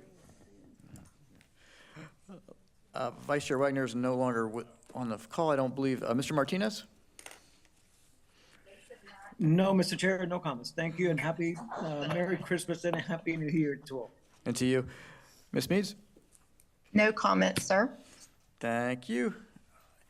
My comments. Immediately following this meeting, the Audit and Finance Committee meeting will meet. If you're on Zoom, please stay on, and you don't need to sign in again. Our next business meeting will be on February 13th here in West Palm Beach. The full meeting schedule for the 2025 year is posted on the district's website at sfwmd.gov/governing board. I want to thank whoever did the decorations. They're really nice, really get you in the mood. So, and very festive. Thank you. I know it's a lot of work. And I want to wish everyone a safe, joyful holiday and a happy new year. And we'll see you next year. I got one other thing. And Mr. Bergeron. If you watch the boat parade, the largest boat parade in the world, the whole theme of the boat parade is the journey of waters, the life of Florida, from sawgrass to seagrass. And so the whole lead of the parade is a 50-foot alligator with a message of the importance of saving the Everglades. I think you'll enjoy it. It'll be televised and. You got your cinch strap around that alligator and you're on? I've got a saddle on him, sure, absolutely. No one wants to miss that. With that, we are adjourned.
We're going to start the December 12th Audit and Finance Committee meeting.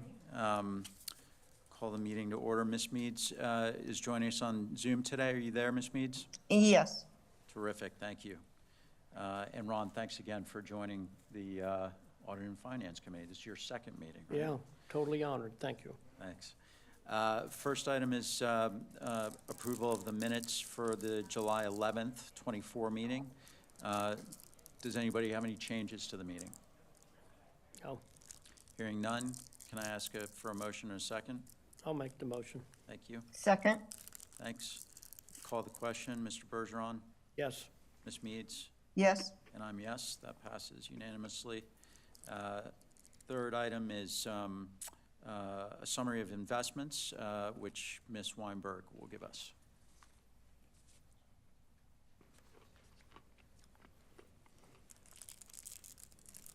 Good afternoon, everyone. I'm going to be giving a brief update on investments through fiscal '24, and then I'll just do a brief '25. We only have 1 month of October, so that'll be a brief slide. The market environment, on September 18th, the Fed announced a 50 basis point rate cut, which was the actual first rate cut in 4 years, and that brought us to 4 3/4 to 5% Fed funds rate. They also cut in November by 25 basis points, so we're currently at 4.5 to 4 3/4. Now, according to JP Morgan Research, their next meeting is December 17th and 18th, and the consensus is they will cut another 25 basis points at that meeting. Additionally, looking ahead to 2025, chances are they're going to be cutting 100 basis points in 2025. Per quarter, they're going to be cutting 25 basis points. Initially, what they wanted to do was every meeting cut 25, but now it's going to be every quarter. And what they're trying to do is get to that target neutral rate of 3%. And so we're looking at 3.25 to 3.5 in 2025 is where we're going to land, and 3% in 2026. And that's what they're trying to get to, their neutral rate. As far as our investment strategy, that has not changed. We're still doing the same things we've always done. We're all excess cash that comes into the district, which now is ad valorem, goes directly into the money market funds. And also, we receive mortgage-backed securities paydowns every month to the tune of $1.2 to $1.6 million every month. So all of that is getting invested in these money markets as well, at an average of 4.53% now, since the last 2 cuts. As discussed in our last Audit and Finance Committee meeting, this is basically going to be our strategy going forward, keeping as minimum daily balance, the $5 million in the operating account, as that only receives 1%, and we don't want to leave money on the table. Secondly, we need to cover the increased expenditures and capital projects, maintain a tight cash forecast, and all the while earning a higher yield, as high as we can, in these short-term money markets, and maintaining liquidity, which is the most important thing for us right now. As we're spending down fund balances, we need these funds to be available and liquid when needed. The money markets are safe, AAA. They're invested all in short-term securities such as U.S. Treasuries and government agencies and repurchase agreements. Just to give you an idea of the size of these funds, Fidelity is a $625 billion fund. I'm sorry, $62 billion fund. Dreyfus is a $119 billion fund, and Goldman Sachs is a $240 billion fund. So these are huge funds that we're investing in. And the last thing that works very well in favor of finance staff is we have until 4:45 to do any purchases or redemptions. We don't wait that long to close our daily cash, but just in case anything comes up, it allows us additional flexibility. This slide just basically, it's interesting. This shows you how much rates have fallen. If you look across between August and November, you see on the short end, the 3-month T-bill and the state pool funds have dropped significantly. And the 2-year, 5-year, and 10-year have increased. But if you look, if you look on the November column, the 3-month and the state pool are still higher than the 2, 5, and 10. So we're still not quite there yet with the yield curve being where we want it to be, but as of November, this is where we're at. Quick snapshot of where we ended up in 2024. We closed the year with $14.4 million in fiscal earnings, and I understand that was quite a bit above budgeted earnings. So for fiscal 25, we actually budgeted $6.2 million. So we increased the budget, but at the same time as we're spending down fund balances and rates go down, we're going to earn less. But I did some math on my end, and we'll hit that target. And still, we're 70% invested and 30% in cash and cash equivalents. We cannot touch the long-term investments. This is our portfolio breakdown. We currently are sitting, well, as of 9/30/24, on $387.7 million. And I kind of looked back to 2023. We were at $363 million portfolio. In 2022, we were at $374 million. In 21, we were at $504 million. 2020, we were at $561 million. And in 2019, we were at $565 million. Point of all those numbers is the fact that we're spending down fund balances, which is what we should be doing. But I just wanted to make the note that even though you're seeing $387.7 million as of 9/30, that includes a cash influx from the state of $100 million, and that's for SERP. So if you back that out, we're really sitting on $287 million without that 100. And that means that from 2020 to 2024, we spent down $274 million in fund balance, which is what we're supposed to do, but it's just important to be aware that this is happening, hence the need to be liquid. These are benchmark comparisons against St. John's River Water Management District, and as well as Southwest. I also show the Treasury Index and the LGIP Index. And we've always showed these benchmarks just to see how we compare against other districts. Now, these other districts do not invest long-term. They don't invest in mortgage-backed securities. The agencies are short. So when times were different years ago and we went out longer, we were showing better yields and we were always coming out ahead. But now, because we've got so much in funds that basically, for lack of a better term, are locked up because we invest to maturity, we can't do anything with those until rates decrease, and then we can sell either at a slight gain or at the very least not at a loss, and then put all those funds into money markets and then just adding to our liquidity. But I took a look at both of these water management districts' portfolios, and they're invested majority in cash. Local government investment pool, cash, the SBA, money market funds. So they're able to move funds relatively easily into these larger short-term investments that are yielding more, but keeping in mind we have 70% invested that have been invested for years, and we can't really do anything with those. If we sell at a loss, and we can't do that. We don't want to do that. So as time moves on and rates decrease, we'll be able to start unwinding those. We can't yet, but in the future, we're going to be looking at that. This is for October.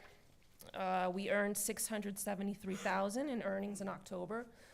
Unfortunately, earnings did decrease by a bit, but that's to be expected. The yield has dropped to 4.19% on overnight, but that's still pretty good. Overall, cash and investments were earning 2.38%. And again, we're still 70% invested. We can't do anything with that, and 30% in cash and cash equivalents. Everything we do is per policy. So we follow policy guidelines, what we can have in agencies, what we can have in mortgages.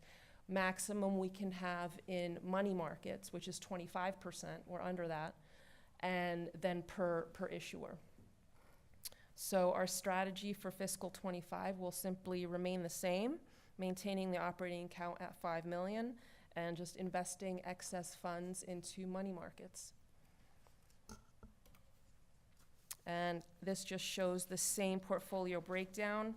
Again, the only thing I wanted to bring up here is the same situation when we received the 100 million from the state. You should really look at this as having 287 million, because that 100 million, it's designated for CERT projects. So even though it looks like we have more money than we did, it's kind of not really accurately being portrayed. So that's why I always want to make that note that we did receive that large influx of cash from the state. And with that, are there any questions or comments? Thanks, Ms. Weinberg. Molly, any public comments, questions? We have none, Mr. Chairman. None. What about from the committee? Ron or Cheryl? None from me. Lucy, thank you for continuing sort of the active program in terms of, you know, sweeping as much into money markets and maximizing the yield. And it's clear from the sort of the shrinkage, if you will, of the total amounts that the spending requirements are pretty, you know, pretty clear, and therefore the liquidity constraints are you know, necessary. So I think we're doing the right thing. Do you have any concerns with the MBS and the duration of what you hold in terms of the overall account being matched to our liabilities?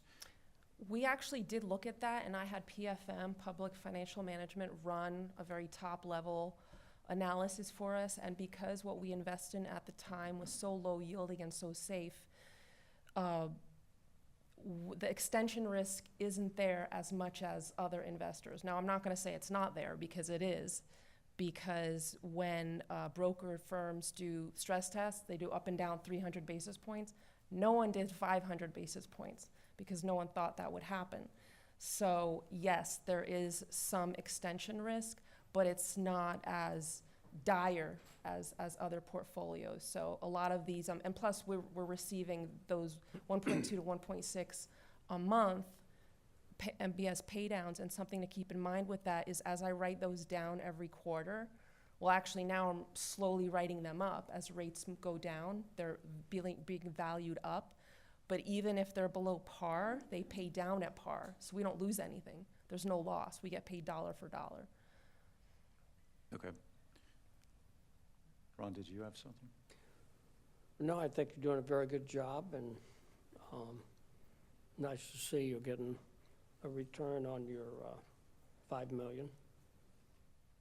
Do you get rates from different banks, or in regards to that? Because we're with Truist, they're our main operating bank, and we have a contract with them. We keep our monies with them, but only 5 million, because it's 1%. There was a time years ago when we kept more, but it just, once short-term rates spiked up, it made no sense to do that.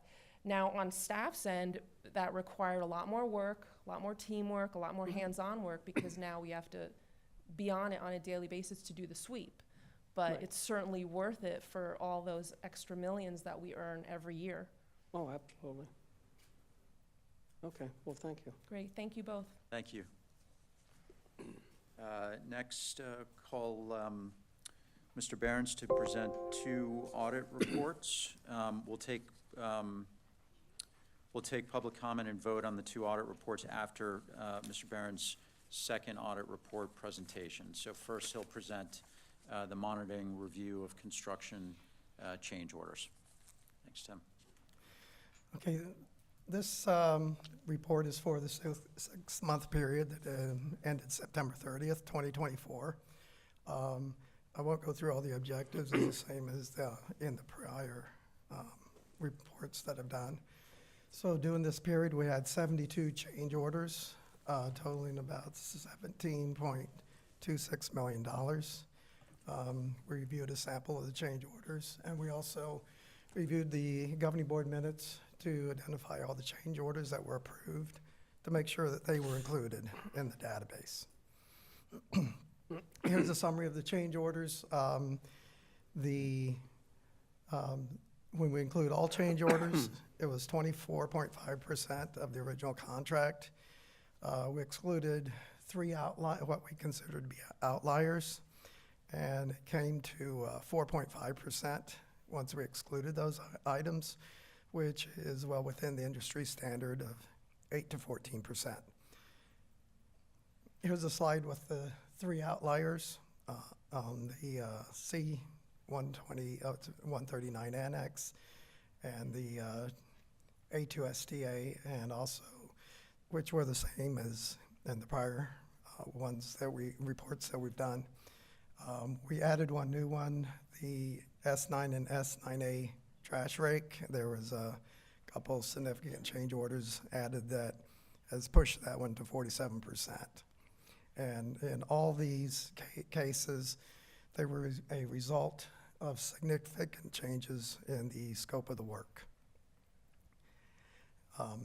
There were 4 board resolutions totaling about $13 million during the 6-month period, and all of those were included in the e-builder database. So with that, I'll take any questions. Any questions, comments from committee? Tim, it looks like you're in the right range with the outliers, as we've talked about before, where the district has made some significant changes in the scope, like you said. Right, correct. That's correct. Okay. Let's see, let's move on to the audit of Department of Motor Vehicles file security.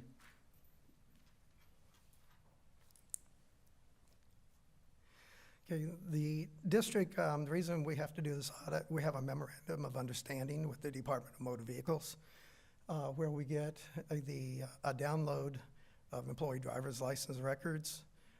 This is part of the district's risk management process, where to make sure that the employees that drive district vehicles have valid Florida driver's license. We don't have suspensions or major infractions like DUIs and those sort of things. This MOU, though, it requires the district to physically secure the driver's license data to ensure that it's properly authorized and used for the DMV records.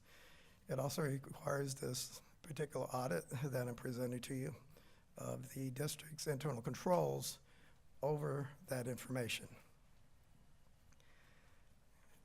So the objective was to determine whether the district's internal controls related to the driver's license information received from the DMV are adequate to ensure that the DMV records are protected from unauthorized access, distribution, use, modification, or disclosure.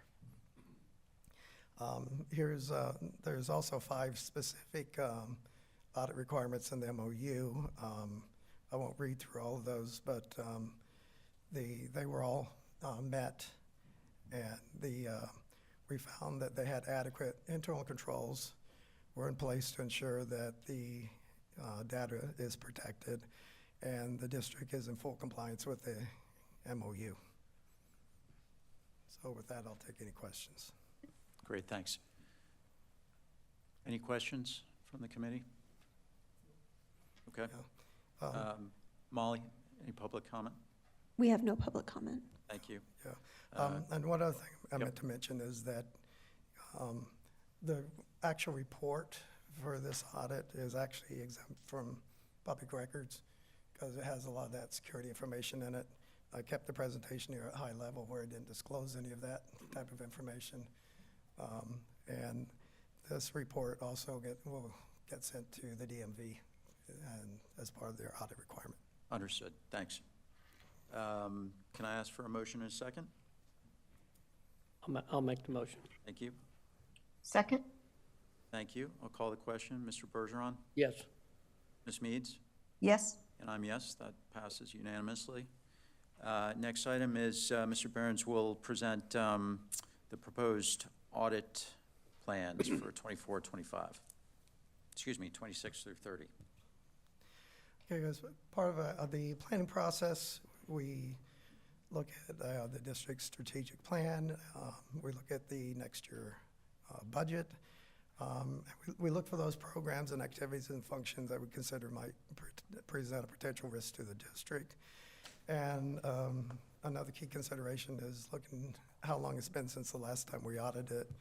And the cycle time is different depending upon the nature of the items. Some we do more frequently, such as the CERP cost share.